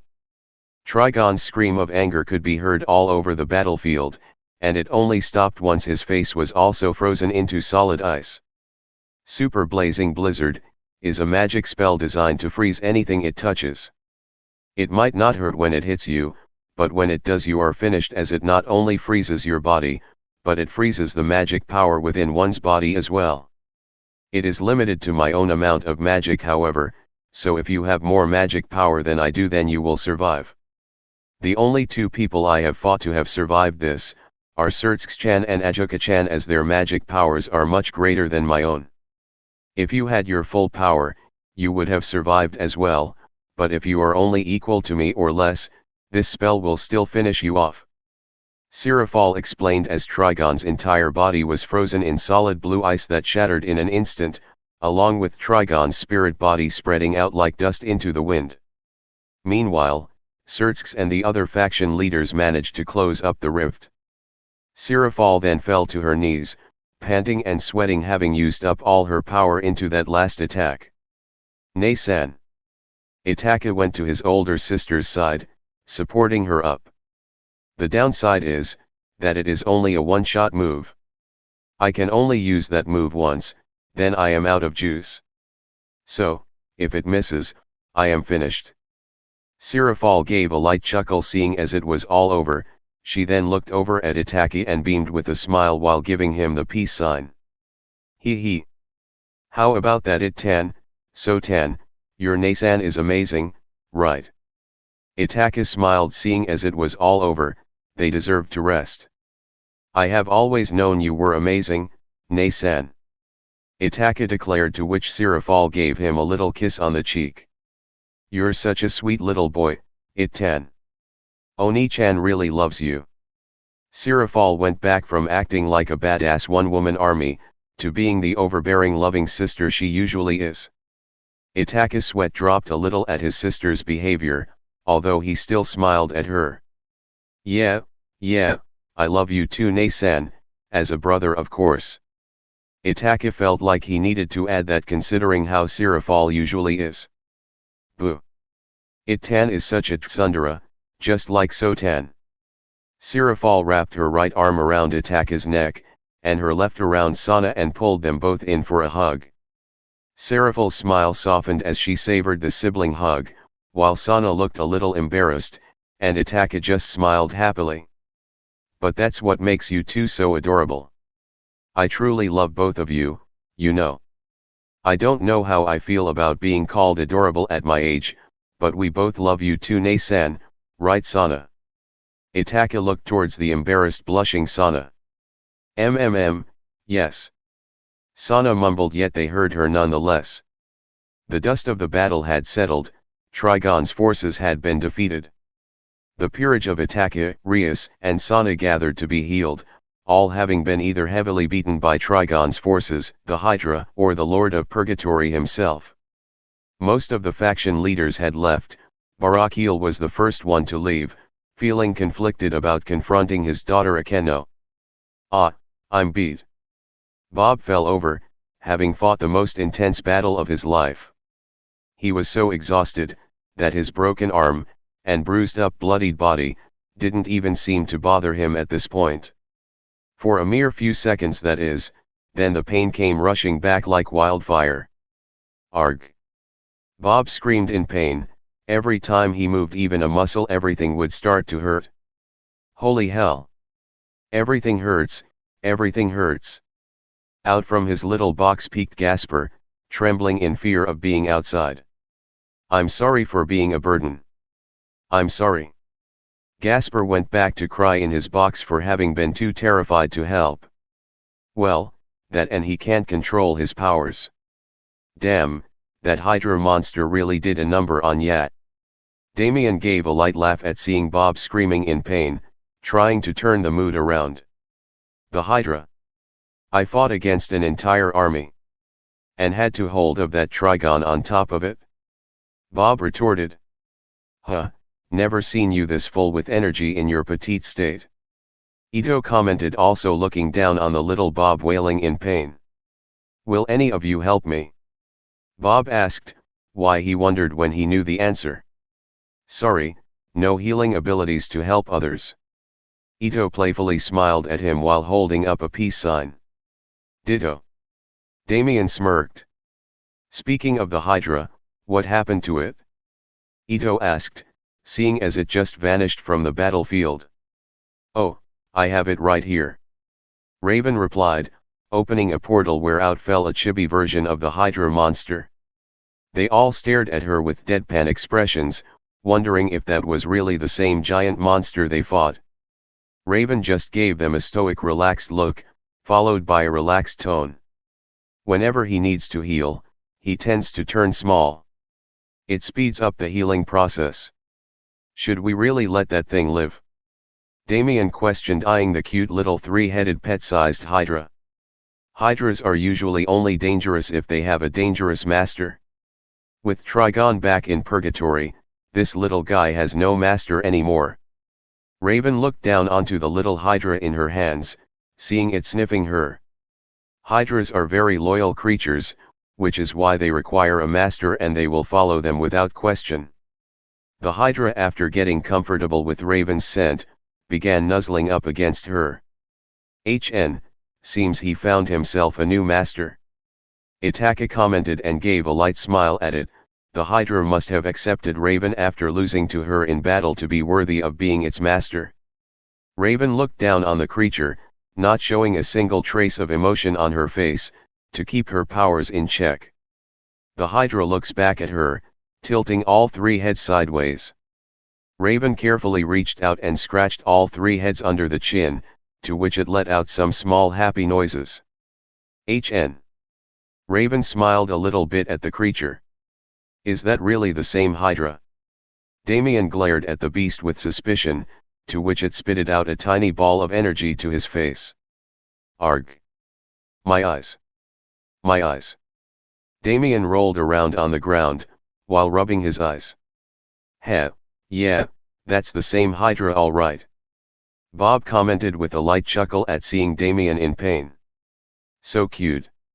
Ito petted the middle head of the Hydra. Everyone lined up to be healed by Graphia, and some other maids with healing magic. Itachi stood in the back of the line, not being as injured as the rest thanks to Raven healing him earlier. And beside him stood Raven, looking towards Itachi with a look of curiosity. Why did you do it? Raven asked, gaining his attention. Why did you let yourself get that hurt because of me? Even if Trigon had reached his full power, Xerxes, Lucifer and the rest of the faction leaders could have killed him. So why did you risk yourself like that? Because if I wouldn't, a lot of innocent people would die. Itachi honestly replied, as if Trigon had reached full power, not only those precious to him, but hundreds of people could have died. Not really something a devil would normally say. Raven commented. Heh, perhaps not your average normal devil. But you know, I think being normal is overrated. Also, instead of inflicting pain and sorrow, I wished to help people for once. Itachi muttered that last part under his breath, as memories of past sins replayed in his mind. So, I didn't do it just for you, but for everyone, even myself. Raven looked pleased at that honest answer. Do you blame me for all of this? Raven asked as she had received a few dirty looks from the soldiers who fought, and lost comrades. Heck, Kurika even gave her a dirty look, but that was more out of frustration and fear for the safety of the one she loved. And Raven knew that. Why should I blame someone for trying to escape terror itself? Everyone has a right to try and pursue their dreams and happiness. That is what I believe. If you had come here to release your father to bring destruction, then it would have been a different story. But fact is, you merely tried to escape from a nightmare. Scared, alone, lost, yet you still tried to help. I couldn't possibly have a reason to blame you for all of this. Itachi answered with an honest smile, as he gave her a light pat on the head. Raven stared in awe for a few seconds, before calming her emotions. I see. I appreciate your honesty. Can I just ask you of one more thing? Sure, ask away. Would you allow me to join your peerage? Raven asked, to which Itachi looked a little taken aback, clearly not expecting that question. Raven, seeing this, decided to explain her reasons. Despite your words, I still feel like I owe it up to you. For protecting me and everything. That, and I don't really have anywhere else to go in this new world. Itachi regained his composure, getting over the shock. Are you sure? I can't guarantee things will be easy for you. Itachi looked serious, knowing that Raven will probably get a bad reputation in the underworld, and with the current growing conflict with the old Mu faction, things could get dangerous. I know, and I don't care. If there is a fight, I will fight right beside you. As thanks for protecting me, and for helping so that I wouldn't have been at fault for bringing the end of the world with me. Raven replied, with a tiny smile, and a look of strong determination in her eyes. Itachi returned the smile and held out his hand, summoning forth 2 glowing blue bishop pieces. I hereby reincarnate thee, Raven, into the honored household of Citrai. Itachi began chanting, to which everyone looked over in shock. As the heir of the Citrai household, ranked prince, I reincarnate you as my bishop. A strong blue light emitted from the bishop pieces, as both mutated before merging with Raven's body. Once the light died down, Itachi smiled at Raven and put his hand on her right shoulder. Welcome to my family, Raven. Itachi and Raven went over to his other peerage members, and they all welcomed Raven with open arms. Yo, glad to have you on board. Damien smiled, giving Raven a light pat on the back. If Mama approves, we approve. Jack declared. Welcome, and yeah, we are all a bunch of Wadas, so you will fit right in.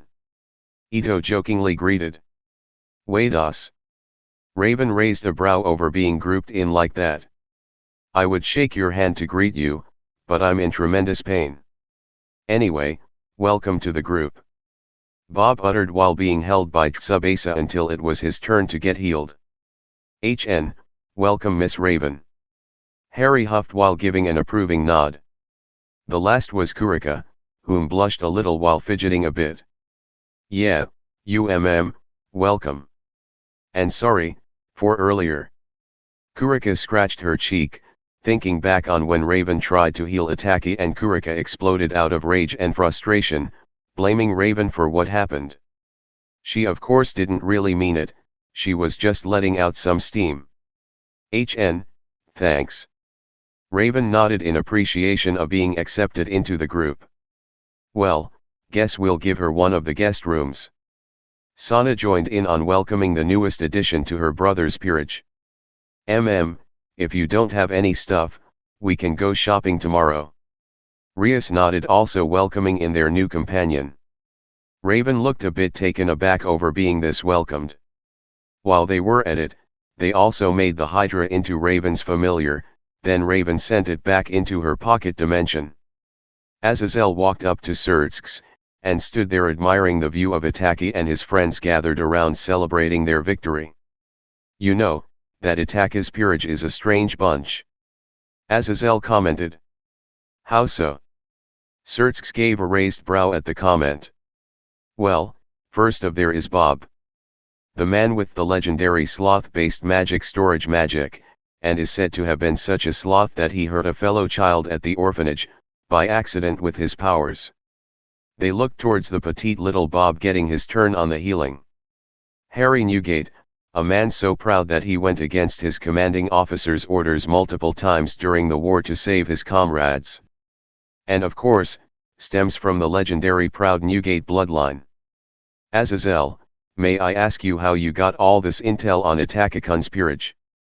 Surtsk interrupted the fallen angel governor, finding it a bit suspicious. Oh, what? A guy can't do research on interesting people.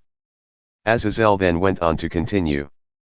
Kurika, said to have lusted for power to such an extent that she killed her previous master, although that case was cleared up by you. Lots of noble devils still despises her for killing a pure blood. Surtsk sighed, getting a little headache remembering all the work he and the other miss had to go through, when Itachi tried to clear Kurika's name. Jack the Ripper, a being combined of all the aborted children from prostitutes from London. Said to be filled with such rage and wrath, that she went on a killing spree, earning her the title the second Jack the Ripper. The one behind her creation still remains unknown. Well, we have our suspects on that one. Surtsk commented, to which Azazel smirked, being well aware. Damien, said to be filled with such greed, that he went after multiple crime organizations to steal their money. But it was never enough, he kept going on raid after raid on the mob, even killed a lot of them for the bounty. Bragging of his skills, and powers, caused the mob to take action and kill his wife. Which caused him to have a certain rule, never kill anyone whom has true loved ones that will mourn them when they are gone. Lessened his workload, true, but with his abilities he still had enough to live by. Azazel then eyed the half-ghoul Ito, his eyes filled with distrust and suspicion. And perhaps the greatest wild card in his peerage, Ito Yoshimura, known as the One-Eyed Owl. Filled with such envy and hate towards ghouls and humans alike, she was even willing to begin a war between the two races. Then he looked towards the newest member. Then we have Raven, said to have hungered for knowledge of her origin and father, that she opened a portal for Trigon to which he annihilated the people of Azeroth. Well, I suppose they all have unique traits. Surtsks agreed. Yes, however, they all seem to share traits of the 7 deadly sins. Sloth, pride, lust, wrath, greed, envy, and gluttony. 7 representatives of the 7 sins, all brought together by one man. Heh, and they certainly proved their abilities today. And it might be a good nickname for the group, the 7 deadly sins. And Itachi being a devil is already a sinner in the eyes of the Lord. And he brought the 7 of them together, and lead them to this point. What do you think would be an appropriate nickname for him? Azazel looked like he gave this some serious thought. The sinner. Surtsk suggested. Not bad, but Itachi seems like a simpler guy. How about, the captain of the sins? Azazel suggested, and they both hummed, liking the idea. Why not both? Surtsk asked, to which Azazel nodded. Yes, perfect. Their thoughts on nicknames for Itachi's group were interrupted, as the man Itachi himself fell over unconscious. Itachi-sama. Kurika rushed to her master's aid. Before everyone began surrounding him, Raven placed her palm over his forehead and began chanting while her eyes glowed purple. Raven let out a small sigh, and gave a little smile to the group. He is unconscious from mental exhaustion. A little rest and he will be fine. Raven assured everyone, to which they all looked relieved. Although, something seemed to bother Raven, she hid her face from the others so it wouldn't show. Flashback. Back when she was healing Itachi's injuries, something strange happened. Raven kept chanting, letting out a purple light that engulfed Itachi, healing his cuts and injuries. Although she couldn't heal the scar Trigon gave Itachi with his blade, so Itachi would have a scar across his chest from now on, nothing too serious. Although, what Raven saw, or rather felt in Itachi's mind, was the problem. She felt every possible emotion, exploding at her at once. In particular, hatred, anger, angst, worry, fear, guilt, but biggest of all, love. Raven saw an image from within Itachi's mind, a red and white fan symbol decorated on a stone wall, the sound of a scream, and the fan symbol getting stained in blood. Raven was prevented from feeling and seeing more, however, as Itachi's strong will and mind pushed her out of his mind. Raven let out a gasp and fell backwards, and Itachi was completely healed minus the scar across his chest. Itachi picked himself up, felt out the weight of his body. He didn't feel any physical pain, he truly had been healed. He then helped pick Raven up, and leaned in close to her. I felt you going through my mind, not a pleasant feeling. Itachi whispered so that only Raven could hear him. Sorry, it wasn't on purpose.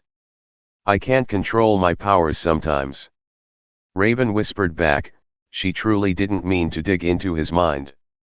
Although she had to admit, she was curious what that image was. Itachi helped her up and looked into her eyes. Her face was dead of any emotion, and her eyes were mostly as well. But there was a tiny glimmer of emotion in her eyes that Itachi picked up on. Seeing that she truly felt bad about accidentally seeing through Itachi's mind. Thank you. Itachi smiled, and thanked her for healing him, as well as assuring her that he wasn't upset. Everyone, let's head out. Nasan might be powerful enough to stop Trigon, but I'm not willing to take any chances. Let's go and aid her to end this whole mess. Itachi ordered, and they all moved out to the front lines. Now with only Trigon left of his army, there wasn't that much danger on the battlefield. The petite little Bob grabbed onto a box containing Gasper. Before Raven took off, Itachi halted her. Wait, how much did you see? Itachi asked. Not much, I mostly just felt it, a surge of powerful and strong emotions coming down on me like a waterfall. I saw an image of a red and white fan symbol, I heard a scream, and saw the symbol stained in blood. What was that? Raven asked as Itachi seemed a little relieved that she didn't see more. Nothing of importance anymore. Just a nightmare. Itachi replied and moved onto the battlefield, and Raven quickly followed. If Itachi didn't want to talk about it, she would respect that. Flashback end. Raven stepped aside as Harry threw Itachi over his shoulder, leaving him hanging like a piece of meat. Let's get the boy home, he has earned his rest. Ah. It-tan. Oni-chan will come and look after you. Sirafal rushed after the group, and Sana rushed after her sister so that she wouldn't do anything weird to Itachi while he was unconscious. The only one whom remained behind were Grafia, the rest of Surtska's peerage and a few other devils to rebuild the ruined Kuah Academy. Esdeath and Behemoth also sat in the background helping in rebuilding as well. Then there was Azazel, Michael and Surtsk discussing on what to do next. And to Surtsk's surprise, Rhea stayed behind as well. Once his discussion with Azazel and Michael were over, he went over to his younger sister feeling she wanted to talk to him. Rhea-tan, what's wrong? Surtsk asked with a goofy smile over getting to chance to help out his dearest little sister. Rhea cringed a little from Surtsk's expression, and let out a sigh. Oni-sama, this isn't easy for me to ask, but...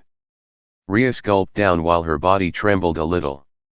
You can do it, Rhea, just swallow your damn pride and ask him, do it for Itachi. Rhea thought and clapped her hands into her cheeks, shocking Surtsk a little. Oni-sama. Ah. Why yes. Surtsk was taken aback by the sudden volume increase in her voice. Please train me. Rhea bowed respectfully, leaving a stunned and surprised Surtsk. Rhea-chan, what did you just say? I asked you to please train me. Rhea repeated herself, much to her embarrassment. Surtsk blinked his eyes as he heard right the first time. Once Surtsk got over the shock, tears started to swell in his eyes, and he embraced Rhea in a brotherly hug. Why my Rhea-tan is so grown up and adorable. Oni-chan is really proud right now. Someone, quickly find a video camera. Rhea gained thick marks on her forehead, getting annoyed at her brother's behavior. Geez, give it a rest already. And take this seriously for once. Rhea scolded. Surtsk's sweat dropped and held his hands up. Right, sorry. But may I ask what brought this on? Rhea looked down with a sorrowful look, as she remembered seeing Itachi getting beaten and battered by trigonometry. It was so frustrating, watching Itachi risk his life like that. I don't wish to be a burden to him, and I don't wish to be some damsel in distress for him to save. I want to be there with him, on the battlefield. I want to be able to save him if needed. Rhea declared, to which Surtsk smiled as today seemed to have woken something within Rhea, and she had gained a will to grow stronger. Surtsk beamed with pride over his sister. Very well, I will gladly help you train every now and then when I have time. Don't go easy on me, okay? Give me the same training schedule you went though at my age. Rhea declared, to which Surtsk looked a little worried. He sweated a little remembering his old training schedule, which even Sirafal called hellish back when they were kids. That might be too much for you. Oni-sama, I'm not a little kid anymore. Rhea gave him a dead serious glare, to which Surtsk widened his eyes. For once not seeing Rhea as a little girl, but a young woman. I understand. But don't come crying if it gets too rough for you. Surtsk accepted her terms. I won't, I promise. Rhea declared, a fiery determination burning in her eyes unlike anything Surtsk had seen in a long time. Itachi-kun, you sure are lucky. Surtsk thought, smiling warmly at these young ones. They are the future of the devil race. Later that night. It seemed unbelievable, the battle was over, a battle that seemed that it would bring the end of the world with it. Miraculously, there were very few casualties, and luckily no one amongst our group. Although there were several cases where it became a close call. Itachi had fallen unconscious, from mental exhaustion after the battle. While Itachi was resting in his own room, some of the girls were gathered around, trying to decide who would look after Itachi while he was asleep. Rhea ended up being the lucky winner. She went into his dark room, and looked over his resting body. He was sweating a little, and breathing a little heavily. Rias gently put her hand over his forehead, feeling that he had a little fever.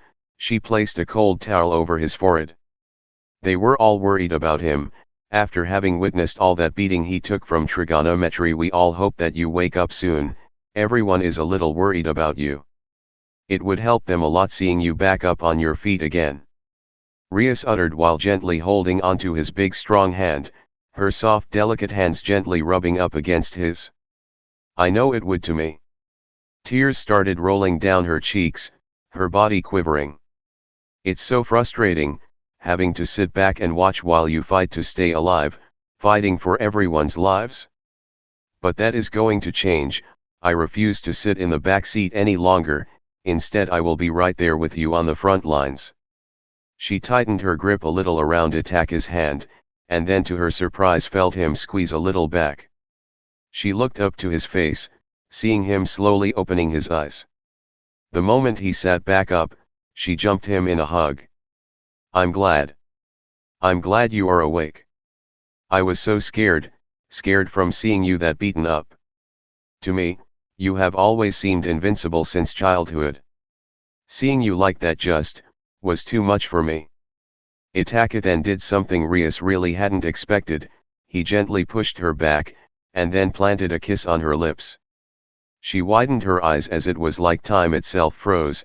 These mere few seconds seemed like an eternity for her. Itachi then broke free from the kiss, and her cheeks were slightly red while her wide blue sparkly eyes stared at him in bewilderment. Sorry, I just couldn't hold myself back there for a moment. Itachi uttered as he backed away just a little, his bangs covering his eyes. You weren't the only one who was scared.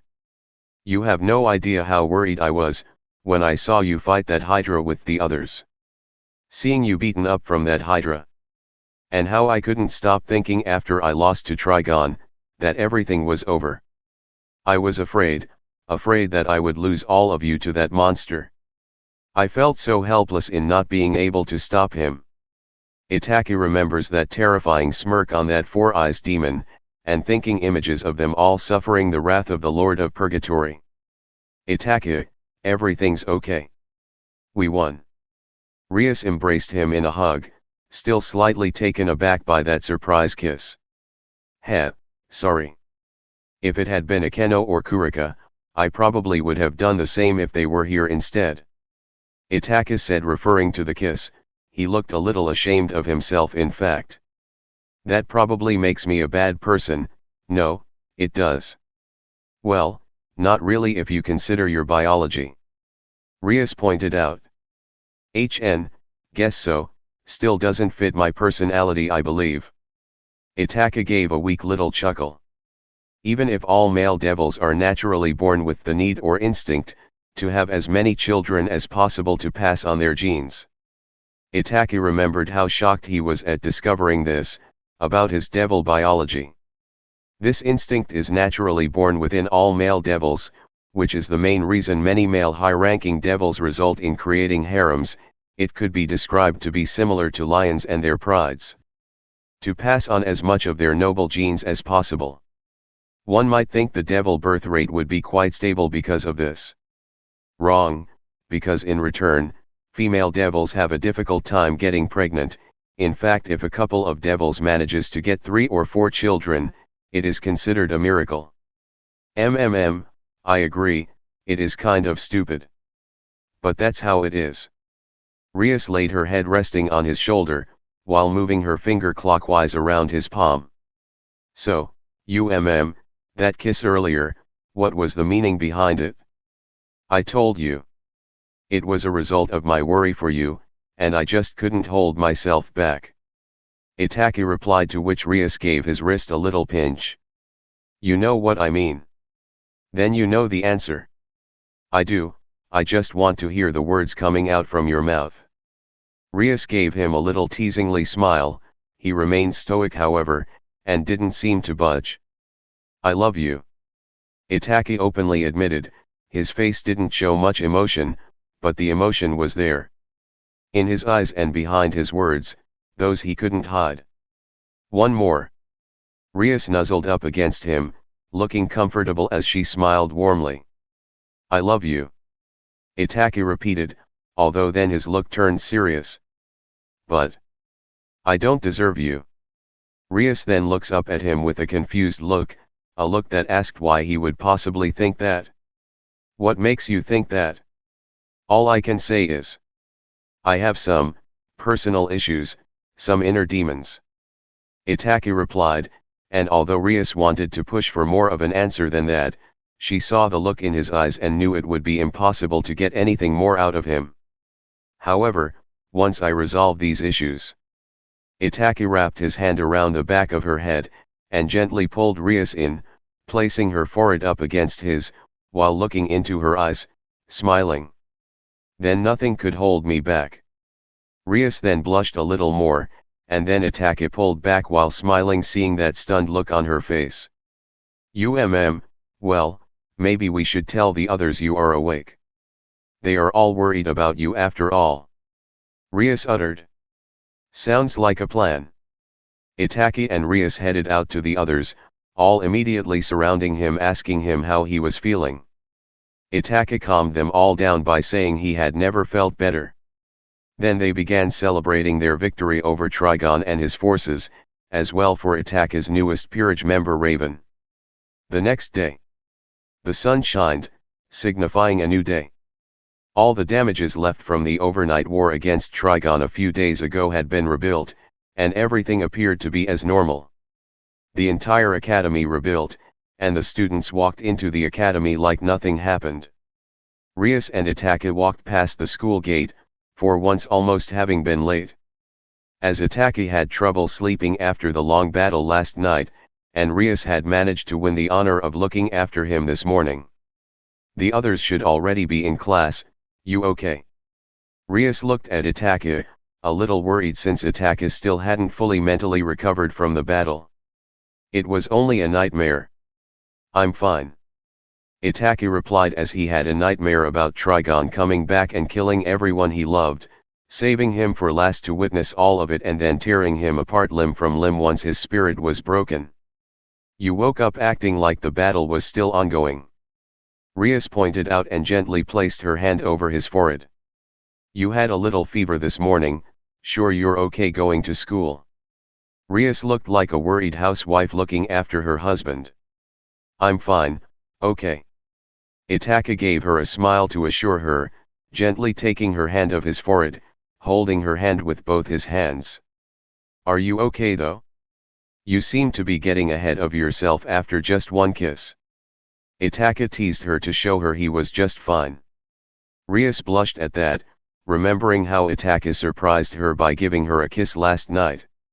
That was, Rias couldn't find the right words and merely stuttered, her face flushed red, to which Itachi gave a light chuckle. Hey, don't laugh. Rias pouted. Sorry. Itachi still chuckled a little.